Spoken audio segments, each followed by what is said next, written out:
Nice condemned by Zweon, having an idea that Bin was going to go forward for that. Now Bin could find himself in trouble. The stunts on Zweon, they throw a rock at him. Bin will be able to limp away. Here comes an Ezreal for downtown. This looks like it's got a chance. Quacks, and it's going to Jackie Love from downtown.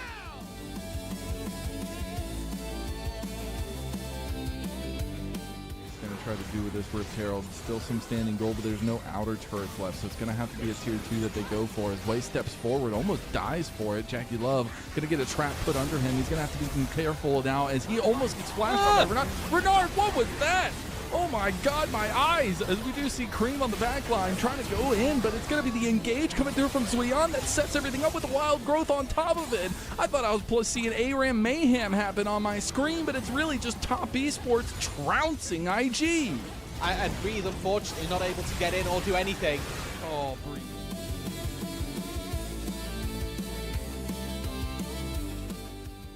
I don't know if they want to be able to send it with Paranoia and Vampire walking up as well. This looks very reminiscent of the Anyone's Legend series. Junja goes in first. Xiaoshu trying to follow up. Dead. There's a TP coming from Hongq. And Weibo Gaming are in a world of trouble as Vampire finally connects the Pop Blossom. But just as I say that, they've lost out on their two frontliners. Vampire might be the next one to fall. Jinja goes in. He finds the kick on the goal. There's no flash on him. Kill this guy.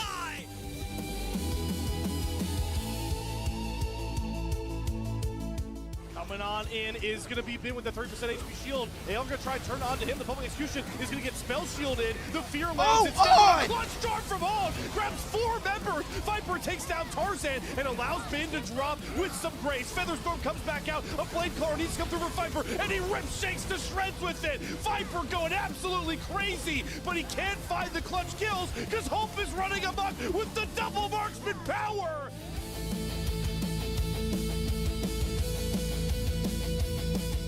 But they don't even get into the pit. Instead, Hongq gets sent into the egg form. How well can JG stall? The Crescent Guard for Junja is so valuable here. Hongq will be resurrected. Junja with the GA will drop into his own stasis as Hongq takes the portal out to safety. Hoya's trying to hunt him down, but he can't throw the Bard at him into safety. Junja will get cut down by Asu, who's gliding around this fight all on his own. JDG gets split apart and pulled down from the seams. NiP out of nowhere.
we approach the halfway point of the spring split, things are starting to heat up here in the LPL as the stakes continue to rise with playoffs, with promotion down to Nirvana, relegation up to Perseverance or to Ascend.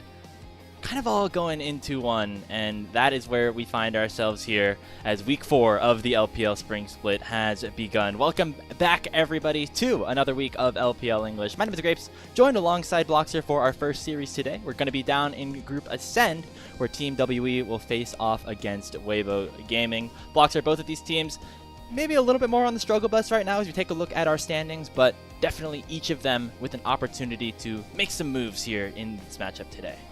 I like that you say down in Group Ascend because this really is the bottom tier of Group Ascend. Down in Group Ascend.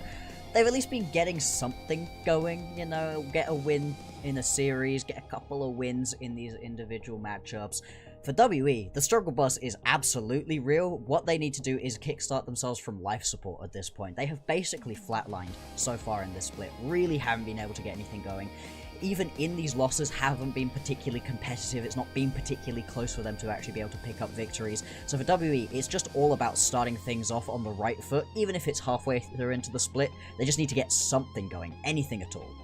Yeah, I mean, compared to their Perseverance counterparts in Ninjas in Pajamas, definitely not the ideal start for Team WE, as NiP maybe surprisingly found themselves in 3rd place, but it's a very similar story as to what happened with Team WE in 2025. Moving up to Ascend, dropping the first few games of their season, and then turning it around and eventually ending up in top 4. Now, there's a lot more to go before we reach that point, but this would be a great start for them up against Weibo. Before we take a look at the matchup today, let's reflect a little bit back on to week 3 as we have our team of the week from last week of games. It's a lot of BLG, it's a lot of top esports, not surprising at all, and notably, TN winning a Player of the Week award. This guy has been awesome in his return. Can you believe that 3 of these 5 players here, Bloxer, were not even playing in Split 1? I know, we've had a really interesting situation where a lot of these players not had a whole lot of run up into this split. You usually expect people to be getting better and better as the split goes on, really getting their feet back under them, but they've been looking really, really good.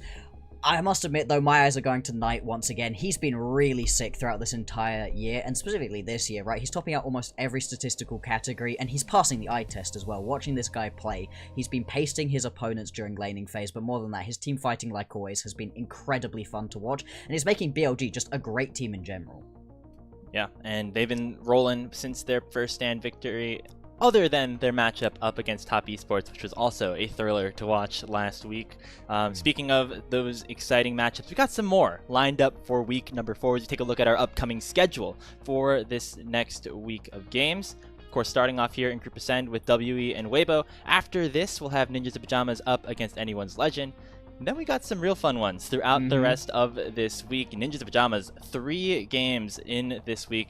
A real testing grounds after starting off 3-1. They're playing arguably the 3 best teams in the LPL.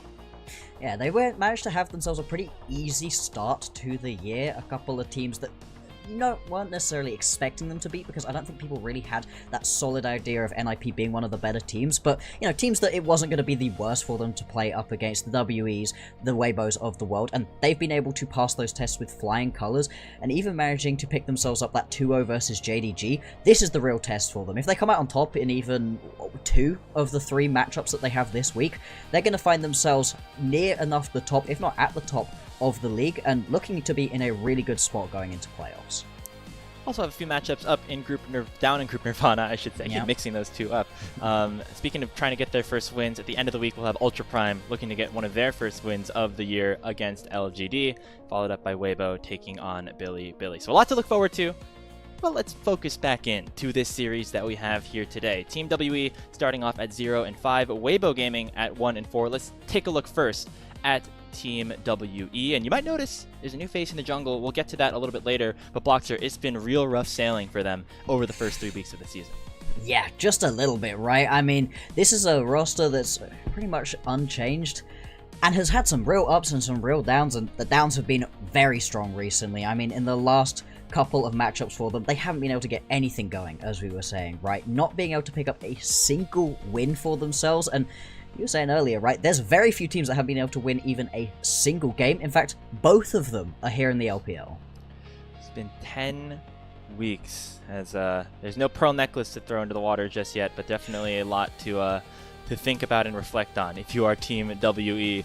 Last win was to get into Group Ascend with a win over LNG back in February. Yep. Since then, it has been 10 straight losses in this split, plus 6 in the playoffs. So this is now a 16-game losing streak for the team out of Xi'an. Got to try to level things up a little bit here. It's going to be tough without their, intended captain starting this season in Monkey. He had to take a little bit of a break, personal reasons. He said he's going to be back potentially later in the season, but for now, it is Tyrion joining this team back from LNG Academy as Monkey looks to take a bit of a step back. Yeah, I've been playing around in a couple of the lower leagues, right? A little bit of Asian Masters pop up as well, and from the little bits that we've heard, little bits that we've been able to find about this guy, right?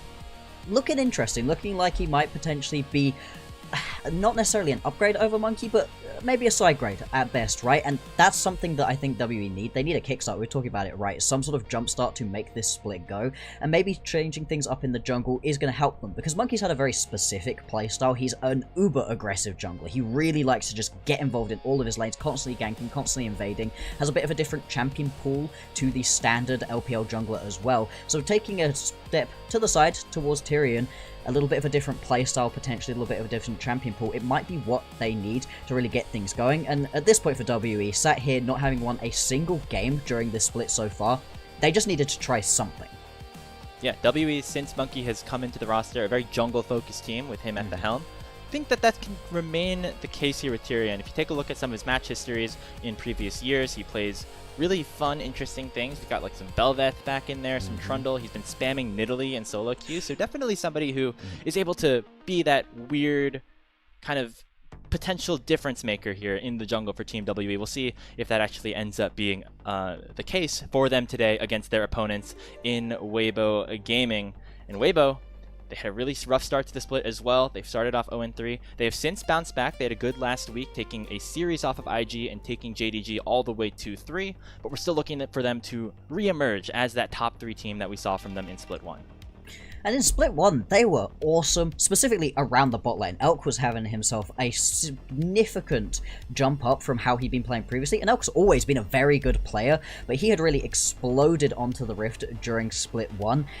A little bit of that might be explained by the fact that ADCs coming into the start of the season were a little bit overtuned. They've been knocked down a couple of pegs, been leveled out with the rest of the champions on the Rift a little bit more, but Elk just has been struggling recently. Him and Hung have not really been able to get things going, and a big part of that we've been identifying is the fact that kind of neither of these supports can play the enchanters particularly well.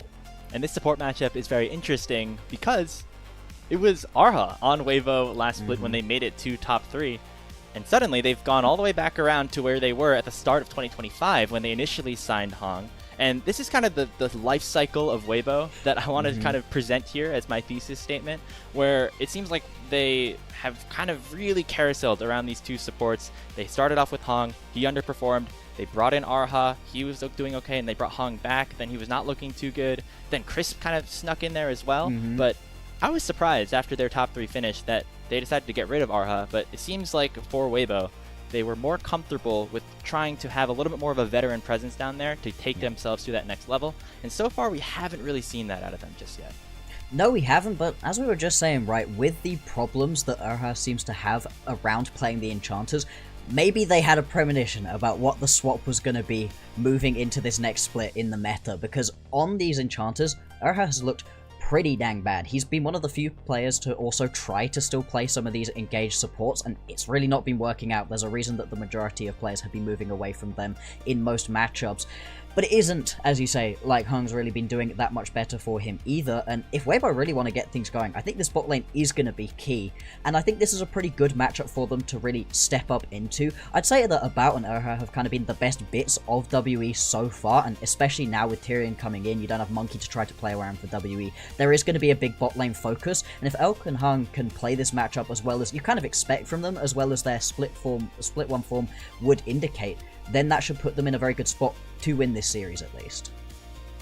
Hopefully for them, they could start to get that momentum rolling back in. Obviously, we're still relatively early on to the split, but as we said, approaching that halfway mark, this is now the time to begin to make your move if you are Weibo. We talked about a new jungler for WE. It's the same old jungler here for Weibo, and that's JJ, and he has looked incredible this season. Yeah. He's been the best bit of Weibo very easily right here, and actually looking at his individual stats, he's been all over the map. He's been really impressive, right? When you filter out, and this is just amongst the Group Ascend teams, this is removing all of those Group Nirvana teams, when you filter them out and just look at the Group Ascend teams, he's been popping off significantly better than a lot of the junglers on the better teams.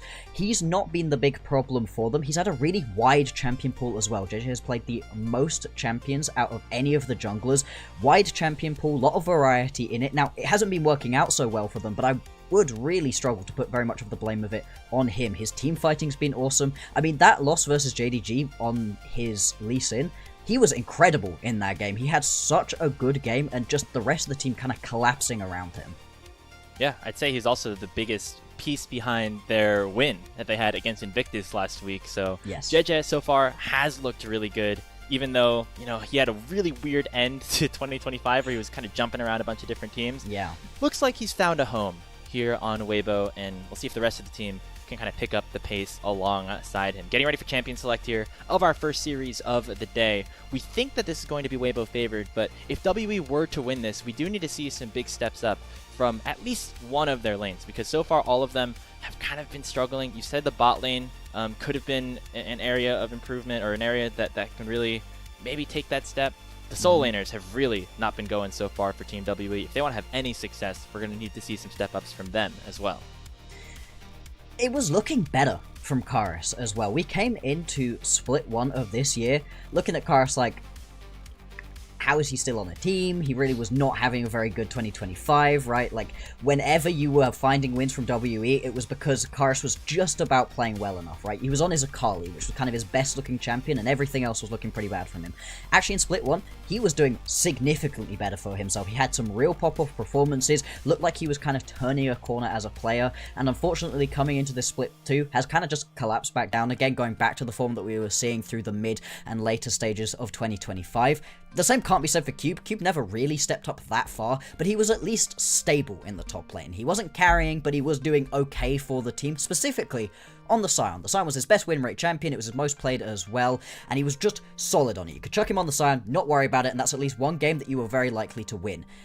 Coming into this split, throughout their first 10 games that they've had, he has been terrible on the Sion. He has forgotten how to play Sion, and I think at that point, there are some serious questions about your ability to really just play in this league.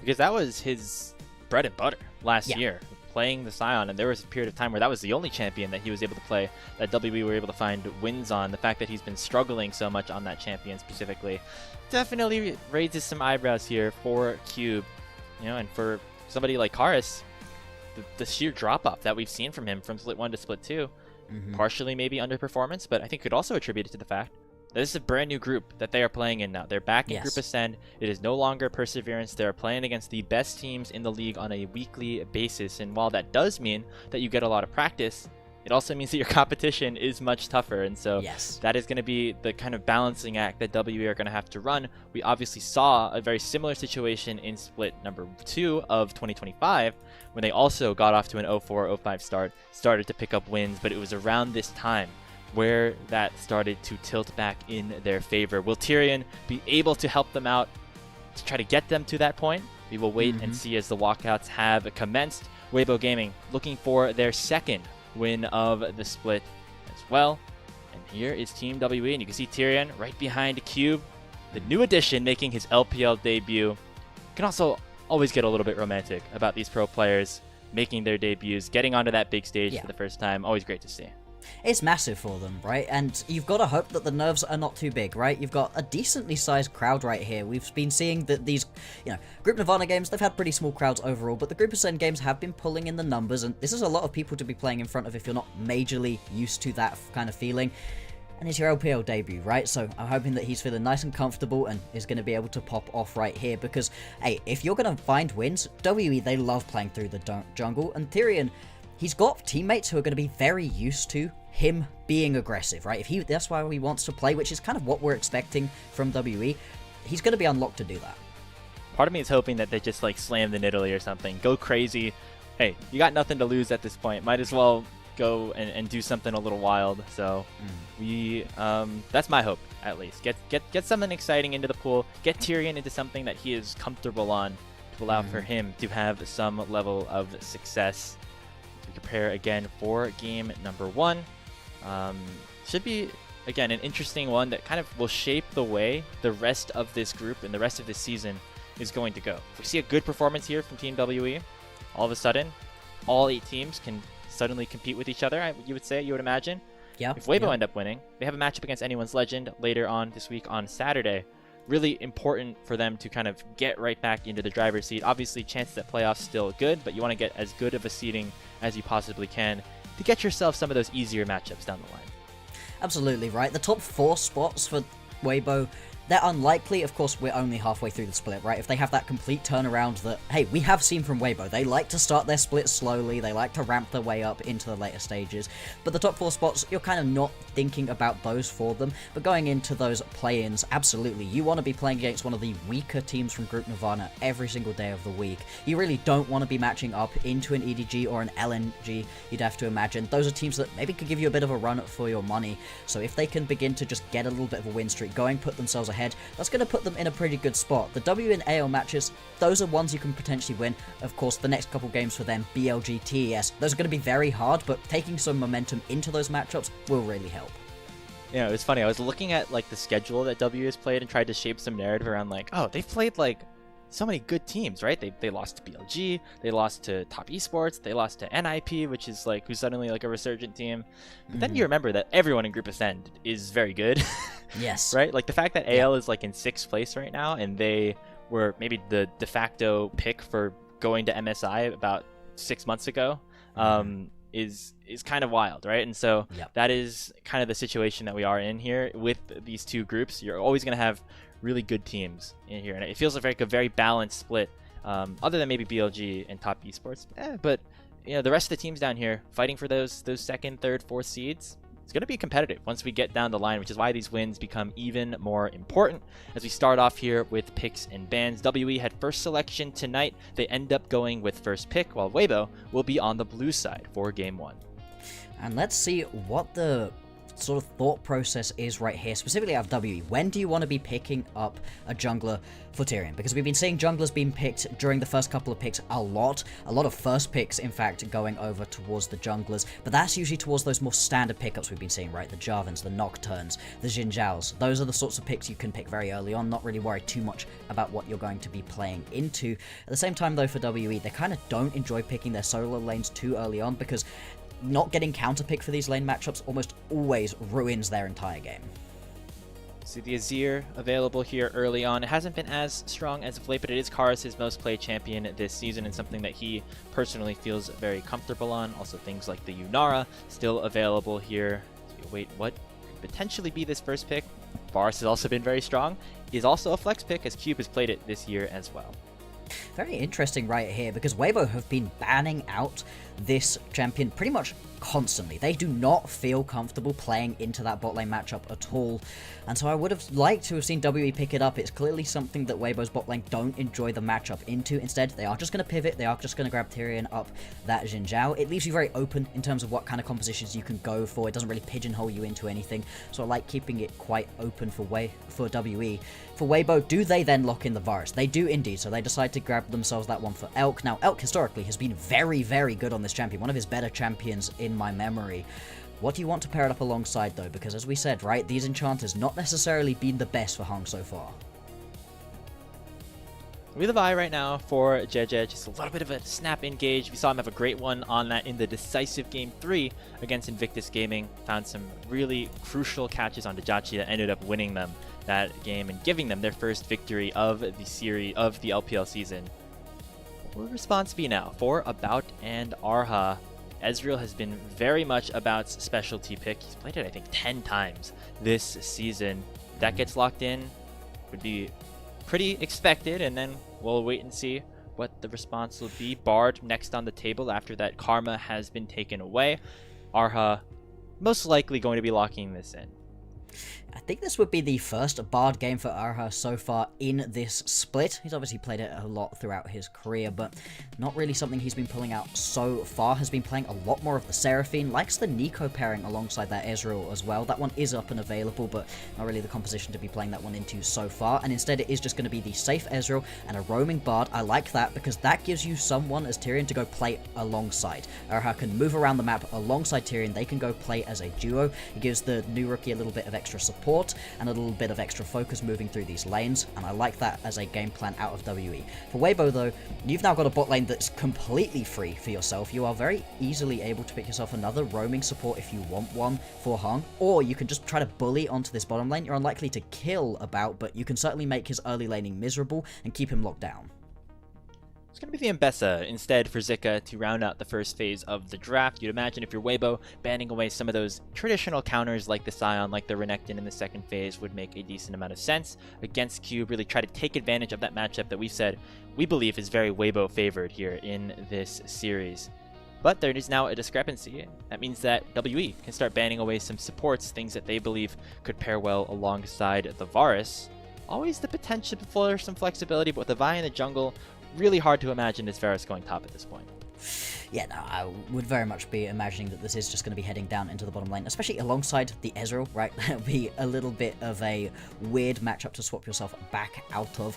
So now, out of WE, kind of expecting quite a lot of focus down onto the mid lane. Zhao Hu, kind of the remaining player that you're expecting a lot of explosivity out of. With this composition, very much focused on that pick potential. I love taking away the Annie. That would have just given you that 100%, we're going to kill one person at the start of these team fights, and that's going to make everything a heck of a lot easier. Instead, from Weibo, they're going to do a little bit of top lane focus, really trying to take away some of Cube's more aggressive options. As we said, he'd been pretty bad on the tanks recently, so forcing him onto one of those, a decent game plan.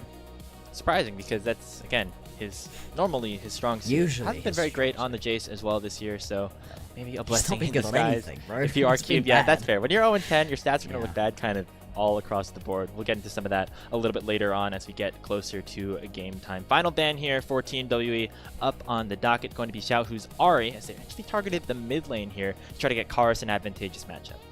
All of that pick potential being taken off of the board right here, and we're kind of running out of that top tier of mid laners still available. As you said though, there's a lot of priority both of these teams have been putting on towards that Azir. Don't really think this is the Azir matchup you really want to be going towards.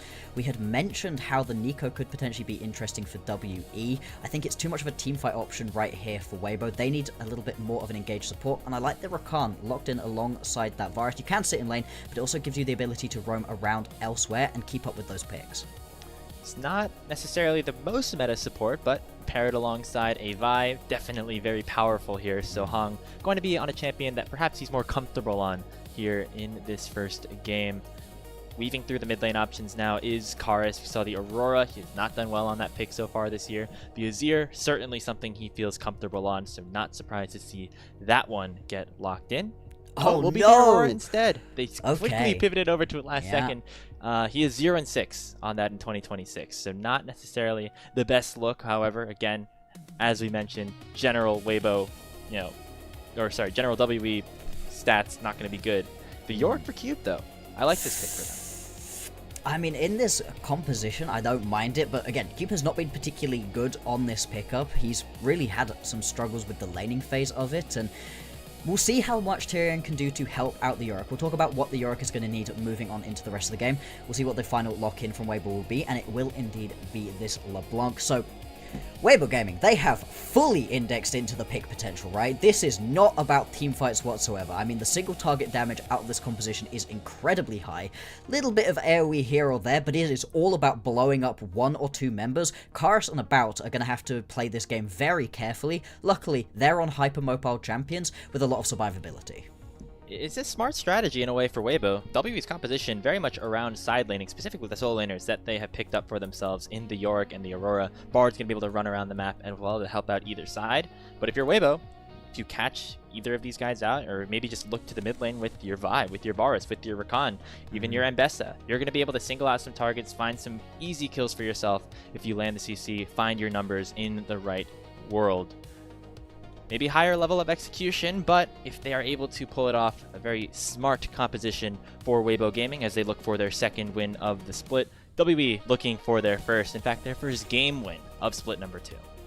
Indeed, if they can pick this one up, it will be a big old turnaround for WE. If they want to get themselves any kind of higher seeding, if they want any momentum going into those play-ins later on, they're really going to need to do it right here, right now. But the composition they're trying to do it with, a little bit confused for me overall. Some champions that want to play these team fights out a little bit slower, like the Yoriks, the Ezreals, even the Xin Zhao to a certain extent, whereas your Aurora trying to kind of burst people out. We'll see if Karis is going to be able to actually get any backline access. It is potential that he will be able to, right, as all of the Weibo members go diving into the backline. If they leave Elk behind, there's a way in.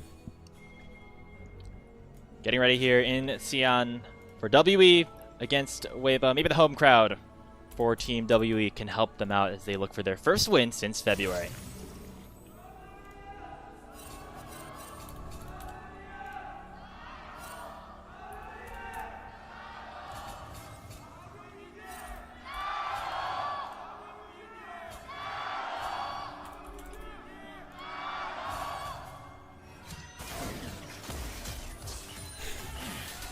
You know, it's never good when you're the home team and the visitors louder cheers than you. I guess that's always the case when you have an organization that's as successful and as popular as Weibo has been historically, but oh, it's not the best. Not the best start here, Monster. We haven't even gotten to the game yet. I know, you really want that home crowd behind you, but yeah, it is a little bit tough when you're WE, a lot less of a storied organization overall, but, you know, trying to write themselves a new chapter right now with the rookie Tyrion, and we'll have a real track of him going on through this game. On the Xin Zhao, one of the highest priority champions, and overall a champion that you expect most junglers to be very comfortable on. We had potentially thought he might play something a little bit more explosive, more exciting, like you said, very much a big Nidalee player, likes the Bel'Veth too, but instead going to go towards something a little bit more standard. Starting up towards the top side as well, working his way down towards the bottom lane. Bottom lane, which could be explosive if junglers really want to get involved, but I think we're more expecting these bot lanes to kind of split out and have these supports roaming around the rest of the map. You say little historic success, but WE back in the day, very good, right? Like back to like season 1, season 2. But yes, as of late, has not been the same caliber of team, the same budget of level of the team as even somebody like Weibo, which is why Weibo is able to make these moves, like bringing in a player like Hong to replace the rookie in Arha, who now gets a fresh start on a new team.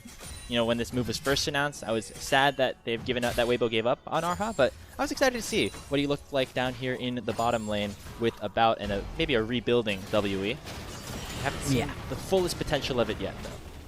No, not really, although, as we've been talking about, right, the bot lane has really felt like the only lane that's been doing pretty well for themselves. Individually, in these 2v2s, they've been coming out pretty much dead even in terms of gold, and not falling too far behind, unlike the rest of the team. The rest of the team are bleeding out almost 300 gold per minute, but that isn't coming from the bot lane. We're seeing right now the bot lane is trading pretty aggressively back and forth. The junglers are just going to end up on opposite sides, no double scuttles coming through, and Tyrion is still moving down towards the bottom side of the map, potentially looking for a gank. Obviously, his bot lane are quite pushed up.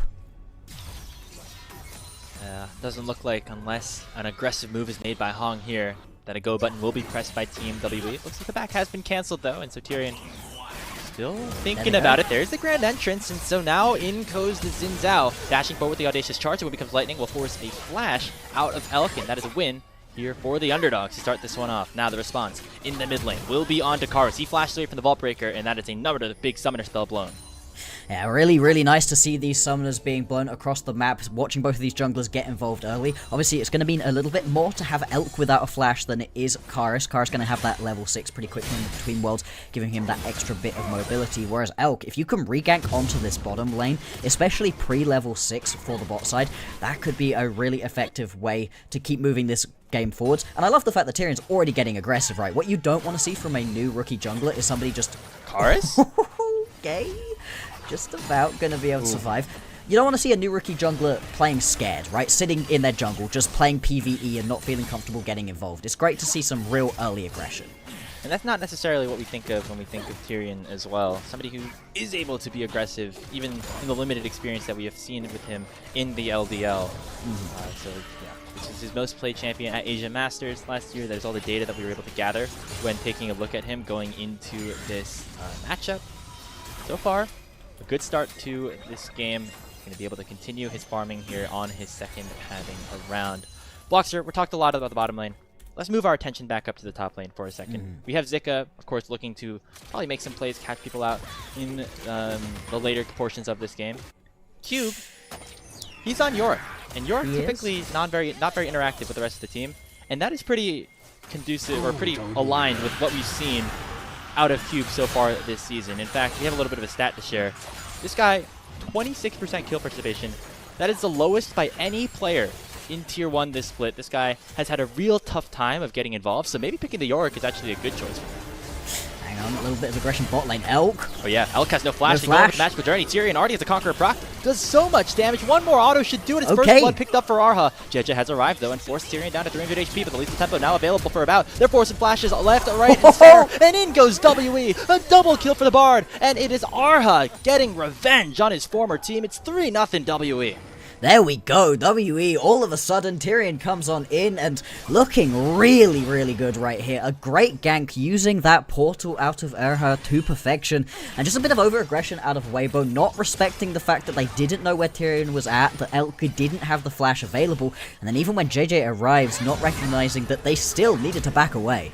Kara is forcing a flash out of Xiaohu as well. Don't want to say it yet, Blockster, but... There might be a little We're all hope. thinking it. We're thinking it, right? This is more hope than I feel like I've had for WE since this split started, really. And we'll have a look back at this one, but it's nothing too fancy overall, right? It's just over-aggression out of the Weibo bot lane. And then I love how aggressive Tyrion is playing this one. Even at the point at which JJ comes slamming into him with the Vault Breaker over the wall, he doesn't mind. He's continuing to jump in when it comes lightning landing pretty much every time as well. And this is the joys of having an Ezreal bot lane, right? In these extended skirmishes where you're able to be landing just Q after Q after Q, you can win out on those almost every single time. What a great start for the rookie of Team WE. JJ got there a little bit too late, and then just that go button was pressed once again. Great stuff to open up our first game of the week. This Team WE, again, have not won in a very long time. We're hoping that could change here today. You know, 0-10 right now in terms of individual game score, but looking so far so good. And WE, they haven't really had very many early game leads. Right now they're up by 1,000 gold or so. And if they can hang on to this gold lead, if they can keep spreading it across the rest of the map, that's what I'm going to be most looking towards. You can keep trying to play around this bot lane, and I think this is a good strategy overall for WE. But if your solo lanes are losing, as they often have been, I mean, you can already see, right, a little bit of a CS deficit happening in the mid lane, despite the fact Karas has been able to step up a couple of times. And Cube kind of just going even at the moment, which is fine, although about to get ganked. Yeah, here comes Jeje. The Maiden is available. Q flashes away from the Public Execution. Not going to get away from that cease and desist, though. A lot of damage being issued onto him. The Q2 from Zika with that final empowered audio attack is going to get Weibo on the board. The response from WB, though, is going to be starting up this Dragon. There's a teleport coming in with the Spellbook of Hong, but I don't think that'll be enough to allow this objective to be stolen away. So the Dragon for a kill up on the top side. Yeah, JJ as well gonna go and grab himself these grubs. I do like grabbing the grubs, especially away from a Yorick. You don't want him to be able to morph through towers any quicker than he already will be able to. And we got a little bit distracted from what we were talking about when it came to Cube because of the really good gank out of Tyrion, but we do have to focus in on Cube again, right? As you said, the lowest kill participation of any jungler, sorry, any top laner in tier 1. The next lowest is Fudge, I think, and he was still like 6-7% higher in terms of his kill participation. To Momo in the LCP as well. I think he's at like 33%. So, boy. The Cube is at 26%. Yeah, now, yeah. That's terrible. The fact that it's such a big difference is pretty incredible. Yeah. The next person in the LPL is Bertle, and he's only played one series so far, obviously. He's at like 44, so that's like an 18% difference. And obviously, for top lane, you're isolated and everything, but if you're a team that loses a lot, there's not a lot of kills to be shared. That means that Cube really has not participated in a lot this year so far. No, and it's not like he's been playing only the Yorick and only being a split pusher. No, even when he plays the Yorick, he's still trying to get involved in these team fights. He's just been practically unable to do so. One of the big problems he's been having is just his approaches towards team fights have been pretty bad. Not finding good flanks when he's on flanking champions, getting overly aggressive and getting caught out to start out team fights, and then once the tank is down, WE have a lot less of a way to play. It was also Monkey kind of jumping into team fights overly aggressively, as we came to expect expect from Monkey, which was stopping team fights from working out before they even really began. Still, you expect a higher kill participation than this. At least on the Yorick, you can just sit in the side lanes and split push, but when the Yorick is in the game, you really want him to get a couple of early kills, or at least some early tower plating, to get far enough ahead that him sitting in the side lane even does anything. Otherwise, that split push can still be pretty slow and inconsequential. Last time we're going to dunk on Cube. One more time. Total KDA this split, 13, 43, and 9. 22 total kills he has participated in. That 0.5 KDA is the lowest in the league as well. So needs some turnaround for him, although now that you're the Yorick, kills maybe not necessarily as important. And so far, WE did win that big fight in the bottom lane. Weibo have done a good job to stabilize things as of now. We see big CS discrepancies in the solo lanes for them, and that is pretty much aligned with what our expectations have been so far. You should expect those to only get worse and worse the later on into this game we get. Really, for both of these teams, I think the bot lane is where you want to be focusing in on. At the moment, it looks like JJ could potentially go for some sort of dive top lane. I mean, you do have that public execution available in the top side. A lot of lockdown CC between the two of these. Dive is possible, potentially. Cube dings level 9, but going to follow up with the immediate stacking of both ultimates from the Weibo top side. Cube gets a little bit of a heal and forces a flash from JJ, but it will not be enough to save his life. Weibo get 2 straight kills up on to the Yorick.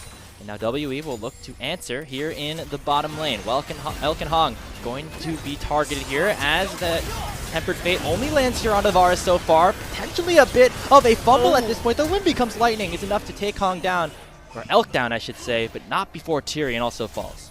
And there's going to be a 1-for-1 down in the bottom side about as well, just getting chased onto, and Xiaohu might be able to take him down. The Mimic, another Q, should be enough. Xiaohu not able to finish it off just yet. He goes forward, and there's the Sigil of Malice to finish the job. The LeBlanc gets on the board as well, and Weibo have found a brilliant answer, going 3-for-1 in the extended play.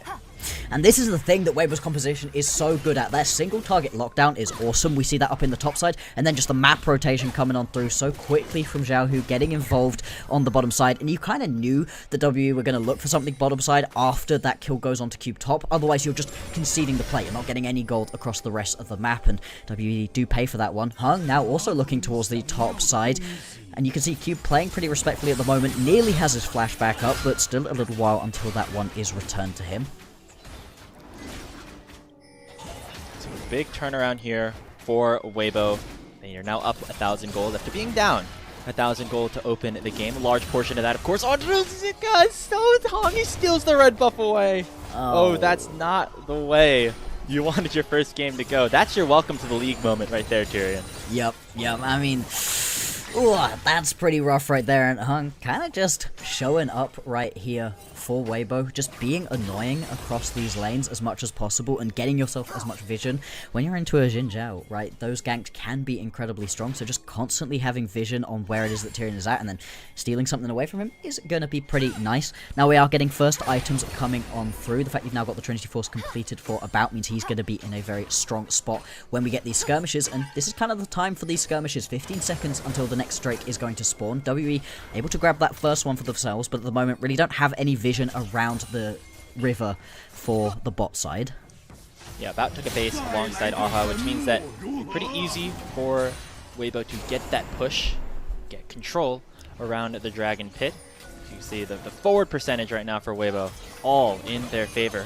Looks like W going to try to answer back though. Magical Journey in from Arha, lands 2 on the Tempered Fate. Combined with a True Shot Barrage and Tyrion jumping in. Could be a big opportunity here for Team WE. Elk is very low, does not have that flash, but will be able to survive. JJ buys enough time here with the cease and desist, and Zika has come in with the TP. First kill onto JJ, but the public execution does find Tyrion, and they should be able to take the jungler from WE down. The Q2 does not connect though, and it'll be a long time. Tyrion is dipping, he's diving, but it'll finally go down to Zika. A 1-for-1, but the jungler of WE is down for the count. Hey, surviving for that long as well is just going to give you a little bit of extra time for that bot lane to run away for WE. And what a messy little team fight right there. WE playing incredibly aggressive, and I do like how much pressure they're putting down on the bottom lane because it draws people away. Now Cube's going to have some alone time with this tower on the top side, but nobody ends up picking themselves up the Drake. A couple pings on towards it from Weibo right now as they come back out onto the Rift post-team fight. So we're going to do it all over again, as the fight was not decisive enough for a dragon to be taken. Interesting move here. We have Elk rotated up to the top side with Zika down bottom. has his teleport coming up sooner, but it will not be for another minute or so, which means that maybe WE have an opportunity to go for this objective, but they have matched Karis onto the top side, and Xiaohu has gone forward and assassinates his former teammate Arha. Just gets absolutely melted, but now about going forward as well, looking to answer back with some damage of his own. Tyrion gets exhausted, hits the clone, but does not get the main prize in Xiaohu, who is now 2-0 on the LeBlanc. And this is the problem with giving over one of these champions to Xiaohu, that he can really take over the Rift on. Now that he has those Ludens completed 4 stacks on a Dark Seal as well, he's in a pretty dang strong spot. And all of that pressure is going to result in this Drake going on over. Any form of Drake stacking out of WE will be snapped in half. Still, WE, this is a much better early game from them than I was expecting. As much as Weibo have been able to restabilize themselves, that's quite a few good plays from WE. I like the proactivity as well. They're not just sitting back and allowing games to happen to them, which was a bit of a problem for them in the previous series, and this may be the beginnings of some sort of turnaround. You get the Herald on the top side as well, and also get that tower here for Karis. As Cube trying to force JJ out of the enemy jungle, as Herald is now popped in the mid lane. Looks like WE want to force the initiative immediately. They find the Tempered Fate onto Elk. He has flash this time, but gets stunned up by Arha once again. The True Shot Barrage goes over Tyrion, forced to go in. Kales will get the Chain of Corruption off of his back, but the Herald getting a couple of plates of charge, so not the full tower, but a good chunk of cash into the hands of World Elite. You know, we'd have preferred to being able to just pick up that full tower, really unlock the map here for WE, but they're going to take what they have been able to grab. And again, we got some more alone time on the towers for these top laners. Literally right there, I mean, this early play out of Xiaohu, disgusting. Disgusting considering how early in the game this is. This is a 1-item LeBlanc. This is not a full-blown, I'm incredibly strong LeBlanc. The fact that he's able to just walk this one out as well, gross. Gross right here from the Weibo mid laner. So far, so good here for Xiaohu, and just the solo laners in general for Weibo. You know, we don't even traditionally think of Zika and Xiaohu as the best in their respective slots. Obviously, we think they're pretty solid and perhaps historic in terms of their legacies, but that's the advantage that we have for them here against Team WE. Just Karis and Cube not living up to what they were hoping to be back here in Group Ascend. That is where the gold currently lies at this point. The bot lane, as you mentioned, Blockster, currently the advantage for Team WE. Which is really interesting considering just how good Elk was during last split. We had expected him to be just carrying it on into this next split, you know, taking over lanes, getting himself those pentakills, these really aggressive plays, just has not been working out for him so far, and the fact you're not even able to get yourself any sort of advantage versus About and Erha, not necessarily too bad in this specific lane matchup, but think about how much worse things could be right now if it wasn't Erha picking up 3 of these kills. If a couple more of those had gone over to About, that gold gap would be even bigger at this point, and still, even those couple of kills going over to Erha, getting him that early Mikhail's kind of keeping his players alive as well. WE, they have not put themselves into too big of a deficit moving on into the sort of mid stages of this game. A couple minutes until the next Drakes are going to be spawning, and now for WE, it's kind of all about just stabilizing the game through this point. You're more about the team fights than your opponents are, and then just keeping yourself away from the picks. The pick potential of this Weibo composition is insane, and you need to be very careful about where your vision is and how far forward you're stepping, otherwise you will just be caught out. Yeah, we saw obviously some successful assassinations from Xiaohu. We saw some really coordinated dives from Zika and JJ. All of that's still a threat, on top of the fact that you have Elk with Chain of Corruption and Hong able to follow up on anything. Speaking of Hong, forced to pop the quickness as About able to dish out a good chunk back onto the enemy support. As we approach this next objective in about 100 seconds, currently Weibo and WE tied up in that department and pretty even, all things considered, in gold.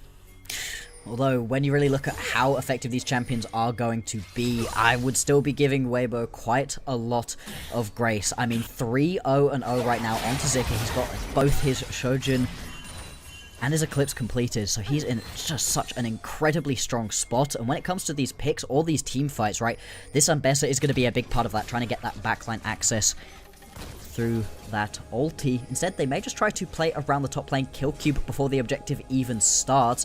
Cube recognizing that he needs to be a little bit careful, sitting back in the bush, but the second he steps out, oh yeah, he's correct to just walk away, but it's just going to cost him his tower. It's like I could try to just farm this wave, and if I was in solo queue, I'd probably just try to farm the wave and die.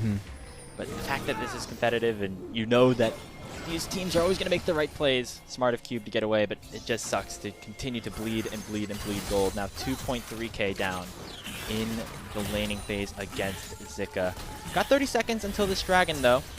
We see some good mid priority being initiated by WE. The True Shot Barrage chunking out Elk, forcing it back out of him, as he's probably close to his second item as well. And those will be the spikes that we're looking at as we await for this objective. And Karst doing a pretty good job pushing out the bot lane as well, keeping up the pressure on this bottom side of the map. Resets are going to come on through though, and you're not even going to be worrying about using that teleport to get down to the lanes. They're just going to walk his way down there. And they will be looking for this 4v5. Now WE, they are not strong enough to take this 4v5 unless they make some hero plays happen. Cube now going to start rotating, but he's going to be very late. I mean, if you're Cube, honestly, yeah, just push. I'm okay with just pushing here. Yep. Get a little bit of gold back, try to get some plating onto this tier 2 turret, force Weibo to make a response, because right now they are not in a position to take the dragon, as mid control really has belonged to Team WE with the help of About and Arha. About, with that second completed item and upgraded Muramana at this point, is very strong on the Ezreal. And it's going to force Xiaohu to make his way up to the top side and create a 4v4 on the map. And having this LeBlanc out of your way is massive right here for WE. It's going to make you so much more comfortable with stepping up, playing a little bit more aggressive without having to worry that you're just going to get bursted straight on down. There's no way they were going to be winning out the 4v5. The 4v4 puts them in a much better spot overall. WE now hunting forwards again, just kind of waiting for that Tempered Fate, see who you can snipe out with this one for Erha to kind of start this team fight off. Yeah, Hong dashes forward, just looking to gain control of the river at this point, with Elk having first move onto the mid wave. We have a lot of vision controlled by Weibo at this point, and Cube has been forced back to underneath where his tier 1 once stood, as Yahoo was able to join in and clear that wave out. And now do some side laning of his own. A lot of posturing, but no dragons being taken, and with backs being now initiated by WE, Weibo can just jump in and take this one for free. Yeah, I mean, you've taken that full set of resets. You're either going to pull that teleport in down onto the bottom side of the map out of Hong, using that unsealed spellbook to great effect. And the rotation is coming through. WE, they do want to look towards this play, but yeah, there's no way you can. And it's well recognized right here from Tyrion. He's just going to head up into his topside camps and keep on clearing through. No reason to throw things away for a Drake fight. You're late to. You could take a small victory in that Xiaohu burned his TP. About also did use his though, and so kind of an even trade on both sides, and Weibo is the one who ends up with the dragon, and About also chunked down to half HP, and I imagine due to some piercing arrows thrown in by Elk. WE have kind of just been floundering for the last few minutes, and that has not worked in their favor. They've lost the dragon, they lost control of the top side, and they also lose their tier 1 down bottom. Now they'll look to try to answer back here. They should be able to control this mid lane turret, and now Tempered Fate will land onto Elk. He flashes away from the Cosmic Binding though, and Hong goes forward with the quickness to try and disengage. Kars gets hit up by the Chain of Corruption, followed up by the Cease and Desist, and JJ will take him down 1-0 in favor of Weibo, but About answers right back. Elk bars on the side of WE, but that's because Zika has not arrived just yet. Public execution, and that is exactly what happens to About. He goes now into a 1v3, dashes away with the E, but he's slowed up by Arha, and all of a sudden the Maiden Cube is starting to do some work as well. He's so far a 2-for-1 in favor of Weibo, but they're not done just yet. Q2 lands onto Arha, and WE back away. And this is what we were talking about during the draft phase, where WE's composition, they like these teamfights to go a little bit longer overall. The more time you spend in these teamfights, the more Cube's going to be doing, the more healing he can pull on through, the more those little ghouls are going to be hurting. A really good snipe right here onto the Tempered Fate, but Elk with flash available, just about getting away. What is it? It's stun right there on the car. Yeah, it's just the ultimate art. Yep. I was going to say, it just completely ruins what should have been a really good teamfight overall. The fact that Zika is able to just one-tap About as well is what we were talking about earlier, with how strong Zika is. His team fighting is massive, but as this teamfight goes a little bit longer, a little bit more extended, the teamfight will swing into favor of WE, and that's what we're seeing there. We're seeing glimpses, but not the full picture issued just yet. No. All in all, 2-for-1 in favor of a Weibo, but that means that About's going to continue to get stronger, working towards that third item. Now have Kars with that Shadow Flame completed as well. Cube is forced to flash away. He does dash away from the chains though. Means he will be able to live for now, and WE will try to gain control on the top side with both solo laners on the opposite side of the map. I was wondering if they were about to just try steal away this Baron. They take it fast-ish, but nowhere near fast enough to be able to just do that. Instead, just going to use their little bit of priority to take some vision back, establish a little bit for themselves. The mid lane control has been really useful so far for WE. That's the joy of having yourself an Ezreal.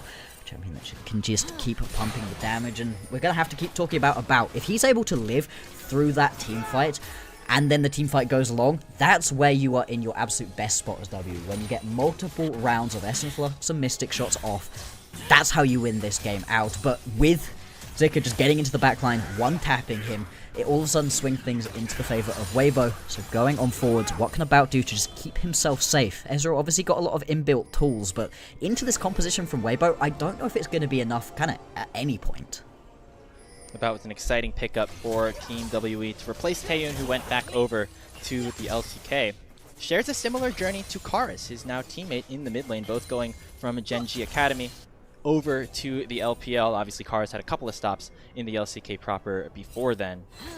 But now they're both here, and About, again, was a very exciting prospect. So far has not necessarily fully delivered, but we have seen glimpses so far in his young Tier 1 career. As for the rest of the team, more to be desired as Arha is getting targeted here, forces the magical journey away, and Xiaohu will distort forward and not find too much. Chunk damage back and forth. At the end of the day, no kills were given. Hero Chain's just not quite going to be connecting right there. If Xiaohu lands that, I mean, yeah, you're in a really good spot to be able to just turn and burn onto the WE members. Instead, everybody just going to head back out to their lanes. Teleport's coming into the mid lane just to re-establish that mid lane priority for About, and this is going to be the dance right here. Just keep on keeping as much pressure onto the mid lane as possible for WE and avoiding those pick opportunities for Weibo, because that's what Weibo are looking to do. They want to find one person who steps a little bit too far forwards, take them out within seconds with this pick-based composition, and then rotate into the Baron in that 4v5, maybe even a 3v5 situation if Cube's still pushing on a side lane.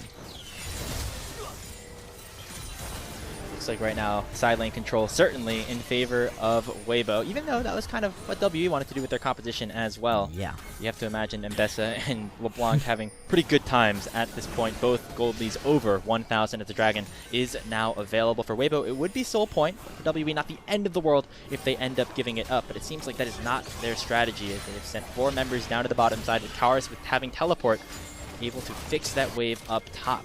Xiaohu currently on a back. They should be able to teleport if a fight early breaks out.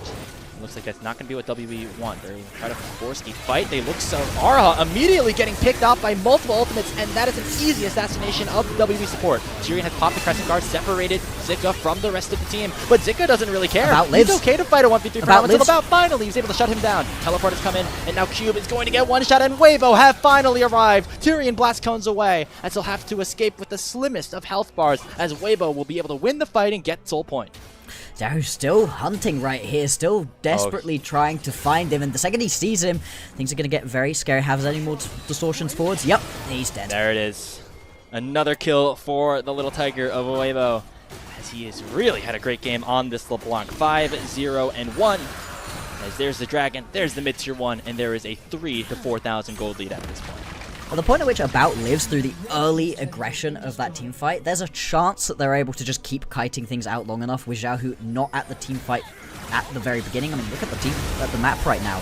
Going pretty far away, but is able to teleport his way back on into this team fight, and from here, they are just going to get taken out. You can see the picture-in-picture as well. Weibo are going to be starting themselves up this Baron. Now, you don't have a jungler available at WE, so not really expecting this one to be stolen away.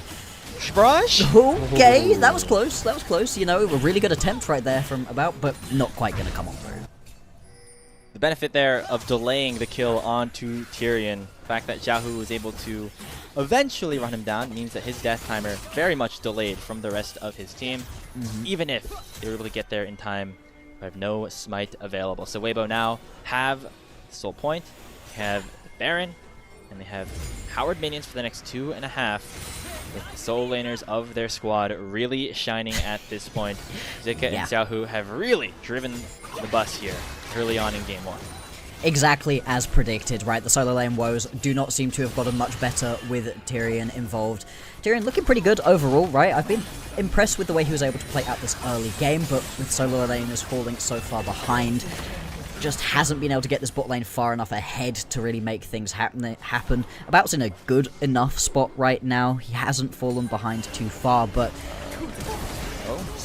Screw that Wolf, let's go for Xiaohu instead. Tempered Fate not connecting, but a lot of damage has already. On the other side of things, in the bottom lane, it is Cube going down. They get finally a 1,000 gold shutdown onto the jungler, but there's 4 members of Weibo trying to end the game right here, right now. Back timers already being channeled, but it might not be enough before the game just ends. The first Nexus tower goes down. Weibo looking for it right now. It'll be a 4v4. They will finally end up backing away. Big chunk damage there from Piercing Arrow from Elf. Looks like W want to try to keep Weibo in their base for the moment. The Nexus tower has gone down. The Nexus is now exposed. Zika dashing forward, looking for an eventual pickup. Instead, he ends up backing away. They're going to wait to play the super minion game. There's still more time on this Baron as well. In goes the jungler. JJ finds about. That's an assassination onto the Ezreal, and that might just do it. JJ does eventually go down, but Zika is still level 19. Insanely powerful on the Mbessa. Taking down Kars, and is now a 3v2 on the map. 6 seconds until Cube respawns, but Zika wants to end the game before that. Tyrion dashing forward. It's just him and Arha to try to save the game at this point. Here comes the Yorick. There's a big piercing arrow, and this fight will still continue. Dashing forward. Cube has to flash away. Zika's untouchable at this point, and WE have to walk back to their base, but the Nexus is just going to go down. Hong goes in. He's going to fall, but the Nexus does as well. Weibo end up taking the game. And what a way to start off our series here, Blockster. I thought there was a moment there where maybe you were going to over-aggress a little bit too far for Weibo, maybe give WE a couple of kills, but in the end, there's really nothing you can do. Zika was just way, way too strong, and there's a lot of alone time with that Nexus for Elk.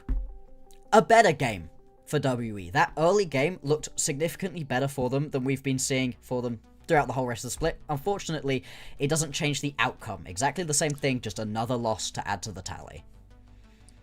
Yeah. WE traded mid laner for Nexus. Not necessarily the best trade at the end of the day. You know, if this was NA, you'd see Xiaohu immediately all chatting saying, nice guys, as the Nexus ends up going down. Weibo get the win, but it did not come as easy as we might have expected. WE were able to put up a decent fight, specifically like what we saw out of the bot lane, and also from the jungler making his LPL debut in Tyrion. All in all, not necessarily, you know, a hindrance to what WE was wanting to do. I mean, hey, for WE, you're in Group Ascend. You're not in Group Nirvana. You don't have to worry about being at the bottom of Group Nirvana and not getting to play Split 3. You get to play the next split, so finding out if you've got something in a rookie jungler is something really exciting for them, and I liked Tyrion, right? And I just don't know, personally, what jungler could overcome the solo lane problems that you have right here for WE. I don't know who could do that. I mean, look, do you think Jhin could overcome Ginger? Tian? I personally am not sure that you could actually overcome having these massive losses in the lanes. I mean, we're talking about how, hey, at least with the Yorick, you're not expected to come pop up to every team fight. That's not even necessarily true, though. The LPL Yoricks love to team fight. They like to get involved. They push side lanes, then they teleport into team fights, and he just was dying in side lanes and not getting involved in the team fights particularly well. Just was not working out for them in either of the solo lanes. Yeah, they were able to get involved a little bit at the end there, but not the best showing again from WE, who now drop their 11th straight game in split number 2, their 17th straight game overall. It's been a rough going since they have had to play against higher levels of competition. They're not in group perseverance anymore, as you mentioned. These teams certainly a little bit stronger than maybe what W were facing at the start of the year. But even think back to 2025, when they were in a very similar position. Monkey obviously was carrying a brunt of that load for them, but we at least saw serviceable performances from Cube and Karis, and so far here in this split, not necessarily been the case. In fact, if anything, it's been the younger players down in the bottom lane, About and Arha, that have been the shining lights that you mentioned. Absolutely. At this bot lane, they did pretty well for themselves with a little bit of early aggression out of Tyrion. Over-aggressed a little bit on that bot lane dive that ended up costing them what had been amounting to be a pretty good lead, but before then had been going quite well for them overall, and if they were going to win this game, it was going to be through this jungle and bot lane duo, the same as we were seeing previously with a different look in the jungle. And maybe they'll be able to build on top of this, right? This is your first real big stage game with Tyrion, so going into the next one, again, something to potentially build around. we'll have a look through these highlights, through all of these plays, and I love just getting to see the early aggression out of Tyrion. The fact that we instantly get to see him go down into the bottom lane, a lane that he knew did not have a flash onto Elk, and uses that information effectively to pick up that early kill. Yeah, it doesn't lead to a win overall, but it's great to see new players find their footing and at least make things happen. I got so excited when this happened. It's like, oh, WE with Tyrion, right? Like, there's always fun They're gonna stories do of something. It's gonna players happen. making their debut and immediately having a high impact. We saw that here. I think Arha also played a great Bard game, by the way. So really, these three players for WE are players that you could potentially be excited about going into the rest of the season. Will they be able to pick up a win, though? That is still to be determined. It still has been a while since they were able to do that. I mean, and that's the thing that I keep coming back to when looking at this team, is we've had bad teams in Group Ascend before. I'm thinking Split 3, 2025, where both WE and FPX were pretty bad during their splits. In fact, FPX, they are only able to win themselves a single game. A single series, but they still won 6 individual games, right? They were still able to pick up wins somewhere versus someone, versus WE at points. They were able to snipe themselves a victory off of AL during that series as well. And TES right at the end of the split. There's moments where you should be able to beat teams, and the fact that they're not even able to pick themselves up any victories anywhere is really worrying. We were talking about this pre-show, but just thinking about what could have happened and what could have been if LNG just didn't completely throw that series against Team WE, because then we'd have WE maybe getting closer competition level that they would want down in Nirvana, and LNG with maybe some more exciting players that we had our eyes on playing against some of these top teams in the LPL like we hoped, but that's not the case here, and so there is seemingly a bit of a power imbalance, as I think my player of the game goes to Zika. I know that Xiaohu had a great game as well, but Zika was just too overwhelming of a force here throughout until eventually the game ended up, concluding, right? Like you see there. Yeah, I mean, absolutely, I'd be giving this one over to Zika. He was completely taking over the game. And the way that Zika plays when he gets himself a lead is incredibly oppressive, especially on champions like the Ambessa, where he can find those flanks, constantly be looking. He was a sniper with those public executions, not whiffing on any of those. And the way that he was able to just keep being that driving force forwards, because this is a composition that really had to just go all in. You don't have the ability to kind of slow play your team fights out too much. Yes, you've got the poke that can come through from Xiaohu and from Elk, but it's not really the way the composition wants to play. If you don't have a top laner in a good spot, it can sputter out. You can find yourself not getting that initial kill and then just getting dragged around the map, and instead he was able to completely take over. A well-deserved MVP right here for him.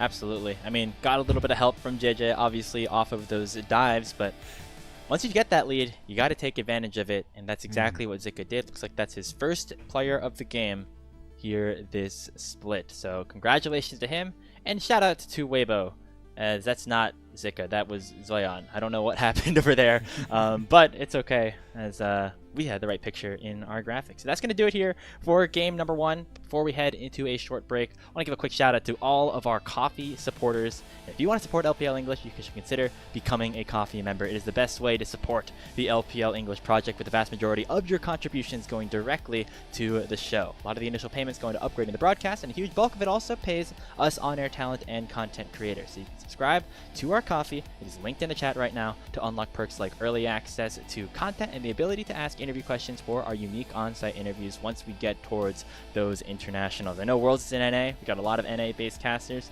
Maybe something could be working there with some of our interviews.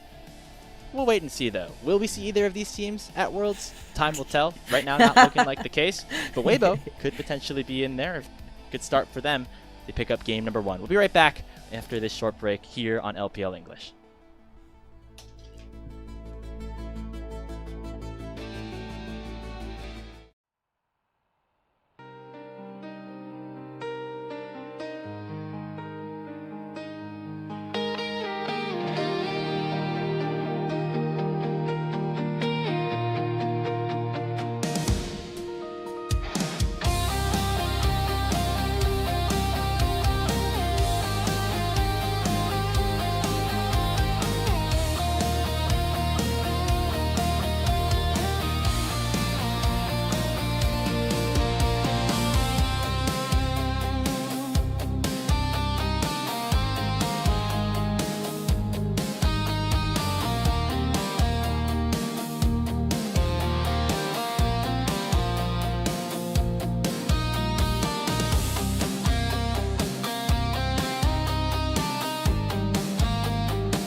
Back here for game number 2 on LPL English, our kickoff to week number 4. Our bottom 2 teams in Group Ascend going at it. Team WE had a good start, but not a good finish as Weibo open up with a 1-0 lead. It's still been a while, Blockster, since we've seen WE pick up a win. They try to do it here to avoid a 12th straight loss. Yeah, I mean, it has been a while, and 12 straight losses is, I mean, it's devastating to your chances of just getting anything going in this split. You're obviously not at this point really competing for your top 4 spots, you know, the spots that don't have to play any of those bottom teams down in Group Nirvana. That's a little bit out of the realms of possibility here, unless they started 2-0ing everybody. But you still want better seeding, because looking down at those teams in Group Nirvana, you really don't want to be pulling an EDG of the world. You really don't want to be pulling an LNG, and now even ThunderTalk looking surprisingly good with that switch up down in the bottom lane. A lot of teams you want to be avoiding right here. And yes, for WE, you've been playing significantly harder competition, but the way they've been losing these games doesn't fill you with major amounts of confidence that they're going to be able to turn things around going on forwards.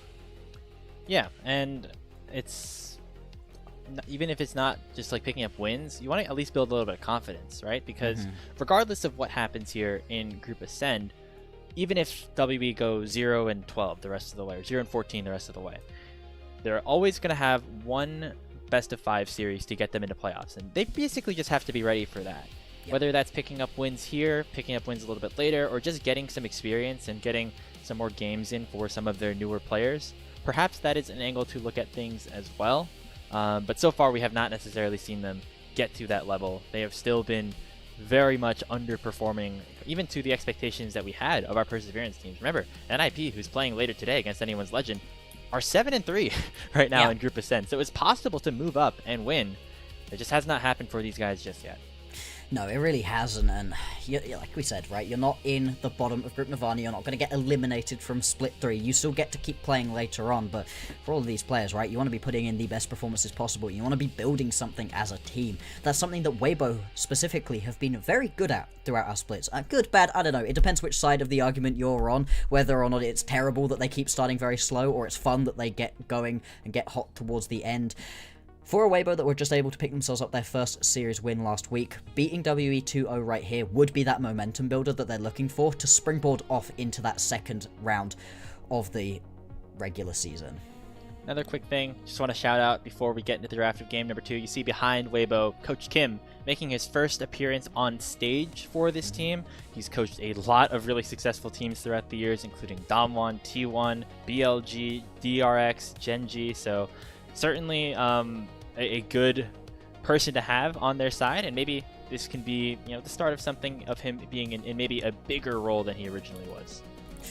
Indeed, and we'll see what that's going to mean for the squad.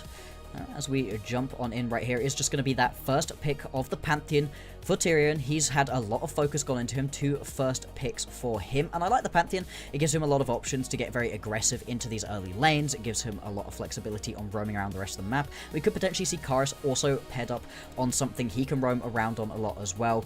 The Talia, the Rise potential options. The response out of Weibo is going to be to match that as well, pick themselves up this Nocturne. Now, they banned away the Orianna, so they can't pull that combo out for themselves.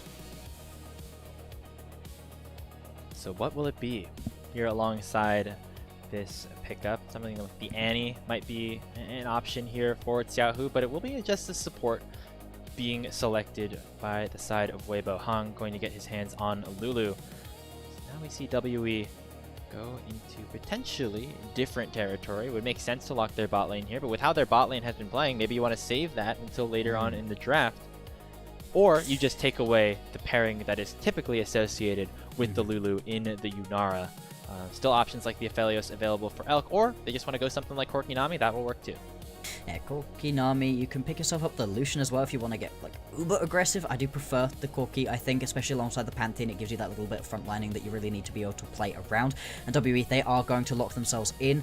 I like that out of About and Urha. I think it does make you pause for a second about blocking in the Yunara, but it is just so strong in and of itself at the moment, and so strong alongside the Lulu, and that will round out the early couple of picks. For Weibo, they're going to be all about these team fights, getting these Yunara into these fights and seeing what you can do. For WE, the front-to-back team fight is something they want to play around, but also they want to be looking for that pick potential. Both of these junglers, pick potential and early ultis are going to be really key. Head into that second phase of bans. It will be the Yunara for Elk, 2-8 on it this season, so surprisingly a pickup that has not been super successful for Weibo, but really hasn't been super successful in terms of win rate throughout the board. I think something that Slayer, who will be casting our next series today, often says is that Yunara Lulu is strong, but it loses to the other powerful 2v2s in the laning phase. Corki Nami going to be that, so it'll be all about scaling for Elk and Weibo as we prepare for the end of this game to draft. We see the mid laners being taken away, the Annie that I initially mentioned, as well as Karus's Azir. And now you're really just looking at what you can do for these solo laners from WE to just keep them in a good spot. Now you've got yourself the Corki Nami Pantheon, you know the kind of team fights you're looking for. You need some frontline, you need somebody to be able to just provide you some lockdown CC. The problem is that Cube has not been particularly good on any of these available champions, right? The Scion just sort of slipping through, the Cassante as well, things he hasn't been able to find too much power on. He will lose his Jace as well if they wanted to go for a more poke potential composition.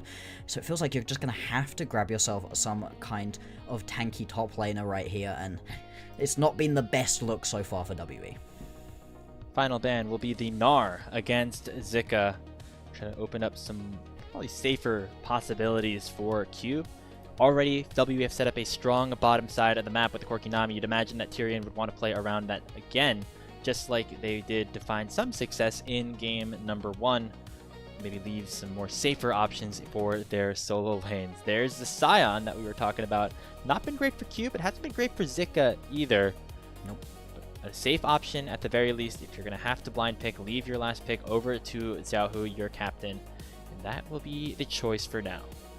And I really like it. You just needed some tanky front line to be able to play around, play behind. I think you want to just match this into a tank-on-tank matchup up in the top lane for Cube. Even if he loses the laning phase, you can still be useful at least. I think the Cassante is probably going to be their best option overall. It gives you some flank potentials as well. We'll see what the mid lane lock-in is going to be. You need something pretty safe overall. The Ahri makes the most sense. It's something Karsh has played a lot of throughout his splits and is going to lock that one in. It ups your pick potential for this composition, although it does make the straight-up team fighting a lot harder to play around.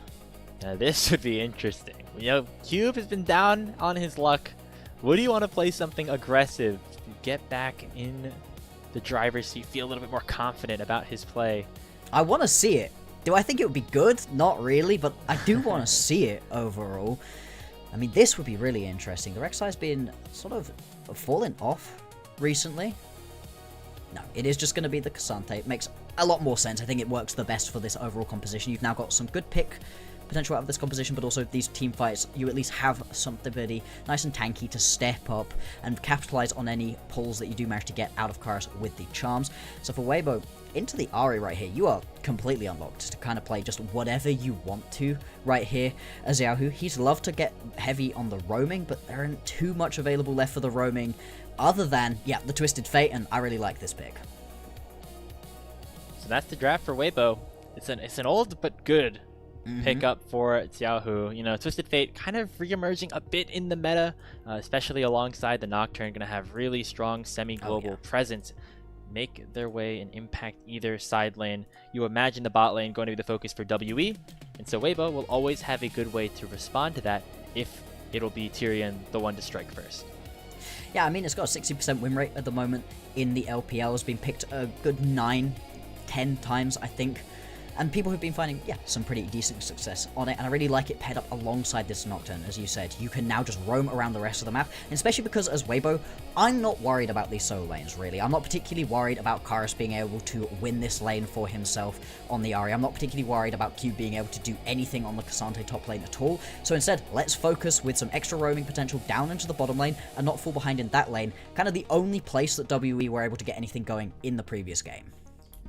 But perhaps an opportunity for Team WE here. Weibo already up a game. They're picking some champions that they have not had as much success on this season compared to some of their counterparts. And WE have a pretty standard but easy to execute team composition. Maybe one of their better chances here against the team that is currently in 7th place in Group Ascend to pick up a win with their new jungler in Tyrion at the helm. He has JJ and Weibo to deal with. Again, another great performance from him on the Weibo Gaming side. Both teams looking to rebound. Will it be Weibo to finish off the sweep, or WE to pick up their first win in over 2 months?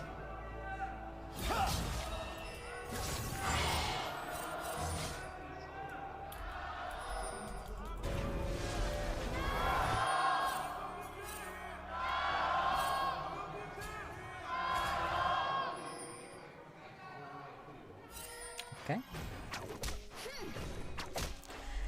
The WE fans are still pretty loud.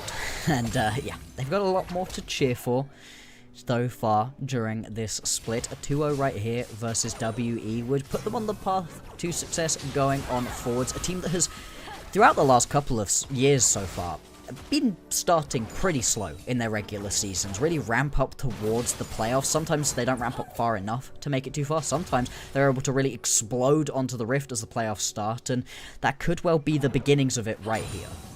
Right, you remember the last couple of years, 2023, 2024, Weibo never really were in like a top tier position in the LPL until the regional finals, when they somehow clutched out an opportunity to go to Worlds, and they ended up making their way into that international competition. Didn't necessarily do that in 2025, because they fell short in the regional finals, but top 3 finish here.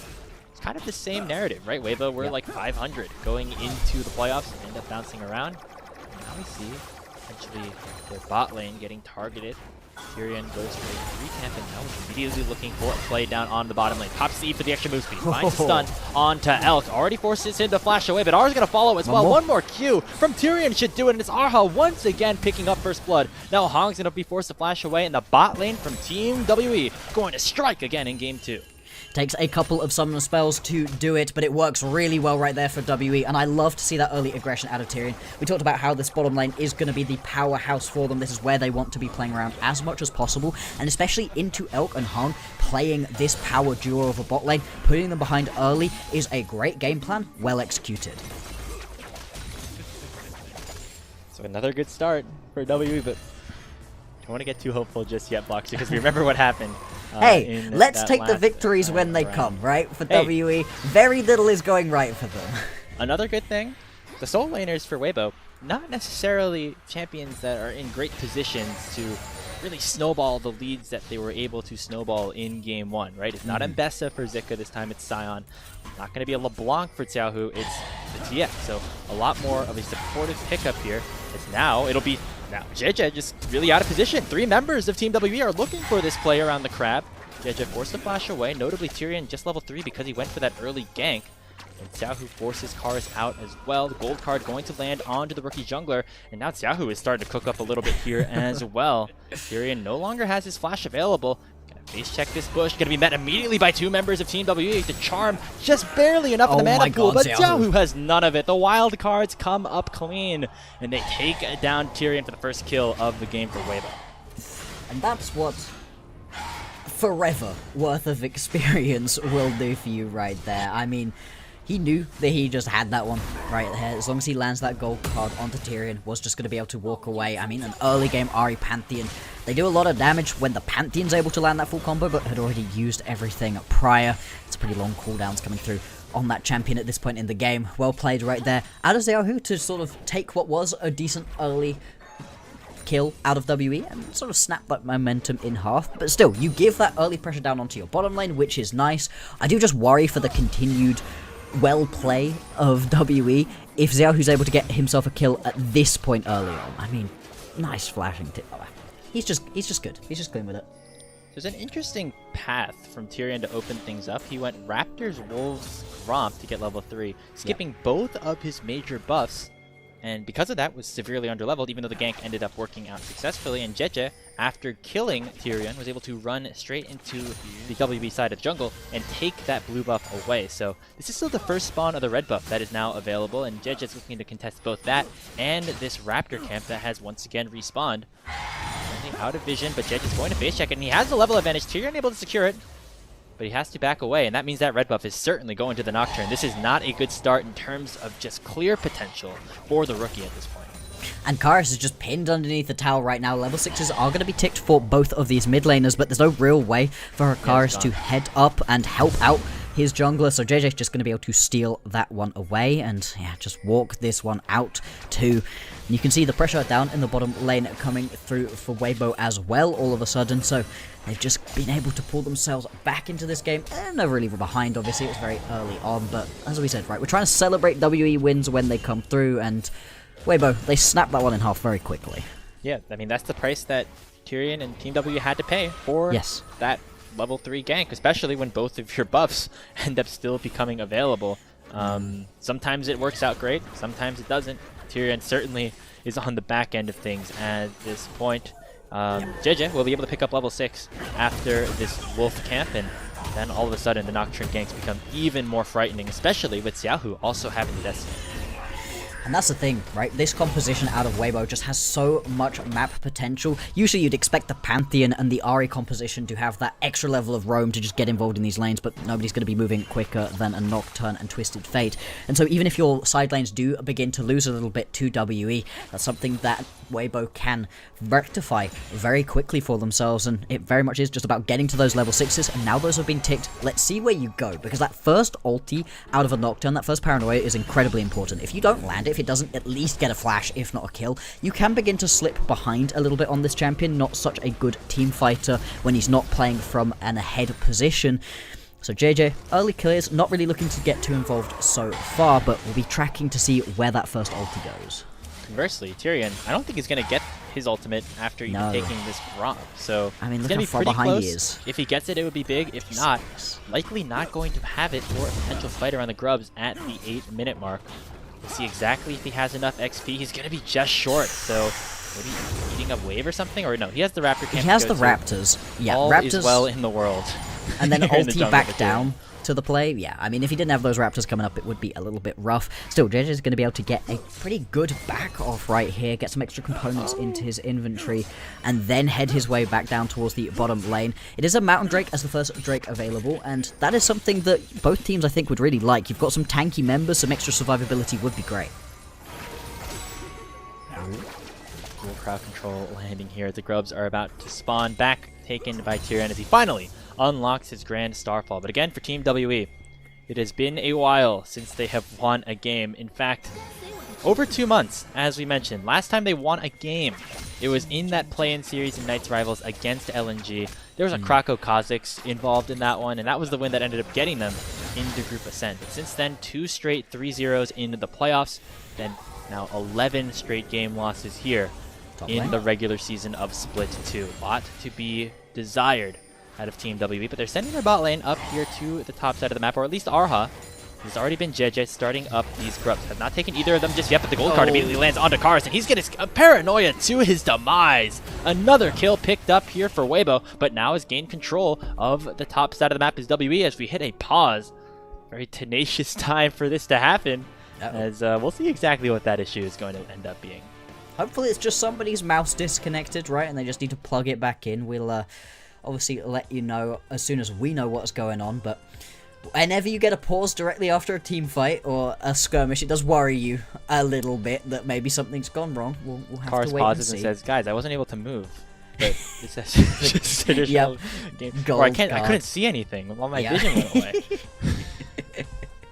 All of a sudden, there was a Nocturne on my screen. What happened? What? That's not how this game works. That'd be crazy. Yeah.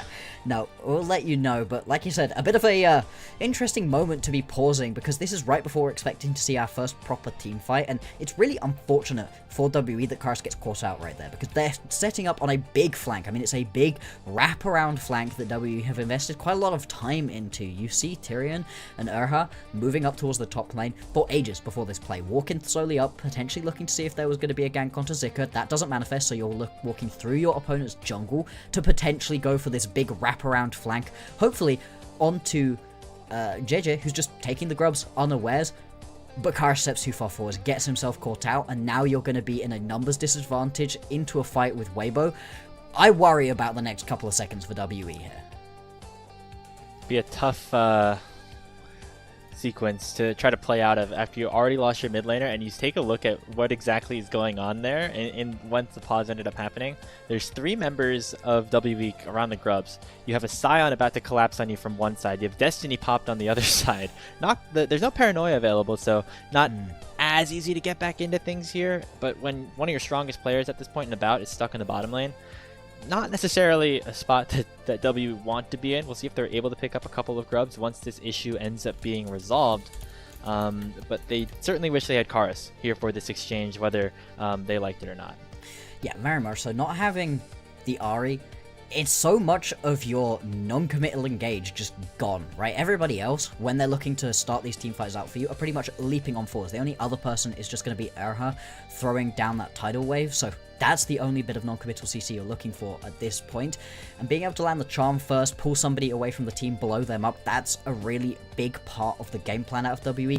Losing out onto that just before the team fight goes is going to be really rough, but unfortunately, we're going to have to wait a little bit to see how this one resolves. Maybe as you're sat here, you can be thinking about what it is that you're going to be able to do to get yourself out of this sticky situation. Yeah, we haven't had a lot of information come out about what exactly this is. Of course, we will inform you as soon as we know a little bit more. But just, looks like we're back right into the swing of things here, and Cube immediately pops the all out onto Zika. It looks like WE instead opted to go escape and retreat down towards the top side of the map. Doesn't look like it's going to work out for them just yet. In comes the Pathfinder from Cube. Takes Zika low, but he has the wild growth on top of him. R is already dropped, and that's going to be another 2 kills going the way of Weibo, and they don't even get a single grub off the play.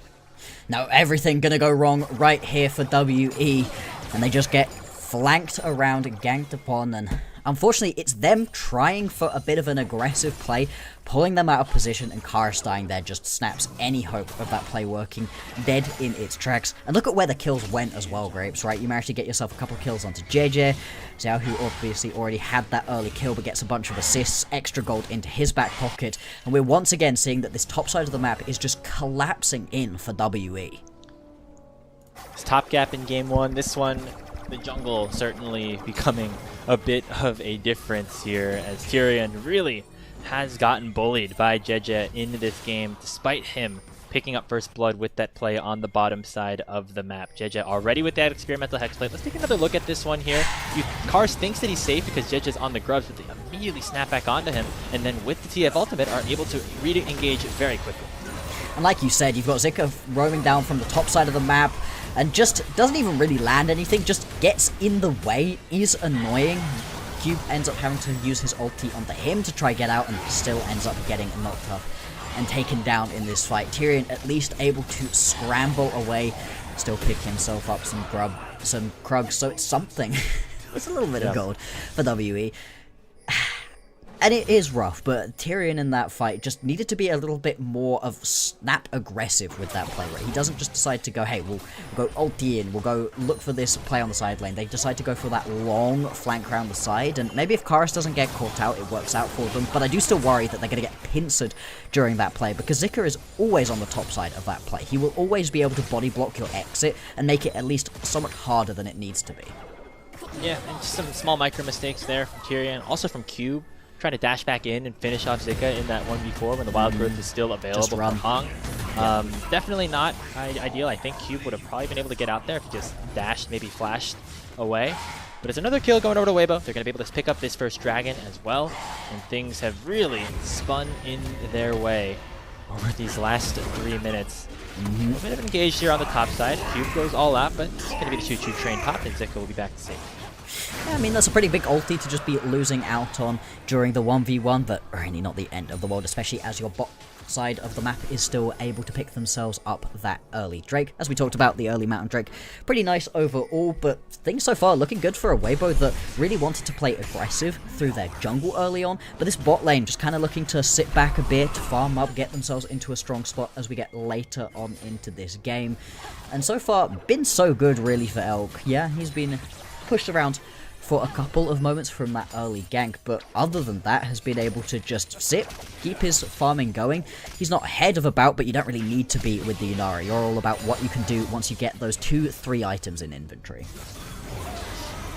And here comes those double ultimates back down towards the bottom lane. Araha is flashless and now lifeless as the TF picks up kill number 2.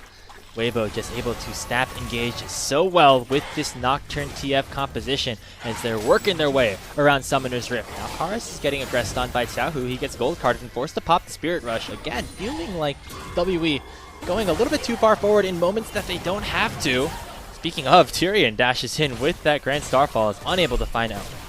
And that's such an unfortunate set of plays to watch back-to-back where the Paranoia lands, finds some effectiveness for Weibo, and for WE it just does not work out for them. Tyrion hasn't been able to land those Grand Starfalls so far, and this whole matchup is just feeling so incredibly lopsided. Remember, these are the bottom 2 teams that we have here in Group Ascend, and there feels like there's just a massive canyon between the skill gap.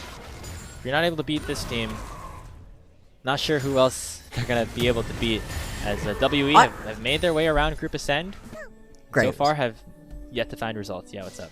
You know that the answer for who they're going to beat is BLG. One random game. That's the way the LPL always works. Yep. That is true. Okay, what's not working here is Cube. As Nope. Elk and Hong suddenly surprise him. Oh, nice flash away. Gonna force the flash of Elk, but he finally gets on the board, and it's really all Weibo at this point. 4,500 is the gold lead, and now Tyrion is gonna try and defend this tier 1, but not gonna be much he can do at this point. Yeah, just about going to be able to stop this one from having any more plates go down, and Elk having to flash for that kill could potentially be impactful, especially when he doesn't have that Transcend Self available. Really quite a squishy, immobile champion without those 2 tools in inventory, but his ulti will be back in a second, and his flash in a little while as well. We've got 2 minutes until the next Drake is going to spawn, but with all of these champions coalescing up towards the top side, and less than a minute until the Herald pops up, could potentially see a fight around this objective, although I'm not so sure that WE want to go for a big fight at this point. I don't know that they can. Yeah, looking around, like, oh, maybe this person can pop off. No, I don't think so. Kars about only with that singular item spike for about specifically. Gonna want to see at least a little bit more, maybe that upgraded Muramana before things really start to hurt a bit more on this champion. So WE just trying to play the farm game at this point, and it's going to be okay for Weibo too. They scale rather nicely. They have a Scion, they have a Yunara. That's typically things that do well in the later portions of a game. Yeah, I mean, they've got a lot of different tools to potentially be able to play around. For WE, I mean, down nearly 5,000 gold at 15 minutes in the game. It looked so promising at the start of the last game, and with that early gank that Tyrion was able to get through, but Kars getting caught out really did snap a lot of that in half. Obviously, the Herald is up and available, and WBG, they've got a good few members in the area right now, and lots of these roaming ultis available to them as well. For WE, if anybody steps a little bit too far forwards, they're just going to get taken out, and you can see it's causing WE to play quite far back. Some resets coming on through, so items at least completed for the WE members, but this Herald already well down below half HP. Tyrion has ulti, but it very dangerous for Team WE to go for a play, but it looks like that's going to be their call. Weibo is forced back a little bit, but then they're suddenly going to re-engage with the Destiny Stun. Found onto Arha, but Xiaohu immediately gets jumped on by Tyrion. Teleport comes in from Cube, as Zika will look to use that choo-choo train instead. Unstoppable Onslaught already being popped. Herald at 58 HP to get stolen by the wild cards of Xiaohu. Oh, that is unfortunate for WE, but the eye is still available, and now it's WE trying to box Weibo out to make sure they cannot pick up the Herald. In goes Cube with the all-out in tow, but he's unable to find any more damage. Charm does land onto Hong, but he has enough HP, and Hyda's flash still available, so he will not go down. I don't think anybody was able to grab themselves the Herald in that situation either. No, it was stolen away by Xiaohu, but he wasn't actually able to step up into the pit and grab that one. And with nobody dying either, I mean, that's just a whole lot of nothing that ends up going on through, but I would still say that WE come out on top of that fight, because look at the summoner spells right here. That is 3 flashes blown during that team fight. You also don't have Elk's flash available at the moment, so it's just Hung with that one up, and with the Drake fight coming right now, WBG, they've kind of used everything that they really had available to them in that previous fight, and they are going to struggle a bit to step up. Well, they should. Looks like WE are actually just going to concede this one. Yeah, I mean, they don't have a lot of tools available. Actually, they do have They do! a decent amount. Maybe they just didn't think that last fight was up to snuff. So they're going to just back away, let this one go over. This was, in general, a win for WB because they didn't get any kills. I get the idea of the paranoia into ulti from Xiaohu to try to get himself in, but he does it like directly on top of Erha, who just bubbles him instantly. But Did he just not have smite? Yeah, it's like completely off of cooldown right now. I'm completely baffled about the way that one went down, and the fact that nobody ends up picking up the Herald, I think, is the funniest possible outcome that we could have seen right there. And WBG picking themselves up that Drake just continues that Drake stacking for them. 5,000 gold in the advantage at the moment. And second items beginning to come on through. That's now going to be the Lich Bane completed. 7 stacks on that rower as well. Xiaohu is very strong at the moment and continuing to just exert his pressure both in the mid lane and across the rest of the map. So Shelly gets a well-deserved break, but these teams do not, as mid lane fighting already erupting again. Ow. See Elk with that Q finally upgraded, is able to do a decent chunk of damage with that Kraken Slayer, only will become scarier as this game goes on. Yeah, and this is just going to get worse and worse as we move further on into this game, as you said, right? The Corki, it's strong in lane. Corki Nami, really good laning duo, but they weren't able to really get too much going beyond that early initial fight. Tyrion and Karis now pairing up together, looking to play onto the mid lane. Elk and Han, if they step a bit too far forwards, they could get instantly jumped on. Elk does have his flashback available, though, and yeah, WE just can step a bit too far forwards with their bot lane and scare the bot off. Flash out of Han, at least.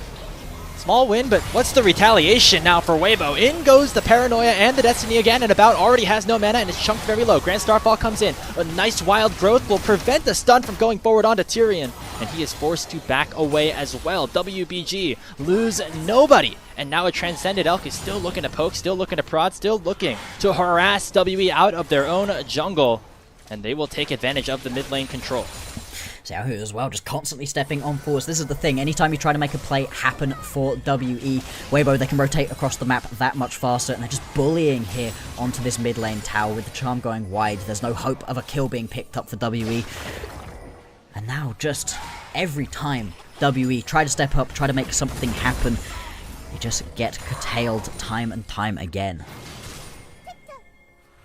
See the amount of pressure that is able to be exerted by somebody like Xiaohu, as Karis going for a deep teleport, looking for Xiaohu here. The tier 1 turret still is available, but I don't know if Weibo know that this TP has come through. Tyrion and Karis are going to look for the Twisted Fate. Xiaohu already burns the flash. A little bit more damage is necessary, but they're too scared to go under with Xiaohu having the gold card in hand, and so that will just be a lot of resources burned for just the flash out of the Twisted Fate.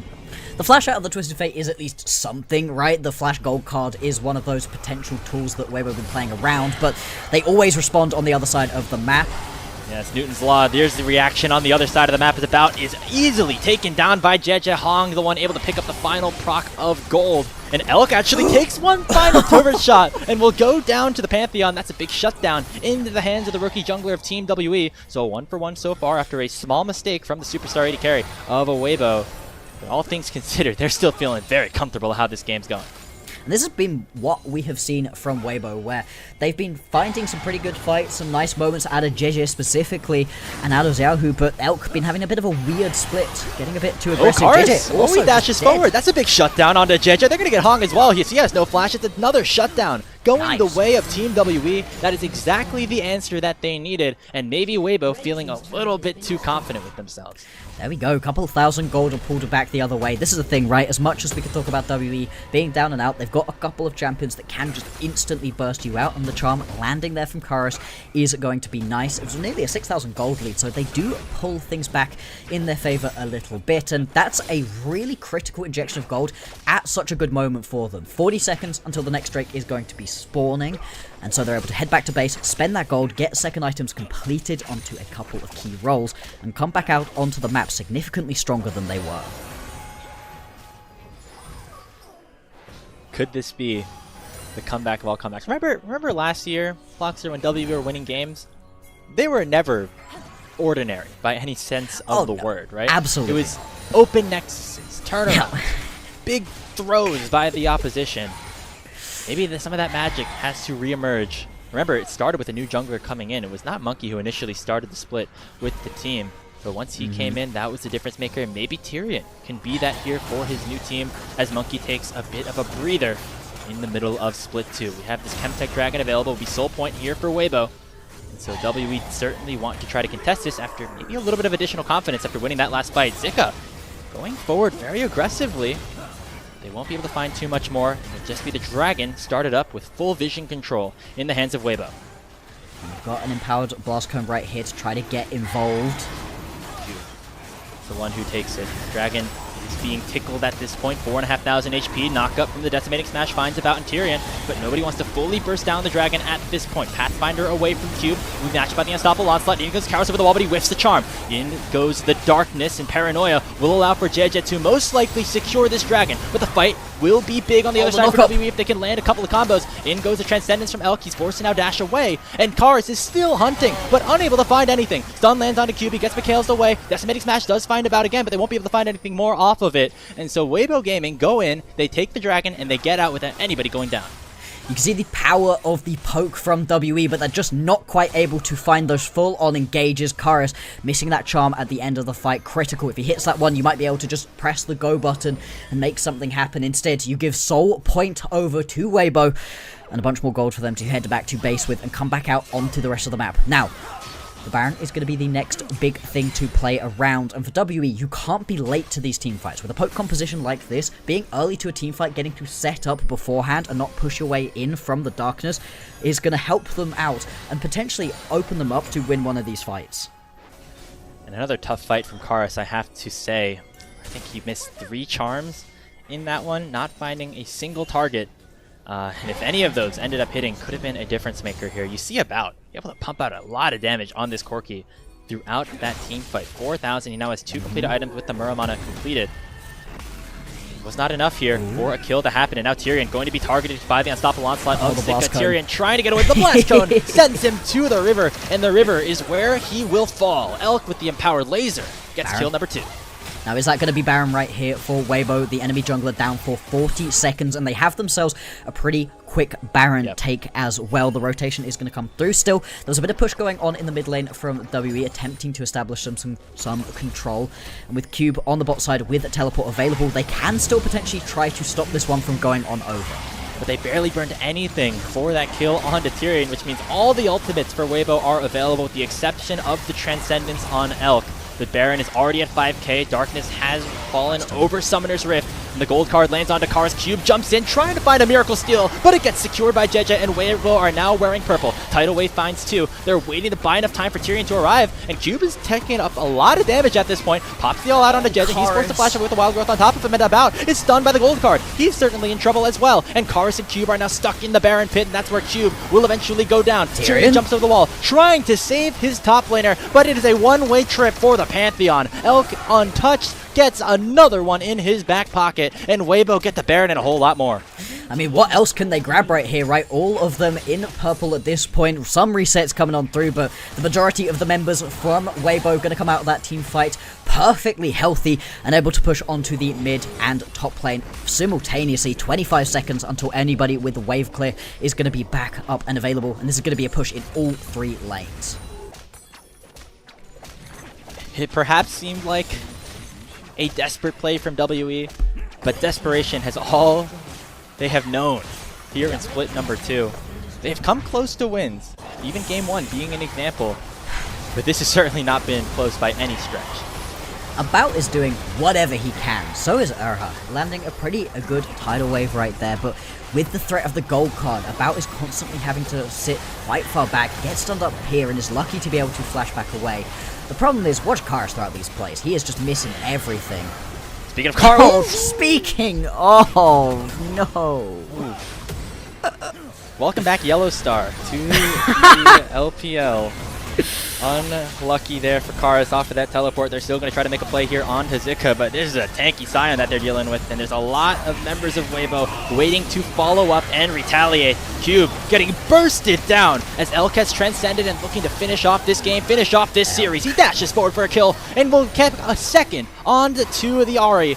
Zika still so tanky as he was the one who was engaged on first, but Elk still having none of it. He dashes forward. He gets a triple kill. Yo. This could end up being a whole lot more. A quadra, a penta. No, it's stolen away. Oh, Xiaohu. No. Would have given Elk his moment, but instead ends up stealing the spotlight. Not going to matter at all for Weibo, though. 18-4, 27 minutes in. They're going to march down the mid lane and claim this series with a clean 2-0. You can see the big smile right there on Xiaohu and Elk's faces, right? They know what's up. Elk with a little smirk. It's all good in the end. It's going to be a 2-0 right here for Weibo, and WE's woes continue. I mean, there was nothing there for them in that game. 18 straight losses. Blockstar, you and I are both fans of the NFL. There's 17 Yep. games in that season. Yep. If a team fails to win any of them, that's like historic, right? You go down in infamy. Those are trash bags being put Yep. on to their Yep. heads. I don't see any trash bags in Sion right now, but it's feeling pretty grim for WE at this point. Shout out to Weibo. They get their first win, but there's still a lot to be left desired from the gameplay that we saw out of Team WE. If I'm now thinking about you and the Cleveland Browns in the same thought, things are not going well. Things are not going well for you at that point, and yeah, really, really rough. Not exactly the outing Tyrion would have hoped from his LPL main stage debut. I thought he had some fun moments, though. I would still like to give him a few flowers. Those early ganks, right? Before the point at which your solo lanes start losing. I liked the way he was playing. Obviously, he did kind of get red with that early gank down on the bottom lane. Ended up falling behind by about 30 CS. So there's stuff to improve upon. But hey, he was not getting just kicked around. I wouldn't put this game on his head. Well, yeah. I think all things considered, there's a lot more people that you can blame than the rookie jungler playing in his first ever stage games in the LPL. Had a really fun game one, and I think the biggest thing is being able to see that he's not afraid to, go for plays, make things happen. Even if they are the wrong plays and end up costing the team, that's better than somebody sitting around doing nothing, especially out of the jungle position. That's what Monkey was able to do. Of course, he struggled at the start of his career, able to turn things around. We'll see if that happens here for Tyrion and for Team WE, because right now, 0-6 is not where you want to be. I mean, looking at the remaining games that you've got right here out of WE, and we'll focus in on Weibo in a second, but let's just wrap WE up right here. The next games that they've got for themselves is AL, BLG, TES, They got JDG later this week too, I think. So that's the last game out of the first round robin for them. Next, JDG, it's the only team they haven't played JDG yet. games. And it's a team that went to first stand, so... There's something, right? There's potentially a win there. As I said, I think they're going to get a win off of BLG or TES, just like the world's worst game of League of Legends that we see out of BLG or TES, where they just lose their minds for one game. It happens pretty consistently. It might not happen, though, at this point for WE, and it would be interesting to see what happens when we get into that play-in stage, whether or not they're going to be able to beat one of those Group Nirvana teams, because, again, EDG, LNG, even Thundertalk to some extent, looking pretty scary at the moment. But who knows? For Weibo, this is awesome. This is what we expected, right? If you lose the WE, that sends far more alarm bells ringing than winning versus WE sort of like sets you up for success. But they needed a turnaround, and being able to pick up that first series win for themselves versus IG, nearly beat JDG as well, and then 2-0ing versus WE. This may be them swinging back into form towards the back half of this split. There's, I believe, 50 total teams in Tier 1 League of Legends. Only 2 of them have yet to win a single map in Split 2. Those 2 teams are Ultra Prime, who have only played 1 series so far, and that was against Thundertalk, and Team WE, who are now 0-6, 0-12 in match score. Every other team has taken a game except for them. As for Weibo, as you mentioned, good showing from them. Elk finally kind of getting that monkey off of his back on the Yunara, had a great performance on that, but the top side really were the ones to tell the story of this game. If I had to give a player of the game, it would probably go to JJ, just off of how hard he was able to punish Tyrion after making that initial play, right? I mean, Tyrion able to have a good start, pick up first blood in both of the series, but it's how Weibo were able to respond to that in this game specifically out of JJ that I think warrants him the player of the game.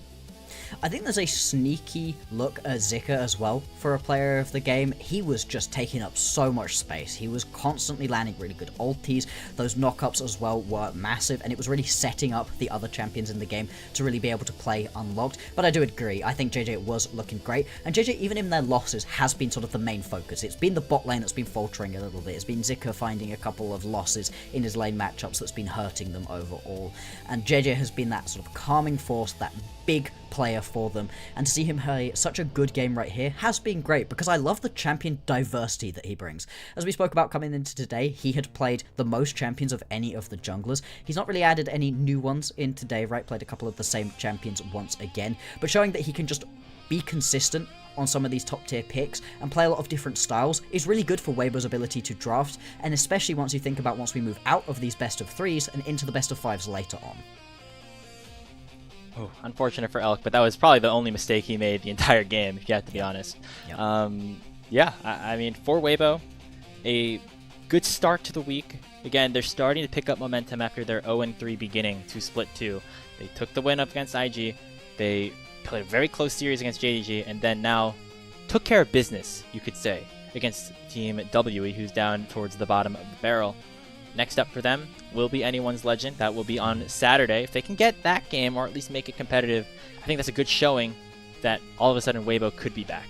Yeah, exactly. And as we've talked about, right, Weibo are the sort of team that both ramp up throughout individual splits and ramp up throughout the entire year. And, you know, last split was okay for them, right? It started off pretty slow. They started getting better later on. Same kind of thing potentially right here. If they're able to string a couple of good victories back to back, they're going to be in a really good spot to just at least get them into competition with the ALs and the JDGs and the IGs of the world, I'd argue, and put them in a spot where, hey, maybe you are competing for that 4th spot. If you're able to compete for that 4th spot right here, all of a sudden you skip having to do that playing. You skip having to go and bother with one of those teams down in Group Nirvana. You get some extra rest as well. I mean, the League of Legends split is long, and the LPL teams play a lot of games. Any bit of rest, any bit of just being able to see your opponents play, always helpful.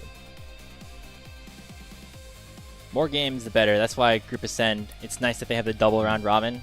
You know, you get to really ramp up towards the end of the season. We saw that with BLG in Split 1. They had a bit of a slower start, then really were able to turn on the jets at the end of the year. Yes. We'll see if a team like Weibo is able to do that, or a team like WE, right? There's still a little bit of time for that to be determined. We have our updated standings just to take a look at where things are at as well. As Weibo, I think they climb ahead into 6th place for the moment. Nope, just barely behind. They have more, game wins than AL, but an extra loss in there is going to hurt them a bit. Yeah, but once this all evens out, that could be a critical win overall for WE.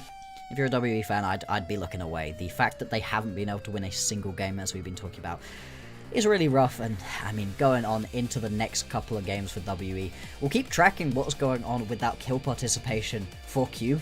Because if it continues to be this bad, if he continues to not get involved at all, is this the single... I can't even say single least impactful, because he certainly is having an impact for his team. It's just not a good one. It's been insane. It's at least there's some fun subplots to watch when WE play, even if you're not really expecting these big wins out of them. Yeah,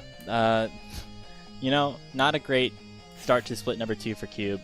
We felt like maybe he was turning things around a little bit in Group Perseverance, but it perhaps was just the strength of the opponent that they were, facing off against, rather than, the team that they ended up being alongside.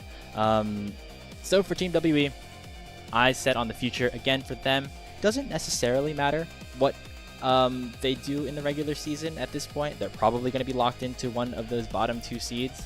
So for them, if they just are able to win that first game, or just prepare themselves for that Knights rival series against a group Nirvana team or 2, could be a little bit better for them. It could be. It could be.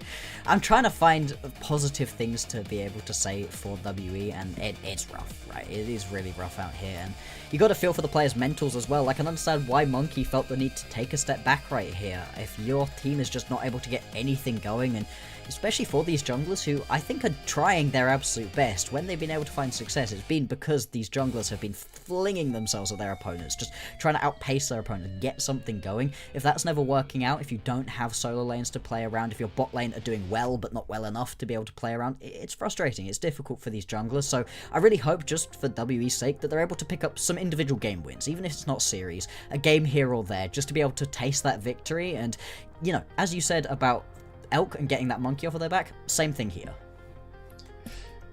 Not going to be the easiest task, as they have really struggled so far, but for Weibo, it's a good sign for them as they pick up their first 2-0 of the spring split and get themselves up to 2-4 in the Group Ascend standings. That's going to do it for our coverage here of Series 1. Bloxer, a pleasure as always, but our time has come to a close. We've got Ninjas in Pajamas going up against Anyone's Legend next. We'll have K-Man in to replace you, and for us on the play-by-play side, taking a little trip down the 405, and we'll have Slayer on the call next.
Hey, move out the way, man! Whew. All right. LA traffic, it's something else. Welcome, everybody, back to the LPL English Twitch and YouTube channel with your arriving in style new second pair of casters. I, of course, am your play-by-play Leo Slayer Silverman, fresh off the 405. Apparently, this is the super encyclopedia of LOL esports, known as Super K-Man Rocks, or K-Man, now known as the biggest NiP fan on planet Earth. K-Man, excited to be back with you. More excited to be back with you on an NiP series as we get to follow this team of Destiny in Split 2. I mean, I am so lucky. I get to be on so many of these Ninjas in Pajamas games, and this is probably the most fun team to watch in the entirety of the LPL right now. It's been a really fun experience across the beginning of their Group Ascend journey, and tonight, they've got a real shot to really cement themselves amongst the big boys in Group Ascend and really kind of stamp their name as a team that could potentially be, I don't know, top 4, top 3 in the LPL right now?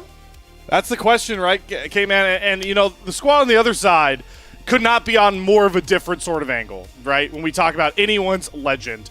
A team that has stayed as the star-studded 5 you've known from even last year. It's still Flandra, top, Tarzan jungle, Shanks in the mid lane, Hope and AD carry paired with Kyle. But the names on this roster, virtually everybody, and yes, K-Man, I also am talking about Tarzan, has not lived up to what we saw from this squad, particularly this year, just a year ago, or just this point of the year, a year ago.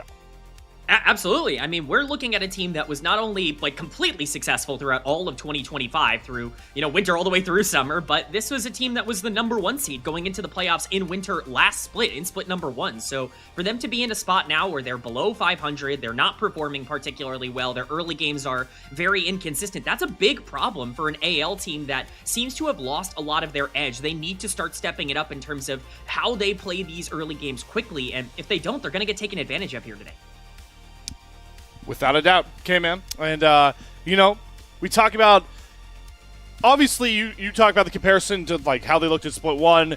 I easily want to continue to draw comparisons to a year ago, because if you forgot, a year ago is when AL are able to take themselves a title, right? They are able to go to MSI and have a really good showing in MSI for the LPL in general. So that's why I think it's so important to focus on how stark of a difference it is, not just from, like, you're talking about Split 1 AL, but a year ago, anyone's legend, because it's the same 5 players, including Mr. Kyle, who I have been one of the biggest fans of, one of the biggest fanboys of, and even him hasn't played up to the level, but he still came in such an integral part when AL does have any success, especially in the early game.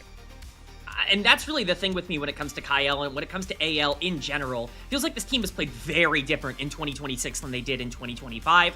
I get that the meta is very different. You want to be more bot lane 2v2 focused, but this was always a team that got their advantages by moving around the map and playing as a unit, being better than the sum of their parts rather than just trying to win individually, even though they are talented players. That's what you're seeing on the screen here. When AL has found success this split already, it's been because they get Kyle moving around the map early on in games, pre-10 minutes, fighting around Grubs, fighting around Herald, moving alongside Tarzan to get a lot of these, kills like a monkey on the invade here. They need to keep activating Kyle. If they continue to play passive on the bottom side of the map, I think they're going to continue to have struggles, but if he can start to be much more of a macro threat, all of a sudden that really brings back a lot of the ideas that AL was succeeding on earlier in the year. And it's a strategy, right, that we are very accustomed to as LPL fans, especially looking back at 2025, but it's such an interesting convo playing that style, right? And I got to have this with Alk Battery when we did AL BLG, because we felt like BLG are also a team that kind of gets out on the map early and makes those proactive macro plays with the top side and leaving their AD carry to their vices. It works for BLG a lot better because it's Viper that they're leaving in the bottom lane. But what sucks for AL is with Hope's current play style, I think it's warranted to say, oh, it's a 2v2 kind of meta. Maybe we try and play for Hope more to try and get him back into a groove. But like you're mentioning, I agree with you. AL look best when Kyle leaves him alone. So Hope is kind of at a detriment. It's part of the reason why we feel like AL are so dysfunctional. That's just one of the many puzzle pieces that isn't really fitting right now, K-Man. Absolutely. When you think back to Hope before the AL days, when you think back to WE or even as far back as the JDG days for Hope as an AD carry, I think of somebody who has been very successful playing weak side throughout his career. I would really like to see this team start to lean into that a bit more and get this entire macro situation into a spot where Tarzan can start to be more of a focal point than the bot side that has clearly not been as successful this split. We'll have to see if that is somewhat applied to this series. But their opponent on the other part of the Rift, Ninjas in Pajamas, we kind of talked a little bit about it at the very top of our start, but this NiP team has been on a tear, and confidence is key with this roster. Hoya in the top side, such a confident player. Guwon leading the charge for this squad, an up-and-coming jungler. Care even rounding into a bit better form. But if you want to talk about the success of NiP, even before they got to Group Ascend, K-Man, it's Zhuo, and now it is awesome, taking bottom lanes by storm in the LPL. Is it fair to say that this is a top 3 bot lane right now in the LPL in terms of the production that we've seen? I think bare minimum, that's the way they performed at the start of the split. The question is now, can they keep that up? Yeah, no, absolutely. They have been dominant in terms of their ability to generate leads in the early game, and they choose to play through the bottom side of the map. There are very few teams right now that feel nearly as successful playing towards that side. So Guwon has a great game plan, but you're absolutely right. It's this bot lane that's really made the biggest difference for NiP, and we just talked about Kyle being, you know, a big piece for anyone's legend. Zhuo and Awesome are going to need to step up and be able to capitalize on the mistakes that bot lane is making here today. Yeah, it is not an over-exaggeration to say right now you'd have to favor NiP in the 2v2 bottom lane, that side of the map is in their strength, which is still wild to think about with how strong AL have looked in recent history. AL, nonetheless, off to that slower start like we talked about. NiP off to this very fast start. Off to the races, one would say. And I always love running these graphics because it's always fun to come back to them, K-Man, once we get to, you know, start Split 2 playoffs, maybe even like throughout the entirety of Split 2, and look at how these guys have carried out from this starting point. Because there's still a lot of games we play, but we got to make sure, as we have, obviously, to give NiP the credit for not just the wins, but even the stats backing up how dominant they've been to start. This is the best early game team in Group Ascend. Like, full stop. In terms of the stats, you can't argue it. Nobody is generating leads at the level that NiP is, which is absurd. I mean, the fact that we even have to have that conversation around Ninjas in Pajamas is fantastic, but it's been the thing that's really pushed them forward, is the fact that they're constantly going into the mid-game with gold leads. This might not be the most mechanically talented team in the world. Like, you can talk about most of these other Group Ascend teams having more, you know, established mechanical talent that can, you know, take over team fights. It doesn't really matter. If you're up 2,500 gold every game going into the 20-minute mark, you're going to be able to win fights, you're going to be able to control objectives. It's something NiP have done really well, and conversely, it's something AL have done very poorly. This has been one of the slowest teams in the LPL to start off the year. If they want a chance to be able to survive here today, or if NiP want a chance to be able to really run the Rift, early game is going to matter a lot. If NiP get those leads, consider them pretty big favorites. But of course, K-Man, we could praise the hot start here for NiP, but it's important to put, you know, their sort of schedule under, you know, the microscope here to really start to have are NiP the real deal here? So, K-Man, we got to make sure to, you know, present all sides of the argument. We're looking at the schedule. How do you feel that factors into your take on this NiP hot start we've been highlighting? I mean, it's very clear that they've got the toughest part of their first half of the round robin this week, and this is really going to be the test for them. We have it up on the screen here. I think best case scenario, they probably come out of this week 1-2 in terms of these series. You want to be able to pick up a win, but what that means is that today is probably the series you need to win. BLG and Top Esports look like the two best teams in the LPL. It's going to be hard to ever expect them to be, you know, favorites in a series like that. If you don't want to walk out of this week 0-3, losing all your momentum, today has to be the day that you step up and kind of overachieve against an AL team that we see, again, below 500 at 2-3 in 6th place right now. So we'll have to see if they can get that coveted win like you're talking about for this tough week here, as we are soon to get underway with walkouts here. Hit the stage for our two teams. And again, I've talked about it a ton of times, but so fun to see this new style of walkouts. Everyone getting the high fives and getting the fans involved. And if you've listened to our GIOs, especially in Group Ascend, I am forging the theory, K-Man, that these high fives are a direct correlation to the larger GIOs. More fans come out because they want to high five their favorite players before they play. Then they go to the stands and get more hyped. You get louder GIOs. I mean, listen, the scientific theory's on my side here, K-Man.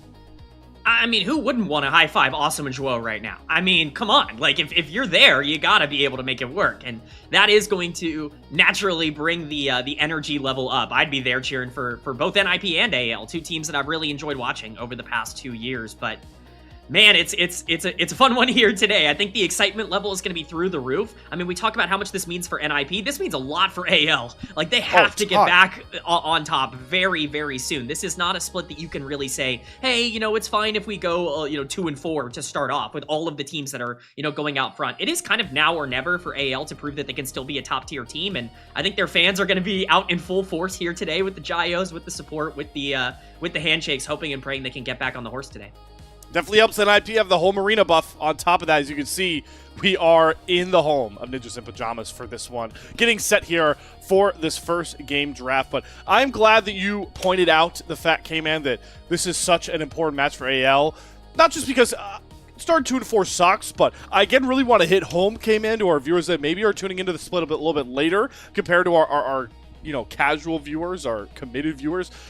This group ascend is much tougher than Split 1 was. And I'm not even talking about the NiP factor. It's the other teams as well that are just stronger this split. Top Esports, IG are two of the names that come to mind, that rosters that have improved significantly from their Split 1 form. So you got to take a series like this when you get the shot, AL. You can't miss. Like, it has to start happening now. This was already a team that finished 4th in the playoffs in Split number 1. Again, that was with a weaker league, and they lost to a Weibo Gaming team that we saw earlier pick up a nice win. Obviously, congrats to them. WBG's been struggling a little bit, but, like, Weibo is not the team that they were in the previous split either. These were both, like, top 3, top 4 finishes in terms of where, they were at in split number 1, and because the league has evolved and advanced so much, both of them are really struggling out of the gate here. AL has to start winning now. Again, I think confidence is so important in Group Ascend because all of these players are talented, and it really is just about feeling comfortable in the plays that you're making. We've seen a team like NiP not have the hands, but have the confidence, have the game plan, have the macro ability to be able to generate their own leads, and they've been able to win games because of it. AL was always the team last year that was able to make their game plans work at a higher level than everybody else. That has to start clicking at some point. Has to. And we'll see if they can get onto the right road forward here in game 1. As we got the lights flashing, that means draft is on your screen. K-Man, I, of course, will give you the mic to take us through this, but before, I'll make sure everybody's informed. AL have taken first selection on red side, and then you've got NiP over there selecting blue side, and I am seeing a heavy bottom lane focus with these first rounds of bans, K-Man. That's what you have to do against NiP. It's really funny to see Varus, Lulu, and Lucian basically taking away 3 different lane combinations on the bottom side. Awesome Lucian, ego, man. I know, Awesome has been like the Lucian player, but look at the things that are left available. Ryze is on the board, Rumble is on the board, basically every jungler, like Xin Zhao, Vi, like there are so many things that have been left still up too. Nocturne, yeah, Karma, that's actually a great shout. Karma, very heavily banned. I actually think this is the first... Yeah, Karma has a 100% ban rate by NiP throughout this split up until this point. It's the first time it's been let through. Ashe Seraphine, another lane that's up. There's plenty of power on the board. It's really just the playstyle direction you want to go in. Now here's an interesting point we've gotten to with more of these dominant 2v2 bottom lanes coming across. We've seen LPL teams, set up more often to be willing to split them apart. We've seen Seraphine split from Ashe a lot of the time. We've seen Ezreal Bard, Ezreal Karma really be split up a lot. So Ashe getting locked in doesn't necessarily mean that Kyle is going to get the Seraphine. Zhuo might be comfortable taking the Seraphine away from this Ashe because Ashe Seraphine is by far the most oppressive of all these new bottom lanes we've seen pop up with the Enchanter meta. They'll take the Rumble first, that's fine, but I wouldn't be shocked. I'm a little surprised. This is a hover, but I would expect the Seraphine to be taken away here if NiP aren't willing to play into it. I think the worry is that there aren't really a ton of good AD carries left that want to play with Seraphine. And I think that could be a bit of a concern. Karma as well is a decent answer. Karma Jhin would probably be one of the more consistent lanes that you can play into it. I know we have a Jhin hater on the other side of this cast, but I am not the Jhin hater.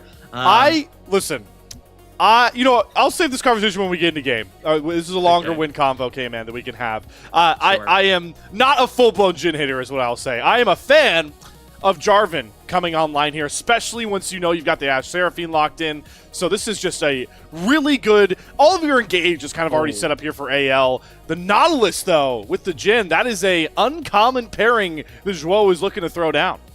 Yeah, I get really nervous about engaged supports in this meta. Nautilus really the only one that feels super functional, at least has had any relevant success, but playing Nautilus into Ashe Seraphine is going to be difficult. Jarvan's going to have a lot of free engage. You need to be able to match that. You're trying to set up for the Rumble ultimates. I understand the idea here, but it puts a lot of pressure on the middle of the map now for Ninjas in Pajamas to be able to capitalize on those engages, and we'll have to see where the priority goes in the ban phase. Vi going to get taken off the board. I assume Xin Zhao will be the other ban coming in here from Anyone's Legends. Nocturne definitely still available as well to be able to play through in that same vein. So there are junglers available, but it's actually NiP themselves who ban the Rise, not feeling comfortable to either take the Anivia, the Cassio, or something like that into it. But the mid lane pool is actually also starting to get pinched. This is a pretty good start, I would say, for Anyone's Legend.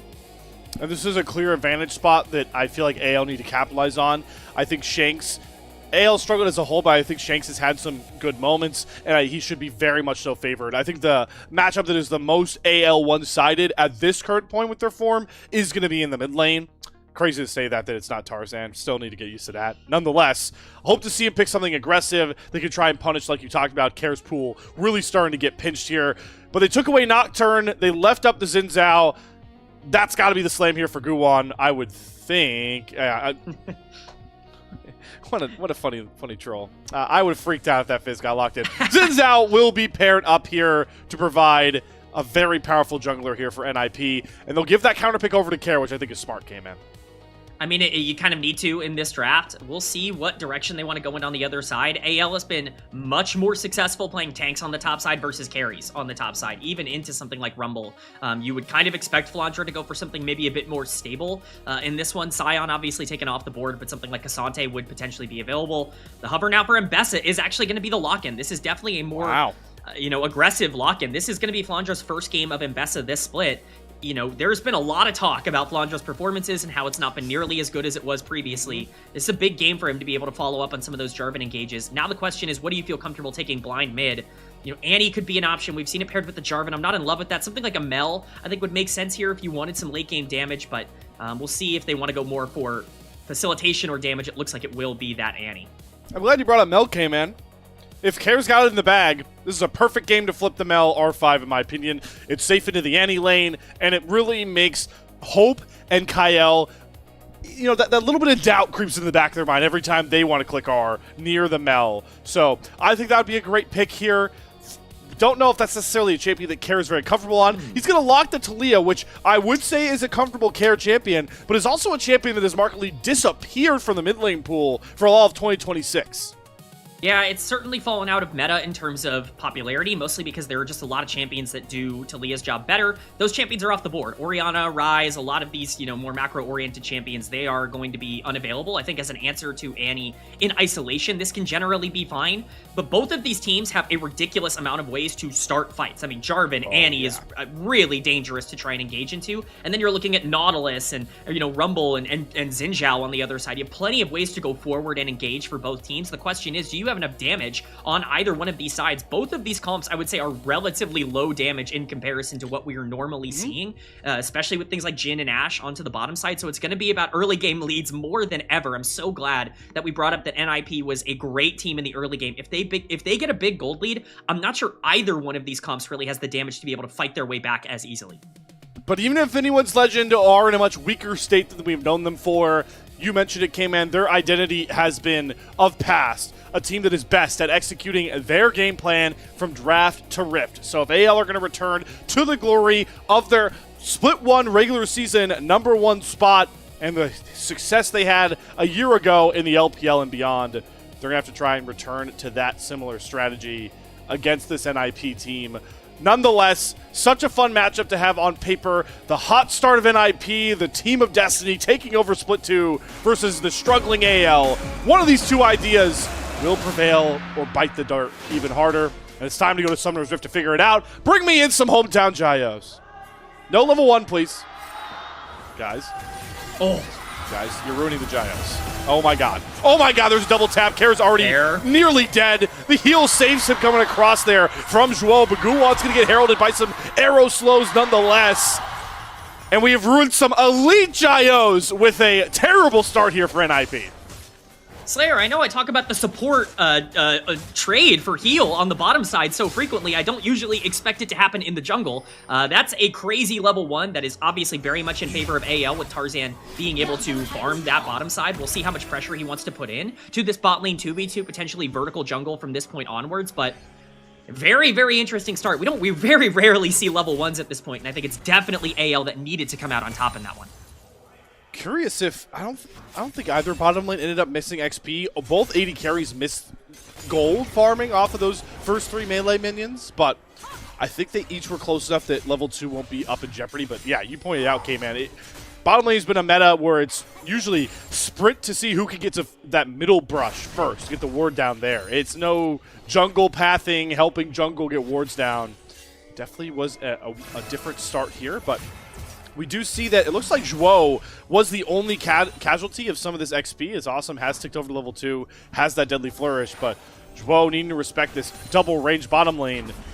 If you're tuning in late to 2026 season, K-Man, this is why engaged supports are not at the top of the meta this laning phase. Absolutely. It's so hard to play Nautilus right now in lane, and just as we expected, it could be vertical, but Tarzan is here to push Guwon off. Flag and drag forward, gets the knock up here. Shanks has first roam over. Guwon is going to steal away the big Raptor, but, I mean, you are dead, my friend. First blood gifted over to Tarzan, who punishes the invade with style. Yeah, I mean, it's just a sacrifice of his own life in order to get the Raptor. It's up to you to determine whether or not that's worth it. I certainly do not think so. It's a fantastic start for AL. Guwon is in a really bad position right now on the Xin Zhao that really wanted to try and take the fight to anyone's legend. Down 1,000 gold almost already, and most of that being in the jungle. You know, we talked about potentially scaling this game out of control. Kair already had to blow teleport at level 1 to get back after that exchange. Guwon didn't even have flash in that exchange either, so It's really not looking good right now for Ninjas in Pajamas. A team that, if you missed it, has been the best team through the opening 15 minutes in the LPL. This is a rare, weird section here for NiP. But of course, we have a ton of tools, as came in highlighted through the draft, to create engages, to create early game skirmishes.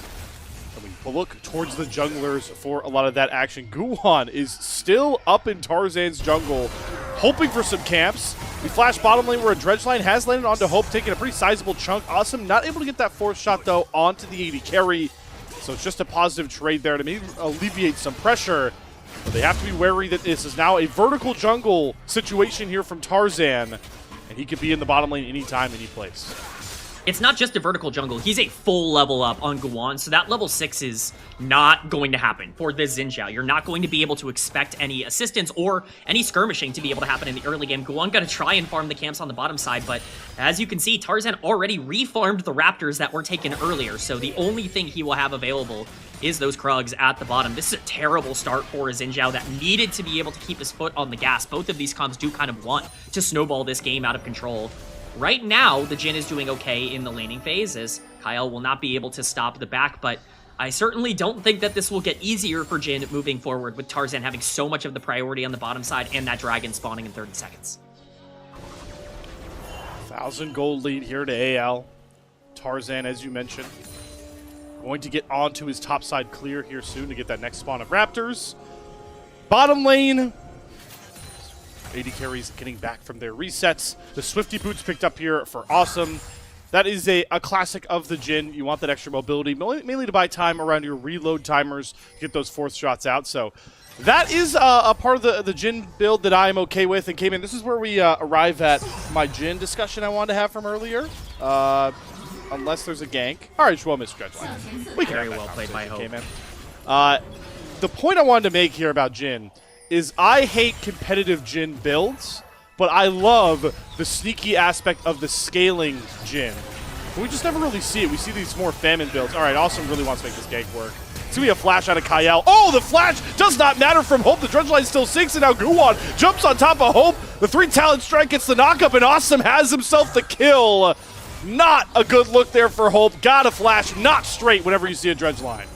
Man, it's such good patience from Hope for so long, but you have to realize he's just gonna sit there. There's nothing else on the map for him to go and do. He can sit bot lane without farming camps if there's no camps available. That is the one part, the one time of the game where you can't be stepping up and making a mistake. And again, you're absolutely right. It's a poor flash from Hope, and it ends up really getting punished. He is very far behind in this 2v2.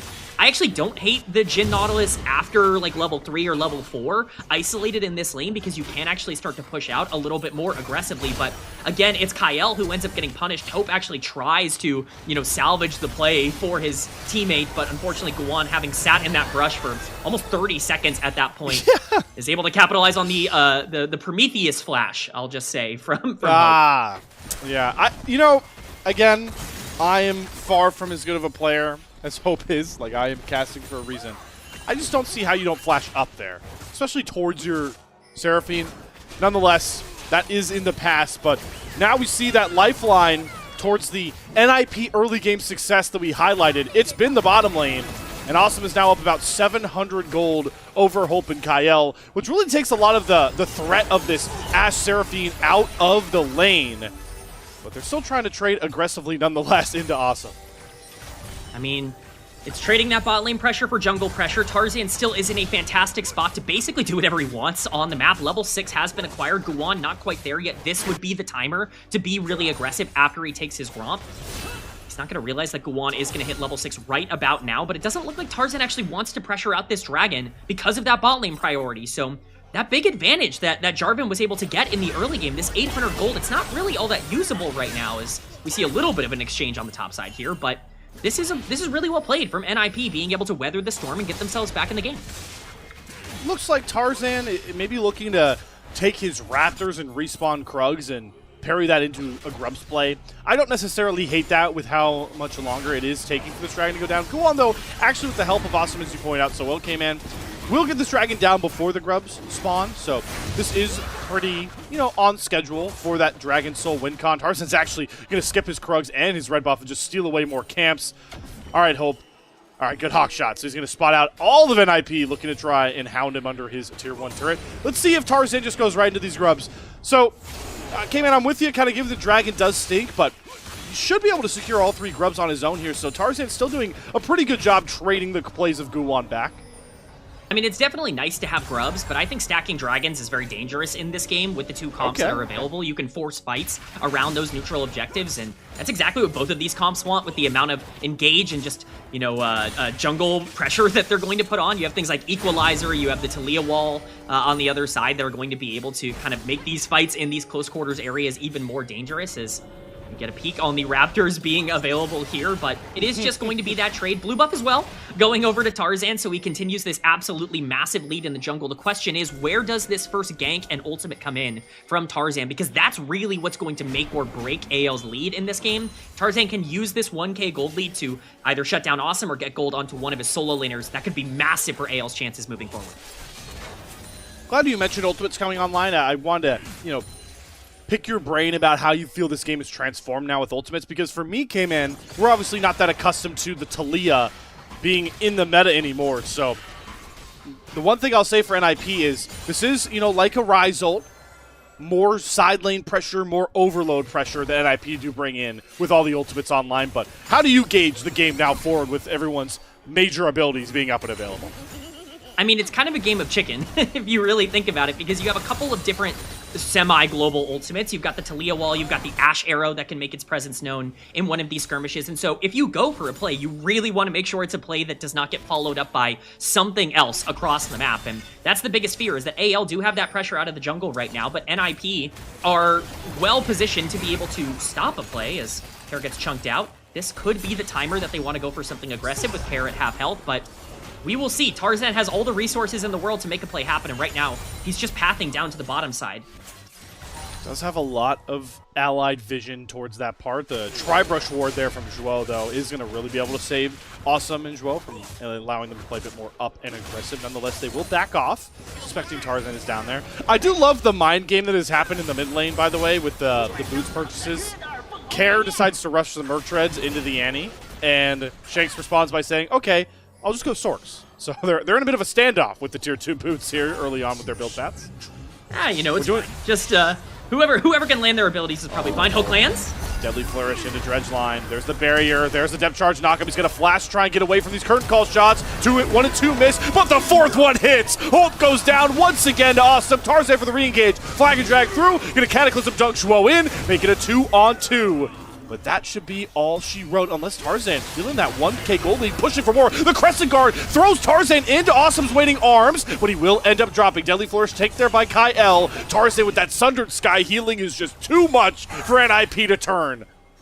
That is exactly what AL needed to do. This play should be over. Yep. Awesome respecting the Tarzan re-engage, but that's how you need to play the Jarvan. It doesn't really matter that your ADC gets caught, although it's not ideal, obviously, that Hope gets bursted down before that fight starts. You know that if Jarvan's in the area, you can win any sort of re-engage, and ultimately, AL end up very positive in terms of the gold on that play. It's obviously a really poor start from Hope, getting caught by the Q there coming in from Zhuo, and Zhuo does a great job to capitalize on it. He flashes in here to get vision for that 4th shot as well to make sure they can secure the kill, but at this point, Tarzan's way too strong. He basically just wins the 2v3 on his own. Yeah, he's 2 levels up. He has so much damage going for him right now that he feels comfortable to take this fight even without his AD carry, and he's absolutely right to do so. So while Awesome is online, so is this Jarvan, and if you get Cataclysmed, if you're Jhin, it doesn't really matter how much gold you have. Speaking on the Jhin K-Man, I'd like to rectify my previous statements. I am not a Jhin hater this game anymore for one reason only. I got interrupted a little bit earlier about it. Doesn't matter. Hex Optics is the first completion for Jhin. That's signaling to me this is a crit Jhin, a scaling Jhin, and that was the one thing that kept me away from Jhin play was the Famine Yomu's RFC rush that made you useless except for CC K-Man. That's not what Awesome is bringing, so I am back on the Jhin train with you. How can you possibly expect him to build anything else? He is the carry. This Care, very pushed up here, very much getting exploited.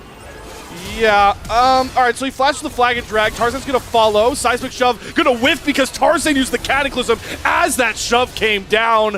Oh boy, scary sight for NiP. Tarzan looks locked in and angry about the 2-3 AL start to split 2. Yeah, Care just way too far forward in a position he has no business being in. Awesome does have some push on the bottom side, and technically there is no Cataclysm for this Dragon fight, but there's so much more power on the side of anyone's Legend. I would imagine that this is going to be a pretty easy fight win. We'll see if NiP even want to go for it, with Shanks making his way down. Doesn't look like Hope has access to the Ash Arrow either, so AL are missing a couple important ultimates. Shanks is going to have to be key with this Tibbers. TP is going to be coming across here. Both solo lanes, but Tarzan's going to get the Dragon first. Encore going to delay the engage here from going with the Crescent Guard, though. Should be able to throw hands with Tarzan. When becomes lightning, doesn't matter. Awesome finds the shot, puts the curtains down, and he's throwing haymakers. 4th shot to the heart of Hope once more. Awesome picks up a double, carrying all of the kills here for NiP. This is a 4-0 Jhin to open for the Ninjas. Awesome continues to live up to his name. He is dominating right now in Group Ascend, and it's yet another big team fight for NiP. They're down so much gold in that exchange, but they recognize that Tarzan has no Cataclysm. He has no way to be able to deal with Guan efficiently, so they just target down the Jarvan, who, let's remember, is the entire gold lead for anyone's Legend at this point. He's left alone in the pit, and once that bouncing grenade ends up taking him down, it is free fire for Awesome on the back end of this fight. Hope, unfortunately, is sacrificed to the Wolves, being that immobile Ashe, and NiP are very much back in this game. The Dragon going over to AL is good in terms of stopping the stacking from NiP, but we're getting to a point now with a 1K gold lead and 3,000 gold up on Awesome, where it's going to get even more difficult to try and fight front to back. My fellow LPL broadcast team, if you want a free content idea, well, maybe just, okay, Zhuo doesn't land that hook. I think we can, at this point, can we make a collage of 80 carries that have been blown out of early game gold leads by Awesome this split? Because the list just keeps on growing, and Hope has unfortunately joined the fray. Hope doesn't even have an item yet. Awesome's got 2 items. Got he has Ash Arrow, 0. though. Bang! Hits it right into Guan. Cataclysm down. Guan doesn't even get to move before he drops. TP for extra assurance. All of AL showing up to this play as they invade and push 2 members of NiP back to the fountain. I mean, I don't know if that's a caster curse because it happened as I was talking, but, I mean, Hope makes the big impact there with the arrow. No items, no problem for somebody who has that much lockdown ability. This is the benefit of having Ashe. Even if you fall behind in the early game, you can still make a lot of plays. Tarzan going to continue to look. No Cataclysm and no Ashe arrow available does make any fight a little bit more precarious, but that's the exact thing AL needed to do to keep themselves in this game. Tarzan is such a massive presence, and he continues to kind of run the rift right now. How are we feeling about this second item, Serpent's Fang Jin? Because I was hyping up the crit path, and then I feel like Awesome just ruined it. Did he really have to be the one to build Serpents this game? I think Serpents is valuable for NiP this game, at least. I think the big worry for them is they end up getting the Herald here because AL doesn't really have the reset timer after the play they made to be able to contest this. The big worry is that Awesome is the only one who has the ability right now to build anything in terms of the gold that they have, and they need that cut into Jarvan because if they don't have it, then he just gets to run every single fight. Awesome has to be so scared of this Jarvan being able to dive onto the backline. So while it might not feel very good for the gym, I do kind of understand the direction that they're going in. It just, you know, obviously isn't ideal for the 4-0, 2,000 gold up gym. Koya, next threat for Tarzan's Rampage path. They're going to flash out of the flag and drag. And Tarzan is paying stops to all lanes with this 2.5k gold lead he is holding on to. But good old Shelly going to come out in the mid lane here. Only 2 plates left on that mid-tier 1 turret. Tarzan still walking his way back down from the top side. NiP aren't going to agree to try and get the mid-tier 1 turret. But they have a valuable mid-game condition to play for. Tarzan sprinted all the way down here, though. Guwan gonna have to flash another nice halfway through the map arrow there from Hope, who is still finding ways to provide value despite his very slow start here. Care gonna pick up the mid-tier 1, gonna use the wave of the wall to get himself out of dodge. Well played by NiP to be able to pick up a tower onto the bottom side here. It's obviously not a perfect play. You have to blow that flash on Xin Zhao, but Hope continues to be active as long as you're not getting hit by those. It should be fine. No. Yep. Oh, Hope. Oh my god, Hope. Oh no. Gotta dodge his curtain call bullets. Oh, second one gonna hit for the slow. Fourth shot gonna find the mark. No! Hope just gets a bit of a haircut. I was curious why Awesome didn't just crit shot the turret, but I guess we figured out why. Yeah, he wanted the kill. Unfortunately, not quite enough damage. Just barely whizzing by him to pick that up. NiP is gonna be taking away this blue buff. Dragon spawning in 45 seconds, so you're not quite there right now, Tarzan! Nice, Tarzan. Nice. That's dominance. That's asserting. I'm 2,000 gold up and I'm stealing the blue buff back. Like that's just to try and make sure that everybody knows that he is running the Rift right now. And he really is. Tarzan is in a dominant position. He finishes the Black Cleaver. He's going to be so strong for this dragon fight in 25 seconds. Yeah, it definitely feels like, if you look across the board, right, with first item spikes, outside of AD carry, I like the power of the items AL brings to the table in this skirmish. Is a dredge line forces Ro to flash out of an encore, hoping to get the slows here with the cube fully stacked up. Tarzan flag and drag, Cataclysm dunked down on a Guwan, who doesn't even press the Crescent Guard before Zhuo drops off the map. TP coming through here for Hoya. Public execution for Flandra, not going to find its mark, but AL still hold a man advantage. And it's a rough walk back here for NiP if they want to contest this dragon. This has become a lot more difficult. It's a massive mistake from Zhuo, just not landing that dredge line and getting caught in no man's land. That should be Dragon going over to AL. Let's NiP want to fight here. No Encore, no Cataclysm, no Ash Arrow. So some ults have come off the board here, but Guwan really can't make up his mind. Jinx is going to flash and drop the tippers onto him. Seismic shove from 2 for Care is too little too late. Awesome was farming the mid-wave, so now he's got to backpedal the rest of his team as he watches his top laner get knocked up, double snared, and taken down by Flandra. It's the Tarzan show, and AL are watching it to try and find themselves this Game 1 win. It's absolutely the worst of both worlds for ninjas in pajamas. They end up losing a man at the start of the fight, but feel like they can contest anyways. They stand around watching the dragon go down, only to lose another member, two more members in the subsequent fight. Shanks could be targeted on the top side, but does Care even have the damage? He's going to try, throwing rock after rock. He's got Zhuo coming. Good seismic shove into the stun. The deadly flourish will make sure Carrot gets the kill. And now Flandra, he's TP'd himself into a 1 versus 3. Depth charge knockup. Force shot to the heart. 2 more kills back to NiP. Huh? Well, like, what's even the play there from Flandra? You just sacrifice your mid on the top side with 3 members moving up and you go somewhere else. The TP ends up being catastrophically bad. The gold lead is shifting back and forth. I talk about the pendulum a lot, Slayer, but boy is it swinging in this game. It is truly Tarzan versus the world. Anyone's Legend very much have the chance to be able to keep themselves in it, but NiP are fighting back. It starts with a really bad play from NiP. Shanks does a great job to capitalize on NiP standing around and basically just watching this dragon get taken. Tarzan aggressive enough to be able to follow through, and at this point, Hoya, Guwan, they don't really have the health bars to be able to survive in these exchanges, especially when the equalizer goes wide. But that mistake after from NiP, or from AL, ends up being really costly, as now you have a 1,000 gold lead on Care in the mid lane, and this Talia is going to be a bit of a problem. Okay, man, I know you outlined for myself and all the viewers at home that this is one of the least late game oriented drafts we've seen in all of Split 2, right? With the champions we have on board here. But how much of a worry is it, in your opinion, that Tarzan, his damage, his gold lead, his effectiveness in the damage category with it, will fall off, and at some point, if this game goes late enough, AL are going to need one of these solo lanes we just saw in topside. This AD carry out of Hope that's been really far behind step up to win the game. I mean, I'm very worried, if only because the player that has the most amount of responsibility in that exchange is Flandra on the top side with this Ambessa to be able to keep up in terms of landing skill shots and maximizing damage. And we highlighted this in draft. Flandra has basically exclusively been on tank duty, and when he's played carries, it's not looked nearly as good across 2026. This is going to be a big game to kind of reverse that narrative for him. On the Ambessa, he's going to have to find some really good angles onto the backline to capitalize on Tarzan being able to dive through. Tarzan should have the tank stats to be able to lock people down. We'll see who can step up to be able to capitalize on those engages. I really like this look from NiP, by the way, doing a good job punishing Flandra being TP-less. You had Care pushing on the top side. He's going to get this tier 1 turret, and you watch the other members of NiP, 4-man, walk in to the top jungle. What did that force came in? I watched Flandra walk halfway through his own jungle, drop a wave, and then walk halfway back after he saw the NiP were out of the jungle, all because he lost that TP throwing it towards the top lane earlier. And look at the CS difference. I mean, Hoya is up 500 gold just purely off of the waves he's been able to catch over Flandra. That is a big problem. Hope and Kyle are kind of pushed into their tier 2 tower here. Do have Dragon spawning in about a minute and a half. That's going to be a massive turn of events. It's soul point for anyone's legend. They're definitely going to be setting up for that, but you have to start wondering where a lot of this aggression is going to start coming in right now.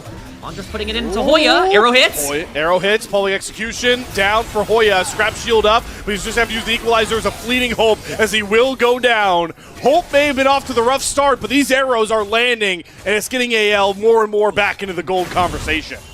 I mean, this is how you play Ashe in the late game. You just need to make sure you're landing the arrows. It's totally fine that she's down 3,000 gold. Both of these AD carries are fine without being the primary carries. The question is, who's going to be able to follow up on the engage? Right now, Hope is the engage and Tarzan is the follow-up in terms of the damage, which is not necessarily how you would expect this to go. It's a good pick. It doesn't change too much because he'll still be up for Dragon, but definitely something to keep in mind. I want to point out as well, Awesome completed the rapid-fire cannon as his third item. It's not going to be a lot of damage, but what it does is give him the opportunity to potentially stay safe before that Jarvan Cataclysm, which I think is the most important thing for this Jhin. It's just making sure you're not caught by the Jarvan. If you get hit by that ultimate, the fight is probably over instantly. Okay, man, you're right.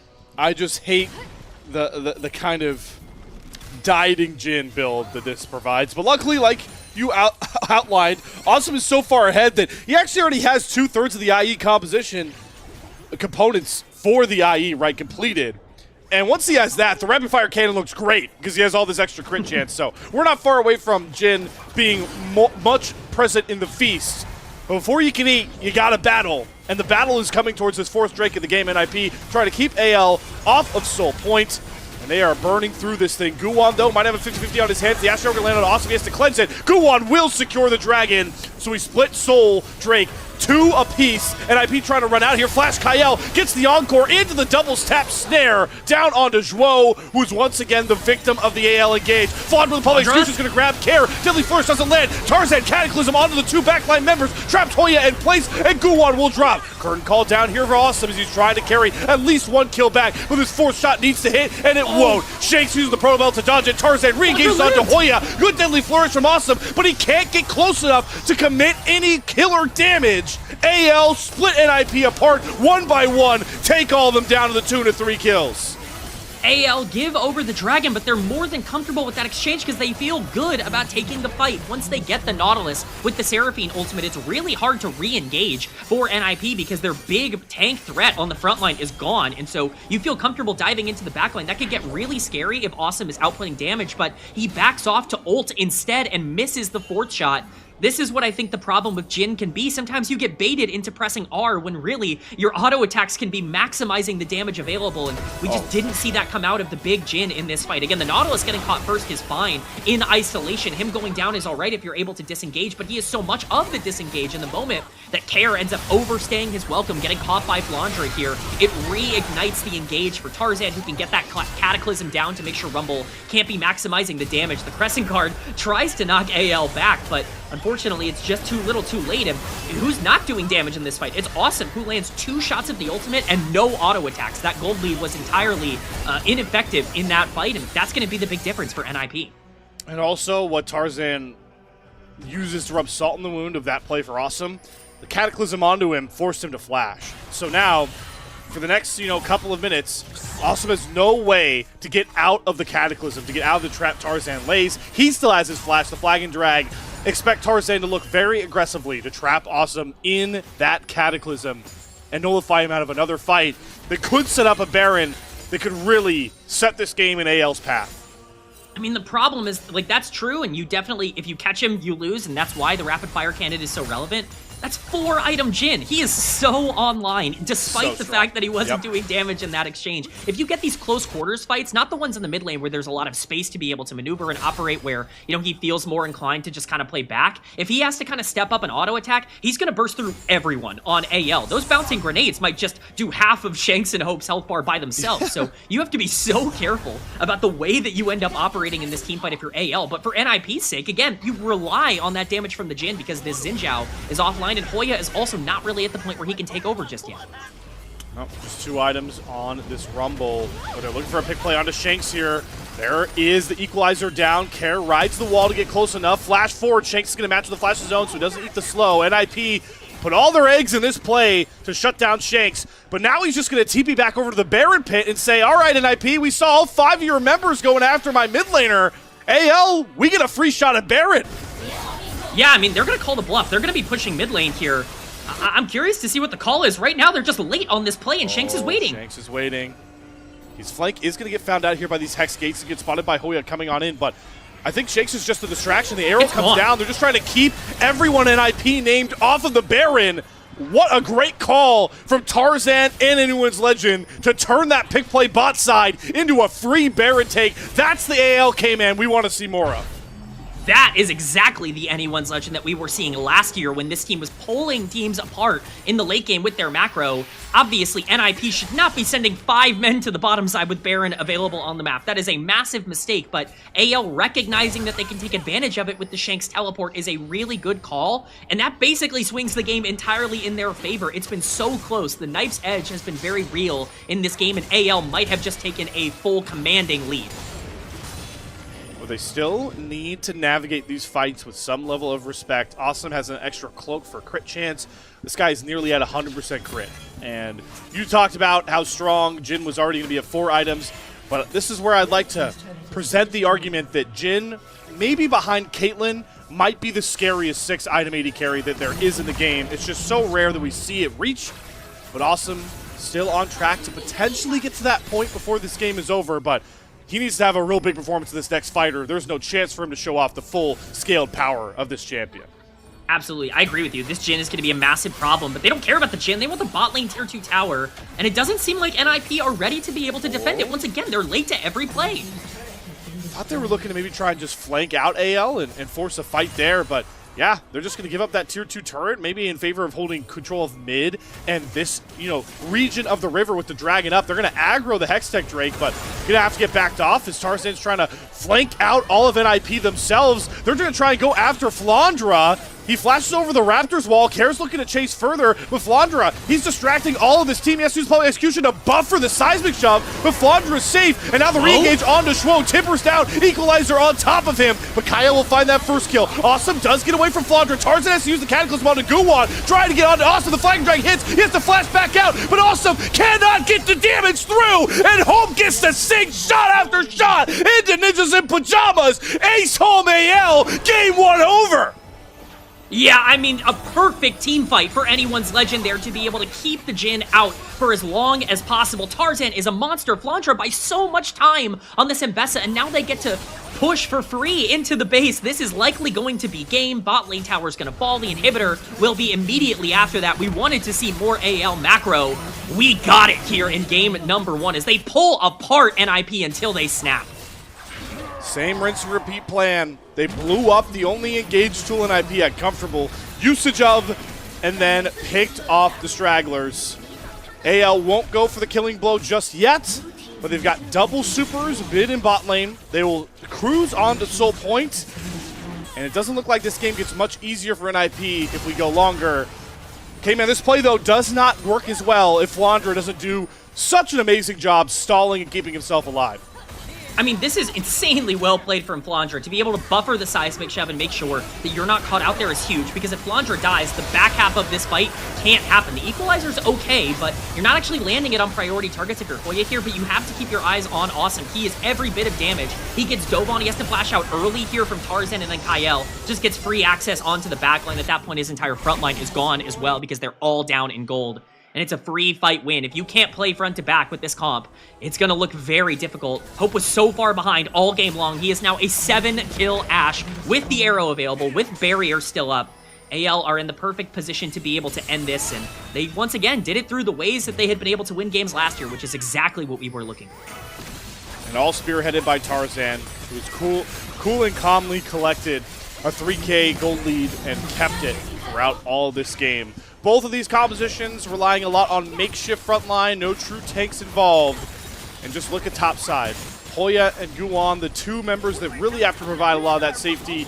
And Zhuo, all of them a combined, what is that right now? 0 for 15 across those three members. And that's where it's really hurt for NiP. It's tough, right? Like, Guan had a tough early game. Tarzan did a great job of abusing the fact that he was, you know, down from level 1. A big level 1 play ended up being, you know, really the big difference maker in this one. If Tarzan doesn't get the lead that he does, are they even able to survive the fact that Awesome gets really fed in this game without the dive potential? You know, that's a big question that they're going to have, and it's certainly something NiP are going to think about moving into game 2 of this series, but for now, they're just trying to survive. Tarzan at 5-1-12 has absolutely been the difference maker. We were talking about it in the pre-show. We really wanted to see Tarzan get back onto the horse. AL had such a bad early game record coming into this series. They were one of the weakest teams in the early game as opposed to NiP. Their early game was fantastic. Tarzan has really led the charge and done everything we needed to see out of the true, like, captain and carry of anyone's legend. The Split 1 MVP, performing aptly to that mark. Arrow there from Hope is going to end up going wide here. There is no Baron push for AL, so they aren't doing much besides throwing more minions quicker into the NiP ranks to try and farm up. Carry's getting some valuable solo time on those bot lane inhibitor enhanced waves, those super waves as we know them better for. So he's going to pick up some valuable gold here. We do have the Jhin onto 5 items. The LDR has been completed, but if Tarzan gets this GA done, K-Man, if we thought Tarzan was throwing his life to kill Awesome before, it's about to get a lot worse for the NiP AD carry. It certainly does not get easier. This is where I think you start to regret some of the decisions you made in draft if you're ninjas in pajamas. I don't really regret the Jhin. I know people are going to hate on this pick because it's Jhin and generally people don't like it. I don't regret the Jhin this game. I think the Nautilus has really not found itself to be very effective for Zhuo. These engaged supports just have such a hard time being able to make their way in. And hunting. AL The Mikhails from Zhuo actually blocks the Ashe arrow as things have slowed down mightily for me. Yeah, I think NiP are just going to be able to make their way out of that fight pretty easily. NiP will slowly work their way out of this fight. Yeah, I think we're running on technical. It's safe to say we're running into technical. Oh no! All right, guys, NiP are out of the fight. They're fine, but now AL are walking towards Baron. Oh God, there's a re-engage. NiP. Oh, okay, they've blown up. They've blown up Arha. Flandre is sectioned off right now. Tarzan can't get back in here. Tarzan flag and drag forward is the next thing I see, but he's 1 HP. Nobody can kill Awesome. Is it Shanks to find these kills? No, it looks like Tarzan does go down. But NiP, they trade 2 for 2 on a straight up 5v5. They're going to keep this game alive. As it looks like we're back after the glitch in the Matrix. It's a 2v2 trade at the end of the day. But that's a win for NiP. Definitely a win for NiP as Hoya starts to clear out these minions in the base here. They're going to keep the game alive for a little bit further. 2 for 2 is definitely not the worst case scenario overall, but we're going to get a replay of what exactly happened in this fight. The equalizer is perfect onto the backline. Kyle gets blown up instantly on this Seraphine, and NiP just do a good job of focusing priority targets. Once Tarzan dives in and there's not really a lot of follow-up, it's pretty free to be able to make the rest of this fight happen, while Shanks is going to destroy at least a couple members of NiP in the fight. That's probably the best exchange that you could possibly hope for at this point in the game. You know what the real difference it felt like in that fight was? Zhuo gets to actually engage, K-Man. Exactly. Hey, you know, called out a caster curse. I was just talking about how I think one of the big problems for this team is you draft this Nautilus who's trying to go forward, and he's not been able to do that all game.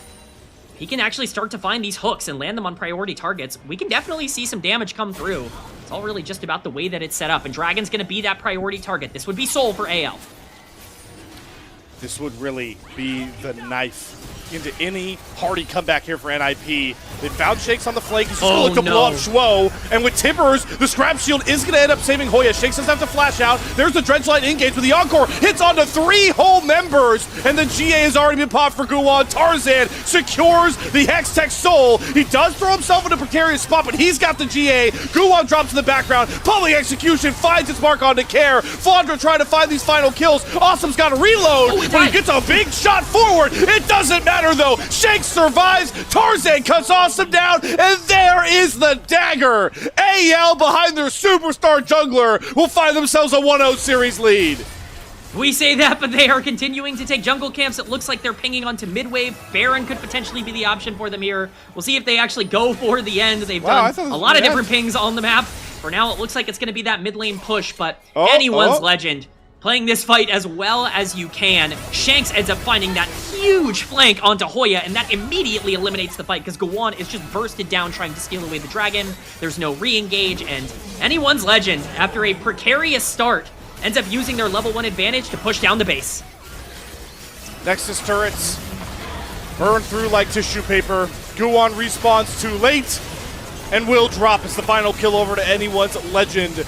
Some fights got murky. Awesome had a lead, but Awesome's lead falls short. AL lead the series 1-0.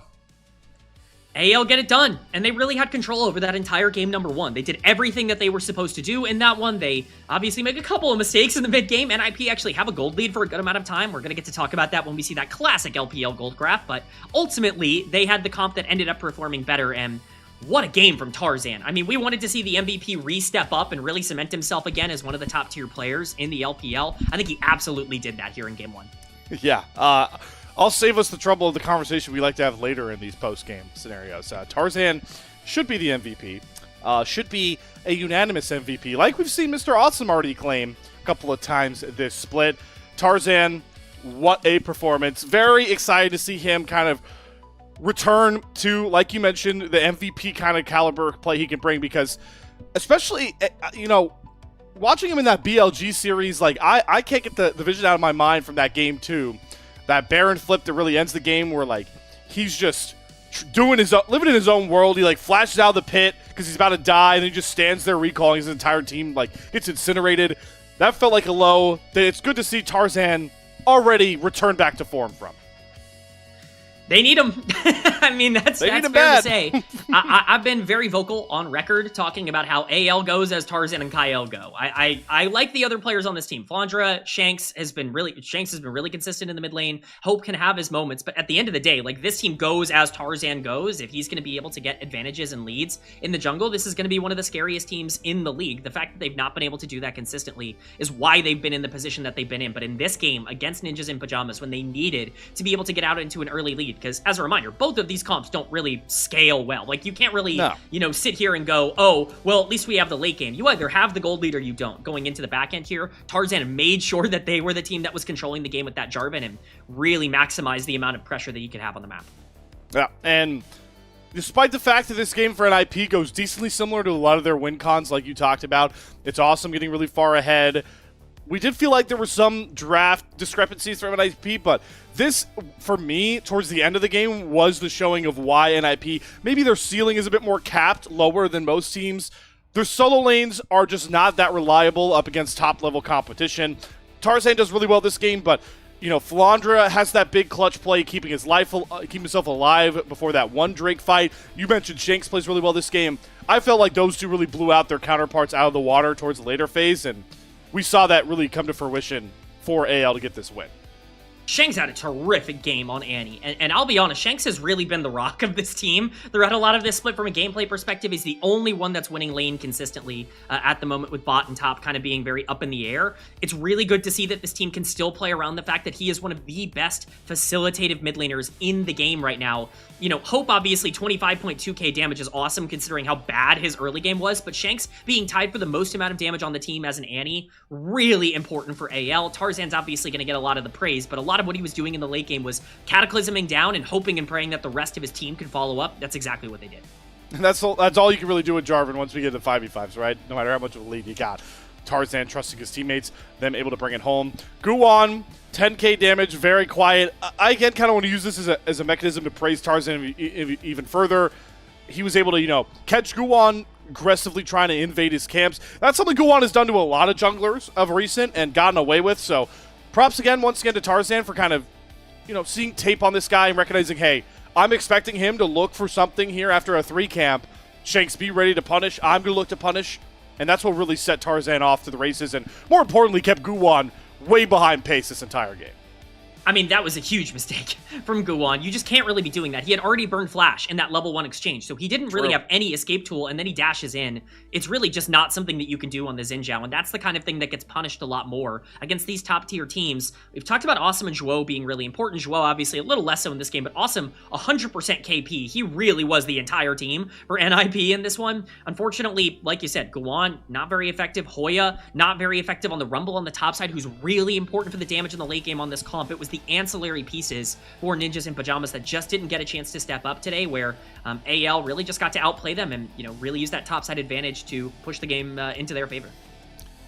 You know, Zhuo's Nautilus makes a lot of these early game plays work for NiP well, but I can't just help K-Man thinking it's a rare draft where Karma got left up. How much easier of a front to back could you have played this game if you had Zhuo and Karma? I mean, the whole game, that was my thought. It's just like, man, can you imagine how this game goes if they have Karma instead of Nautilus? Like, It is so different if they end up having that champion. Not only can you push that Jhin lead early significantly more in the 2v2, but you also get more, like, the point of picking Nautilus is you are better going forward. NiP never went forward. They never went. They always were going backwards in this game. Yeah, no. AL had Tarzan diving in on Jarvan and Flandre trying to ult the backline. They were always going to be the team that was moving forward. If you have Karma moving backwards with a Jhin to be able to keep him safer and to increase his movement speed and allow him to be kind of a huge nuisance on the back end of these fights, I don't know, man. You're looking at a very different game, in my opinion. I really do think the Nautilus ended up being the biggest problem in draft, and it's something I really hope to see this team rectify. I think engaged supports are, you know, shaky at best in the meta right now, and this was clearly a case where I think they got punished for it. Very clear win here for AL, but definitely signs that NiP could have won this game themselves through Awesome. So, K-Man, I mean, how much is your confidence rising that we could have a Game 3 tonight? Because despite NiP's loss, I still think they had a classic showing of what got them to this 3-1 point so far through Split 2. I don't think we saw anything in that game that would indicate that NiP is different than what we thought they were, right? I think that is the statement that I will give, is they still are the team we think they are. Awesome was great. I mean, he lived up to his namesake, as I said in that game, where he really was able to generate big leads, even with this Jhin Nautilus lane that people would consider much weaker. I mean, he was up 3,000 gold in the laning phase. He was dominating that matchup, up 50 CS, like just really running the Rift in terms of the way he played it. If he can do it on Jhin and Nautilus, he can probably do it on any bot lane, as long as you're able to play around him more efficiently. The problem in this game wasn't that you didn't get a gold lead. The problem was that you played the fights in the mid game poorly and that your jungler was kind of running it down. As long as you're able to clean those things up, I think things are going to be very playable. This was a winnable game for NiP despite all the flaws. Definitely was a losable game for AL as well. I'm just going to wait on Tarzan likely to get his MVP award.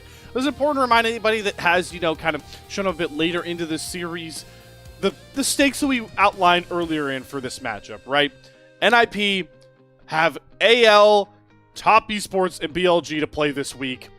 K-Man, you outlined that if they can come away with one series win across those three, you know, really adds confidence to the floor of this team. And also, standings-wise, would put them still in the pack with AL and JDG regardless of where they end up finishing. And there's the Tarzan MVP like we were expecting. 96% kill participation. I mean, like, what do you want me to say? Like, this guy was everything for AL across the entire map. You can talk about Shanks doing a great job to follow up. The Annie was good because the Jarvan could dive in. And the same thing for Ashe. Totally. Those Ashe arrows were relevant because the Jarvan could follow up. Everything ended up with Tarzan being the most relevant player on the Rift. There was no question for me on who MVP was going to be, but you're absolutely right. Like, this is a series now that you have to really start locking in. NiP, we looked at their schedule. It's Top Esports and Billy Gaming after this. Like, it does not get easier. This is your shot to not go 0-3 in week number 4, and that starts in game number 2. The electrifying NiP temperature gauge has been aptly sizzled down by AL, but this series has a lot more in store, and you best bet that NiP are going to find a way to fight back here nonetheless. Game 2 draft, they will have first selection, whether they want blue or red side, first pick or not. All of that in the cards for them as they try to climb back from an 0-1 series deficit. Anyone's legend versus NiP. Game 2 coming your guys' way after this short intermission.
Hello, friends. Welcome back. LPL English, your unofficial coverage of the LPL in the English nature as I've came in. Okay. What? Well, I don't know if you're dead or not. You could be a goat. I don't know. I'm scared. Oh, okay. I've returned. All right, you're back, Cayman. You scared me. My concentration rapidly diminished as you pardon me. Okay, here's the point I wanted to make here. So if you caught game one, AL get the game one win. Tarzan, unanimous MVP. He's an absolute monster. So you think, oh yeah, this is what we expected. Tarzan versus Guwan. Very clear edge towards Tarzan. Let's throw up the head-to-head we didn't get to before this series started off in the pre-show, where the stats show, guys, this is not a one-sided matchup right now. Yeah, honestly, Tarzan's not been that guy across the beginning part of this split. He's been very good for AL across the beginning part of this year. You mentioned that he was MVP of Split 1, which I think was relatively deserved. I think AL in general just looked great in the regular season, and he was a driving force for that. But it's been a tough start for Tarzan specifically because his laners have not been in good spots. As we saw in this game, the way to rectify that is just to dominate level 1 and then get your enemy jungler to invade you and to kill himself on Raptors. So that was obviously a really good turn, but Tarzan did such a good job once he had the pressure. If you're able to get him into a spot where he can control the map, he's just going to do it better than Guwan, even if Guwan is typically the kind of player that you would expect to be able to tempo out games well. Guwan, a player that showed so much promise so far this split for his aggressive approach to the early game jungle pathing. And if you missed game one, that's what Tarzan really was able to capitalize on and punish. So we'll see how much that really affects NiP and their game plan. K-Man, the Ninjas in Pajamas, they will have side selection, first selection here. Do you expect to see them just, gobble up first selection? We've seen teams play around with selecting sides as well. Maybe want to play for the counter. What's your take on what NiP should do to approach this Game 2 draft? I think we're still too early in the series to be justifying not first pick. I'm just of that opinion. I know that other teams might disagree. NiP in particular is undefeated on blue side, technically, throughout this split, so maybe you can see some sort of advantage in that regard, but I think realistically speaking... They just lost on blue side, K-Man. Well, I'm a liar, and my point has been proven false. Once again, I have been taken to justice, which is good for me. But we jump in the draft here with NiP getting that first pick. Yeah, well, they're on red side for this one. They will have first selection though. AL take blue side. There's something we were talking about a little bit between, while we were off air, K-Man. Karma ban. You said it was 100% for NiP before that last game. They're going to continue that trend to show that it looks like Joao just isn't really comfortable playing the Karma. I'm starting to question how comfortable he might be playing the Bard as well. I mean, right now it's like, whoa, what do you want to play? Like, Lucian Milio was definitely on the table for this team. Lucian was banned out previously. Lulu was also banned out previously by Anyone's Legend. And so one of those duos of Lucian Milio or Yunara Lulu is going to be able to get through. And those are kind of the main ones that NiP have felt comfortable piloting. It's going to be the Nocturne taken off the board, especially with Xin Zhao and Jarvan gone. Raises the value of Vi, Pantheon, Nocturne, all of them now unavailable. So a lot of the free engagers out of the jungle are not on the table. And that means that priority is going to be very different. Notably, Orianna has been left up, and I presume that will be the first pick here for NiP. Yep. Care will take, I guess, whatever bait AL have left out here by not selecting that one, or maybe being willing to give a Z-tier champion to a player that they hold to a lesser degree for NiP success. Something along those lines, right? Bottom line is Orianna does end up going on over here towards Care. Shanks, pondering encounters, and K-Man is not a fan of the Shuriman Emperor. If this one gets locked in here. I mean, we'll see. We've seen a lot of teams take Azir into Orianna. It's been a common counter pick, but they're going to pivot. They're going for the Lucian. They're like, we don't want to give that to Awesome. If we're leaving it up, we certainly have to take it away ourselves. Hope does have a Lucian game this split. Didn't really go all that good. Nope, it did not. We'll see if they want to lock in the Milio here. That's obviously the main support that you've seen it with. Nami is also playable, but I think people generally like to play other things right now with it. They're hovering it again, just to taunt me right now. If they do end up locking it in, I will be going on my Azir rant, at least a little bit here, or the specific Azir into Orianna rant. But it will be that Milio locked in for a strong bot lane. Yunara Lulu makes the most amount of sense here. Interesting, because I wanted to entertain the conversation of if Awesome and Joao feel like they could slam, they could go Corki Nami, but they'll go for the scaling. All right, Cayman, do your thing, man. I saw it. You can go ahead, man. I need to express where Azir is actually at right now, because the damage out of Azir it's really not as good as people think it is. Like, I think this champion is playable. The big problem I have with specifically people picking it into Orianna is you can literally pick any point in the game. Any point. Early, mid, late, any minute. There is never a point in the game where Azir is stronger than Orianna.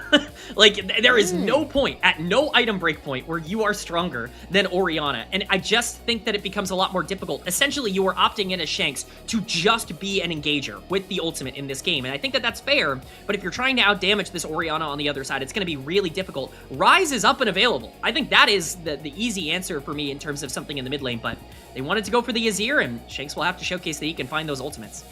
Here's my next question, K-Man. What the hell are these junglers going to play, man?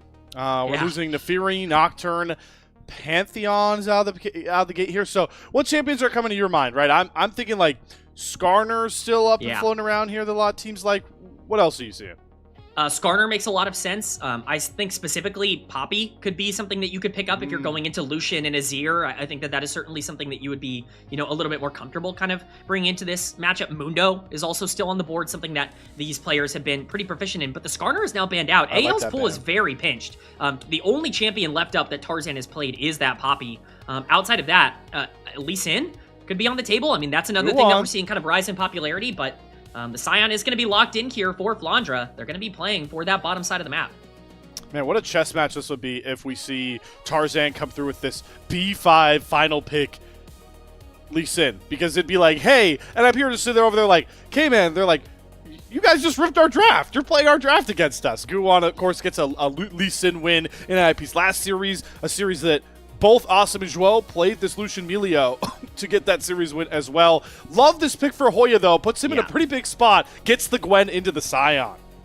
I actually think specifically in this team matchup, I really like the idea of putting Hoya in a spot where he can win early. Hoya's actually been pretty good for this team throughout this year in terms of his ability to play the early game and, generate leads. He's been known for things like the Varus top and the counter picks in the Vayne that he's been able to showcase. And I think Gwen kind of fits into this carry category, but it's going to be the Trundle locked in as the answer here going into the Scion. This Trundle is a massive issue, actually, now that I look at it for AL. This is going to be a pretty big problem with an Orianna ball on top of it to set up for a Yunara potentially carrying a Gwen diving the backline. I love this draft for Ninjas in Pajamas. But AL, they are trying to find ways to slow down what is now very clearly a super scaling comp across the board here for NiP. And it's going to be Tarzan feeling himself with the Kiana lock-in. Does it play well into a lot of NiP? Maybe not, especially with the Lulu. Do I like it knowing how well Tarzan played in Game 1?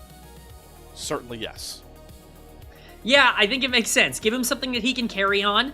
I am a little concerned because it's Kiana Azir in this mid-jungle duo, which really isn't going to have a ton of tempo in the early game unless Kiana starts snowballing out of control. You can have a level 1, maybe like you did in game number 1, but scaling is firmly on the side of NiP. I mean, you are not staring down a 5v5 that you can win in the late game if you're AL. This is a game that they kind of force themselves to be able to win early. They did that in game 1, so perhaps they feel comfortable doing it in game 2, but NiP have so many different outs. As long as they play relatively stable in this game, I would definitely feel like they feel pretty confident coming out of draft. Is there any decreased confidence in Kair's Orianna this game with no true ball delivery system? It's gonna have to take a little more skill for Orianna to find these big shockwaves. Does that hamper your take at all? I think the thing about Orianna that makes her so broken, in my opinion, that makes her so objectively the best champion in the game is let's say you hit 1 or 2 good shockwaves, the value from the shields and just generally the value from Orianna is already so much more than what most other mid laners can offer that the shockwave is kind of a bonus on top of everything the CC that she offers. She's already so good in her kit that, it can really be utilized in a bunch of different ways. We saw previously, in the last series for NiP, I believe it was Kair who got the Orianna, didn't get a single kill. The Azir on the other side of that matchup got 5 kills and was up 2,000 gold. Orianna did 5,000 more damage in that game. So hopefully that doesn't end up being the case here. You know what I hope it isn't the case? No level 1s. Let me hear my Jayos. Game 2 on the Rift.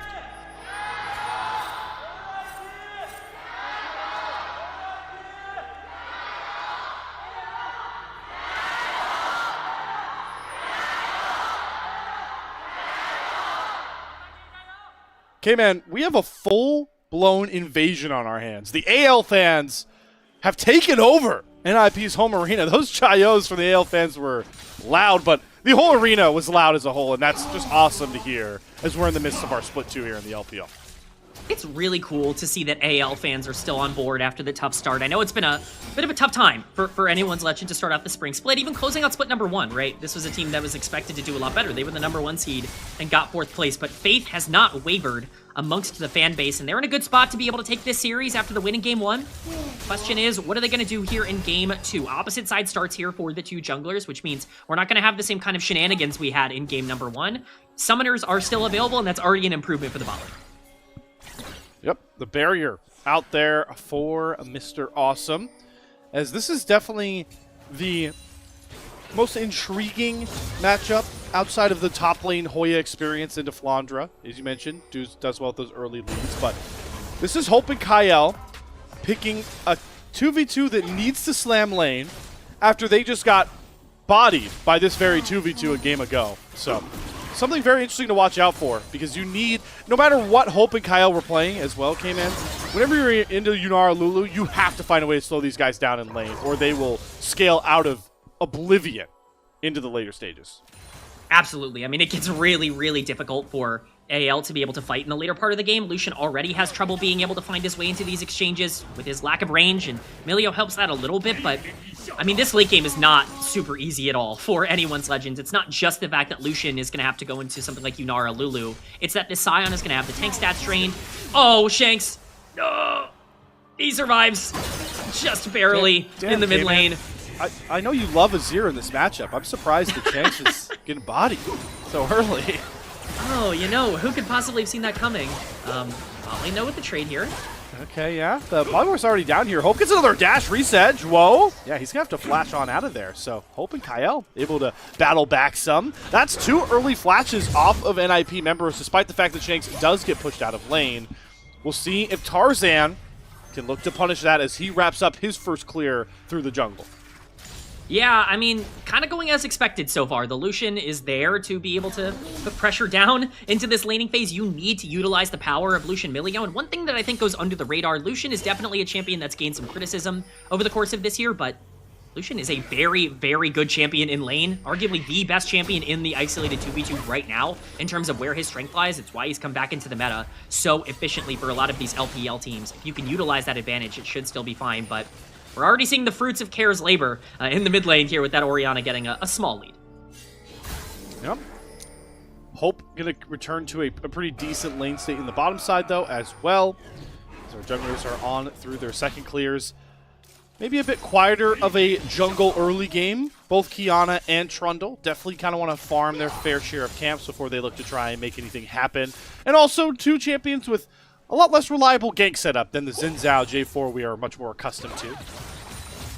Definitely a very different game. I think Engage is still very much the priority here for anyone's Legend in particular. It's kind of why you draft the Azir, is because you have the Flandra and the Azir to be able to, or you have the Sion for Flandra, not the Flandra, but you have Flandra being able to find his way with the ultimates onto potentially the front line to set up for Azir to be able to play more aggressive.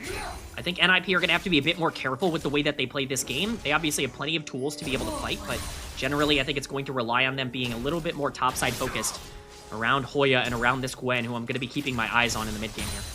Yeah, K-Man, good call. I mean, Yunara, Trundle, Gwen, they're all about, I need to run at opponents and feast while they try and run away from me. But if you don't respect the CC that a Sion's Decimating Smash, you know, an Emperor's Divide brings, even the Supreme Display of Talent, those, you know, Ooga Booga run forward champions can look pretty silly. So we'll have to see if AL can utilize that advantage to try and get an early lead that they don't look back from. We're still on pretty even footing here, but the Dragon has been started. This is part of the power of Trundle. Just slams these early objectives, but Tarzan's looking to answer on the top side here. Hoya gonna get jumped on. Well Flash, played. Decimating Smash, Unstoppable Onslaught combo. Hoya gonna flash, so get a pretty good needlework, and Tarzan doesn't have enough in the tank to finish off that kill. Big win for NiP. Hoya survives the gank. That is massive for Ninjas in Pajamas. Them being able to not give over First Blood while still getting Dragon is best case scenario. Let's remind you, this team wants to try and avoid as many fights as they can in the beginning of this game because of how comfortable they feel in terms of the scaling. Being able to start that process by getting that Mountain Dragon early, that's already a good amount of stats. Like, Mountain is one of the better Drakes, I think, isolated to be able to pick up early on in the game. And for Hoya to be able to survive there, it's best case scenario.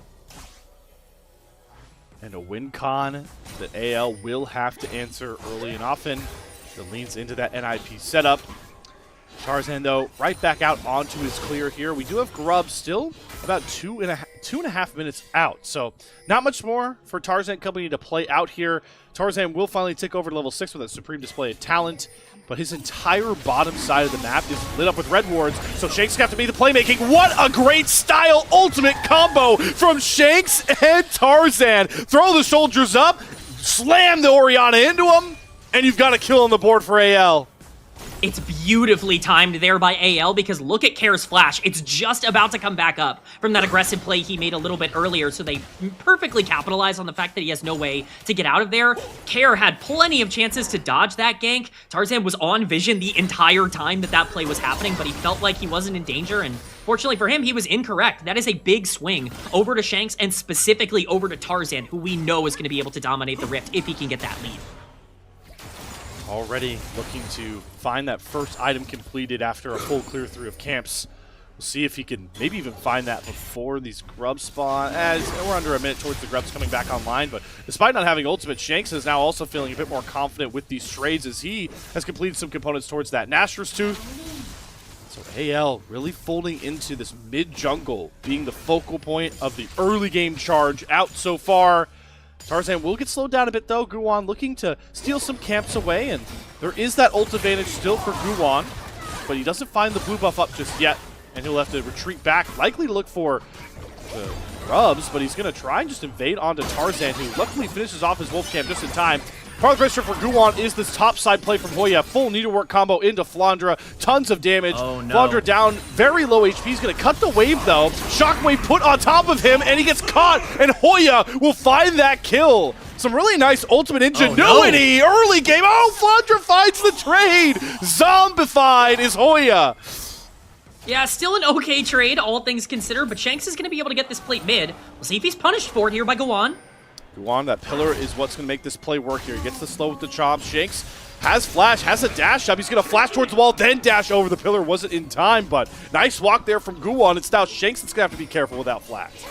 Yeah, I mean, it's at least good to get the flash out of the Azir, but you would have liked a little bit more on that play because Tarzan is going to get grubs. This is pretty massive just to avoid grubs going on to ninjas in pajamas. It's kind of underrated how good NiP are going to be in a side lane in this game. It's going to be very hard to stop Gwen and Trundle and even Orianna from consistently being able to push into these, weaker side laners, we'll be honest, with anyone's legend who probably want to group up a little bit more consistently. So I think being able to secure those 3 grubs if you are AL is a massive advantage. Now they're up to about a 1.5k gold lead, thanks to Flandra being able to salvage his death in the top side here. And who is going to end up being the real winner of that? Should be Tarzan. We'll see once he can get this first item completed. Talk to me, maybe a bit came in about how this Qiyana build path really sets the snowball forward on this champion in particular.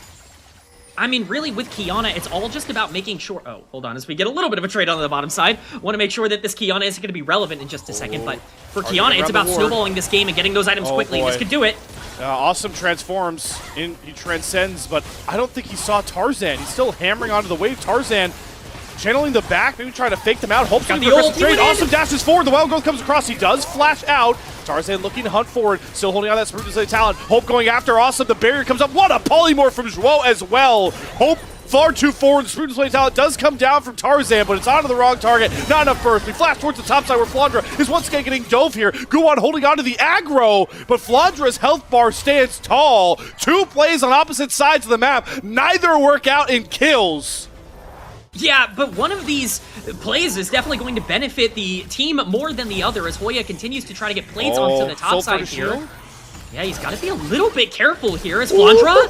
Hoya's going to flash forward and find the last snip of the scissors, and this time he will not be chased down by the zombified version of Flandra. Hoya breaks the deadlock that we had in those last minute. Yeah, at least they're able to pick up a kill because that was a significantly worse trade for NiP for a majority of it. Hoya is in a good spot to be able to carry, and we highlighted that Hoya has actually probably been a bit more aggressive this split than someone like Flandra has on the other side in terms of the way that they function in the mid to late game. When you're looking at this comp and why it feels so scary for NiP is one of the things you fear the most is Gwen being able to find your backline if the Scion is getting, Trundle ulted and not able to kind of keep that Gwen off of a lot of the main carries. And with that Orianna ball could still be a problem. Dragon will help with that. I think you're too late. The polymorph is once again so great from Zhuo. Tarzan's gonna jump onto Awesome, who doesn't have the wild growth or the transcend. Tarzan flashed out of the pit. He will get to safety, and now Shanks gets to reap the rewards with the short sand soldiers chopping down multiple members of NiP. Tarzan does die to care, but trades 2 for his own life. Again, it's just so poorly timed for NiP. They're in an almost nearly perfect position to be able to take the dragon, but Care doesn't have ult. Like, it comes up right now as this fight is ending. If you have Shockwave in that fight, I think it's completely different, but fortunately, it's just not the case. There's the Shockwave. It actually does quite a bit of damage. Shanks has to be a little bit careful here, but overall, it's a play that, once again, is going in favor of AL because their timers have been perfect this game and their playmaking instincts have been right on the money. And even this lead for Hoya on the top side as he's taking a nice trade into Flandra. All right, there's the top lane ultimate chicken we know well. Stop Onslaught traded for the Needlework. Flandra's up a wave of CS. I know Hoya will scale, but it's only a 200 gold deficit for the top lane. It's not that big of a deal. Not as big of a deal as Tarzan's heroics to set Shanks up here for the multi-kill. Yeah, Tarzan does as much as he possibly can to this AD carry and flashes out of the wall to try and get himself to safety, but Care has to commit so much to killing Tarzan when the moment he gets in from the teleport, they are all clumped up. Again, look at the bottom of your screen. It was up in 2 seconds. If they have Shockwave, I think that fight goes entirely different, but again, unfortunately, that's not the case, and Tarzan's been able to generate a lead because of it. Again, a 2,000 gold lead for the player that ended up really carrying game number 1. He's on a champion that can cause even more havoc in game number 2. Tarzan is looking fantastic through the first couple of games of the series. The more Tarzan garners this lead, the more I want to keep my eye on Zhuo. Few champions are able to kind of stymie the power of a snowballing assassin like Lulu, the polymorph, the wild growth, everything kind of just anti-assassin. So Zhuo, a player that we have credited a lot for the success of NiP in Split 2, but is also a huge reason why in the Split 1 Knights tournament, they even got into Group Ascend. It was Zhuo's play, so this Lulu needs to provide constant value up against the 1.5k gold lead.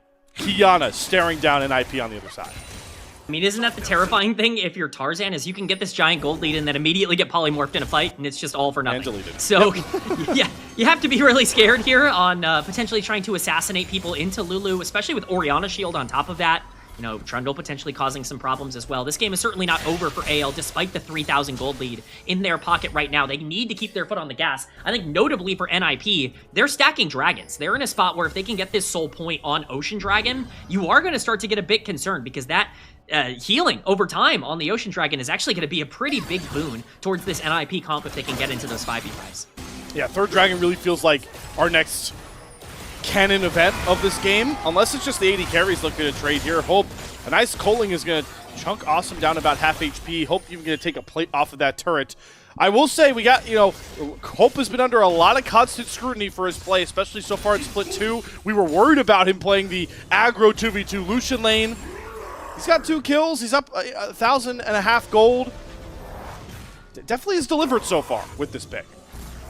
Look, I don't want to say he better be, but, this is what you pick Lucian for, right? This is exactly the situation you want to find yourself in. If you're 1.5k gold up, you're doing your job on Lucian Milio, and anything less would be a bit of a problem for this team, but we've seen people carry on this Lucian. As much as I want to talk about him not being a big late-game threat in the same way Yunara is, that's really only because he's much more exploitable in a couple of these fights. If you can get into good positions on Lucian, he will shred you up, so you got to keep an eye on Hope here as we continue to watch these fights. And to that point, this is a low-range comp from NiP, mostly across the board, so Lucian's not going to deal with as many of those conventional problems like you talked about that Lucian can run into the later stages. Still builds scaling, disgusting damage items like the Yunara. So Hope in the right position, Tarzan as expected in a premier position as well. AL's positioning now dictated towards the Herald, and with Tarzan, Hope, and Shanks, all the damage dealers pushed up into one area. They get rid of Shelly pretty quickly and secure the Herald. All the topside objectives going towards AL in this early game. Yeah, I like NiP not pushing their, luck too much by trying to fight over a Herald that isn't really going to get all that much on the map unless, things go a little bit different. It'll probably be that mid lane tier 1 that ends up being the focus in about 15 seconds with Ocean Dragon spawning. Again, this is soul point right now for NiP. Them being able to get into position for this is paramount, and this might be a fight that they kind of have to win. Are AL willing to take it? I would hope so. They're going to bring down the Herald early. Should be able to get the crash into the mid-tier 1 here with the wave thinned out. Nobody going to hop in to drive it. They're just going to knock down the structure with the power of Shelly herself. So down goes the tier 1 mid-turret. And what does that really gain for AL? Inside track towards the Dragon, the vision line as well. They let Hope try and start poking some damage. Guwon takes a decent chunk here, but now he's trying to run down Hope. The flash shockwave hits on a 2, but Kyle flashes Breath of Life all of AL out, and the Shuriman shuffle from Shakes knocks Hoya away from all of AL. There is no jungler up for NiP. There is very little reason for them ever to stay unless they think they can win the 4v5 fight. But as more time ticks, the Dragon gets lower. NiP seemingly make up their mind and bail out on an early soul point here. I love that aggressive engage there by NiP, but Hoya is just a little late on finding the backline. If that's synced up a bit more, again, perhaps things go a little bit different, but that gold lead that they've surrendered over, it's just too much right now. They don't have the resources to continue to push, and that means that AL have taken away a big resource. Care is in trouble. There's just no reason to be trying to contest this Gromp, knowing Shakes and Tarzan are both there. Shakes going to lose access to that flash. Excuse me, Shake's going to wail on this tier 1 turret. He may actually have to, he doesn't have a flash to rely on here. He's just going to run down by Guwon. Tarzan going to jump onto Guwon, swinging the club, but there's a no kill to be found. Tarzan's burst is enough. NiP starting to find some desperation reeking out into their game plan. I mean, this team looks very, very mental boomed right now, and they're going to have to try and overcome that because this was honestly an okay find. It looked like this was going to be a good start.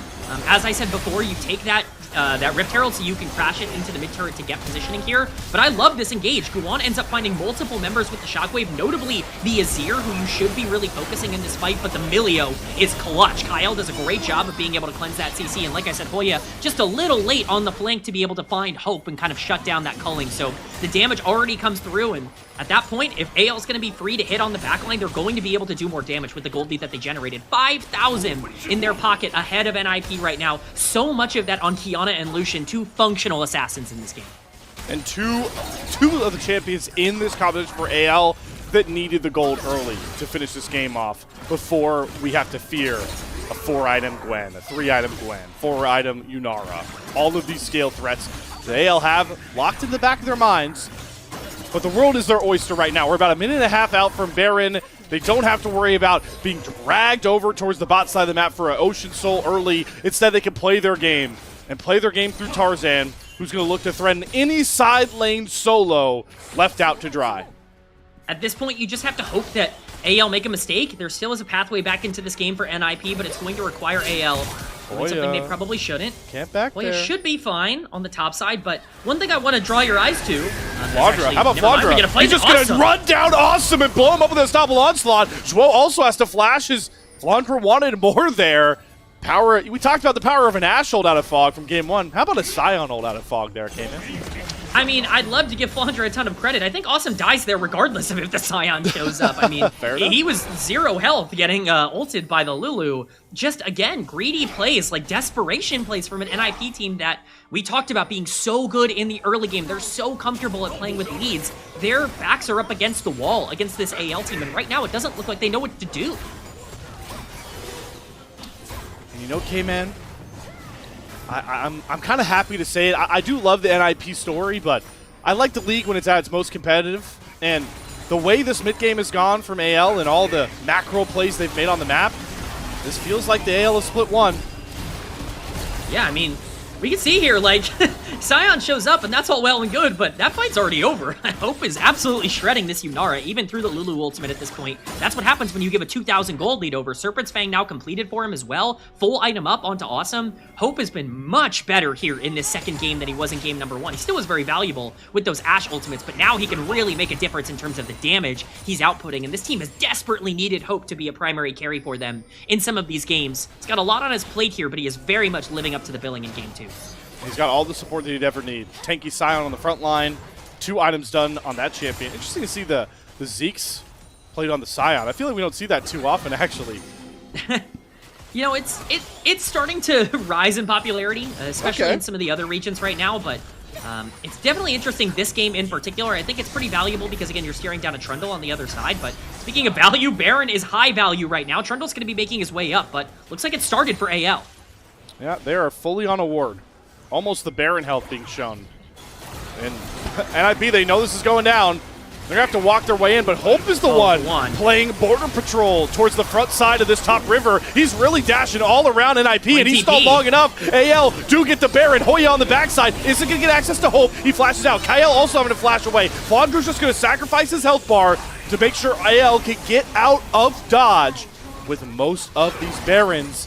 But they're hunting for Shanks, who's on the wrong side of the pit, trying to play the vision. Maybe look for Regan. My God, Tarzan! You just briefly lay talent. The shockwave comes down to trade one, but now Shanks is caught in a good position. Dashes on top to find a second kill onto Guwon. This mid jungle for AL, man, they're looking feisty in game 2.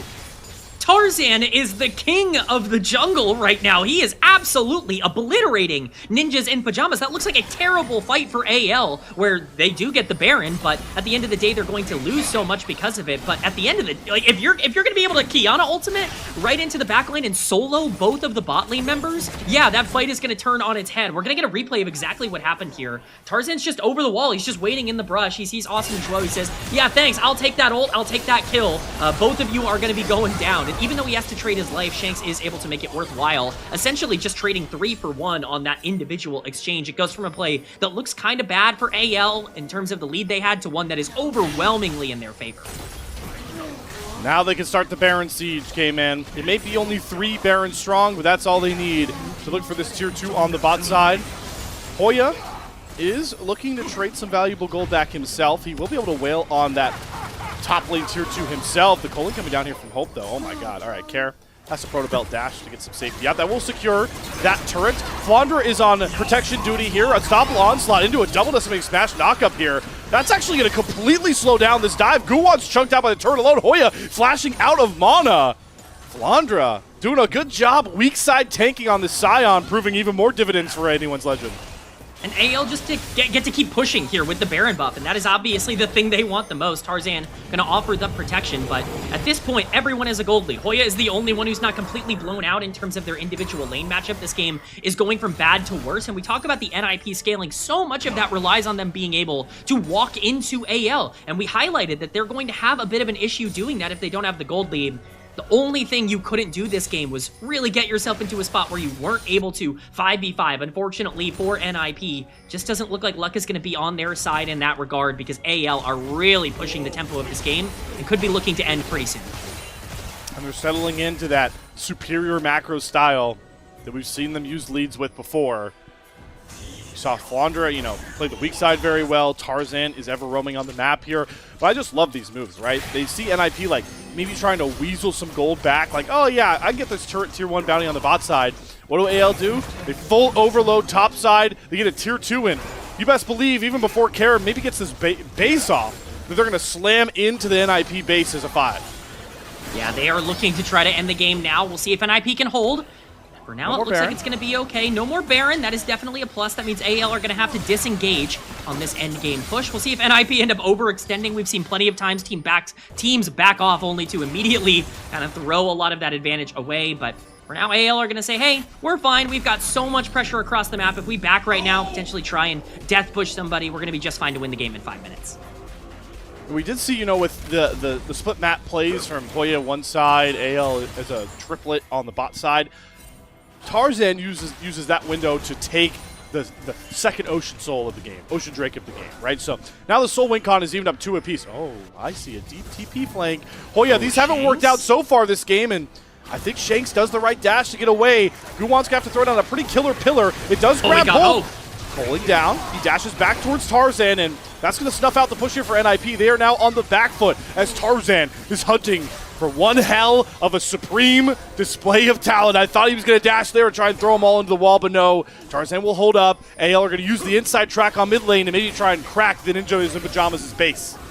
Yeah, I mean, if you're going to just say, hey, whatever, it doesn't really matter that you're trying to kill us. We're just going to take your base. That's a good trade for AL. Definitely gold advantageous as they basically get a free tower in the mid lane off of that play. I understand what NiP were looking for, but they just can't find the angle. Hoya is once again trying to find a flank, and Kyle might be the target. Oh my God, he found the Emilio.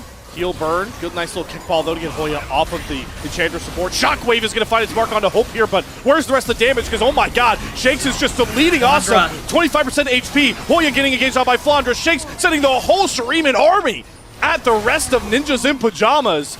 And basically all of them have to head back to the fountain and succeed an inhibitor, coming with more on top. Yeah, it's not just going to be one, it's going to be both of the inhibitors that are still standing on the bottom side of the map. And NiP are going to fight for this one, but this is very dangerous. They just don't have reliable ultimates. There's the needlework. There's no shockwave. Subjugate. What does that do? Awesome transcending. How does that get you onto a primary target? The answer is it doesn't. And NiP are pushed even further back as a TP comes through for Shanks. So we have 5 members on each side. NiP trying to muscle some sort of fight. Shanks is going to whiff the Emperor's Divide there, forcing the Breath of Light out of Melio. Hoya uses the mist well to not get caught by that ultimate. So now AL are out of engaged tools, and I think that just means everybody walks away. Yeah, I mean, it's a couple of whiffed ultimates. You might have been able to end the game there, but really at the end of the day, it's not too big of a deal. There's really no way for NiP to feel comfortable on the map right now, and you've got Baron in 15 seconds that likely you're just going to be able to reset and walk towards. Feel very comfortable in this close quarters situation around this Baron to be able to take it for free. As much as NiP probably want to get some vision onto that objective, they're going to be pretty prioritized with their own base at the current moment. So it might just be delaying the inevitable, but at least NiP are able to survive for a couple of more minutes. AL have done a really good job respecting the few sort of gotcha tools that NiP really have, right? It's the pillar, it's the shockwave. And I think they've done a pretty good job waiting for either of those abilities to come out before AL feel confident stepping up, right? And that's what's allowed them to really siege well onto the base. There's, mid lane in supers coming down. Bot lane inhibitor is exposed, and now they can set up shop, trying to get this Baron, and Guwon walks face first into Flandra, decimating smash, and 2 damage dealers behind you. Guwon's gone, and that means Baron is a freebie for the Pandas. I mean, they get Dragon? Is that something, Slayer? Are we trading it for anything here? Prize? Yeah, I think like consolation in 10th place in a race. Right, it doesn't necessarily make it feel all that much better. Baron's going to go down, and they're going to push onto the top side. They're just going to try to end the game while they're taking Dragon. And NiP are going to make their way back, but it might even be too late here. Guwon is still about 15 seconds out. And if you think this comp doesn't work well with even their Trundle behind, good luck having any sort of front line without Guwon up. Baron, triple grubs, a whole host of problems in the NiP base. Another inhibitor is going to drop here. AL now with Guwon respawn are going to feel them out, see where the engage looks. There's a pillar onto Shanks, but no follow-up at that point. Hope's trying to swing on with Tarzan to bring the triple push in. Guwon's looking for the shockwave, but Shanks and Kyle both flash in the nick of time. Guwon's eating a full culling for a full meal.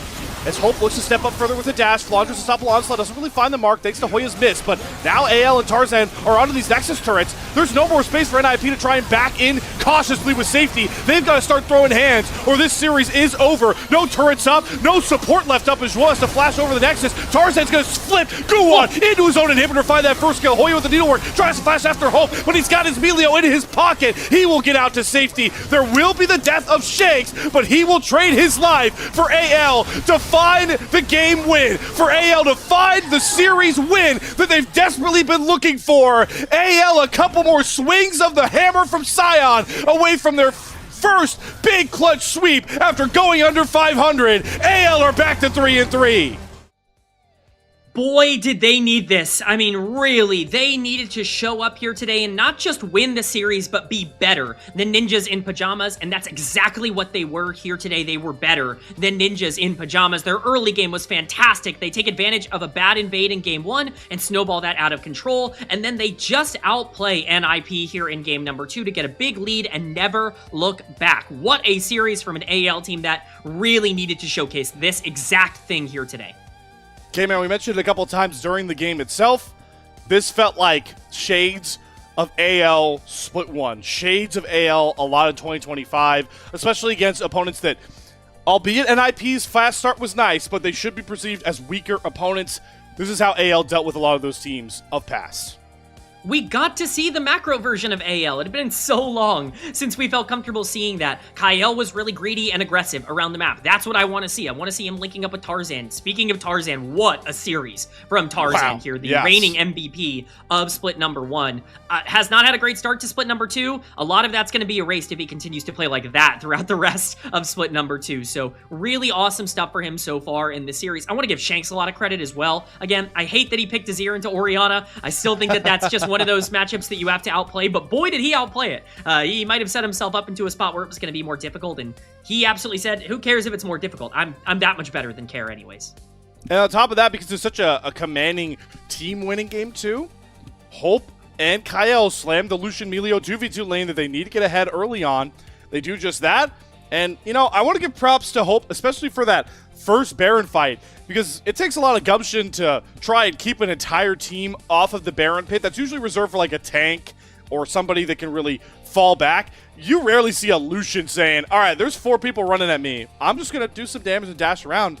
Hope was able to do that. So you positive praise towards Shanks, towards Tarzan, like you mentioned, but I think Hope deserves a little bit of praise back after this game 2 in particular. Yeah, I mean, the game 2 was perfect from him. I mean, you can't really ask for much more out of the Lucian in terms of getting a big lead in the early game, using it to really space himself out well in the mid to late game, and not really making any huge positioning mistakes. Every single time that Hope got caught, it was to the benefit of AL, who ended up being able to capitalize more on the re-engage than NiP were able to on being able to take down Hope in those fights. I also want to give him praise for game number 1. We obviously, are going to be a little bit more critical of the way he played the laning phase because he was down so much. He hit so many arrows in game number 1 that really ended up changing that game, and he was huge in that final team fight. He ends up picking up a triple kill and really starting to take over the game despite the bad start. Hope was such a critical piece for this team in split 1. People forget because he's had such a bad split 2. He was one of the best AD carries in the league at the beginning of the year, and if he can get back into that spot, if he can start to play a little bit more efficiently, like just get that confidence back. I mean, this team becomes entirely different if they have a bot lane they can rely on. Yeah, I mean, there were points towards the end of split 1, like if you made 3 all-pro teams for Group Ascend, there were points where I felt like Hope was right in the same category with Gala and Viper. They weren't Elk level. Elk was his own beast that split, right? But he was playing right in the same ranks as Gala and Viper to help AL get that number 1 seed overall. You could definitely question what you want to get out of Hope at the big competitions. If AL make internationals, can he perform in the big best-of-5 playoff series? But we are pretty used to him playing up par with the best marksman during the regular split. So AL getting him back to that level is really important if they're going to be able to come back through the standings, which I heard we now have updated. So let's take a look at how much murkier Group Ascend has gotten K-Man now that we have this result from AL. A lot of people bunched up in that meaty middle of the sandwich known as Group Ascend.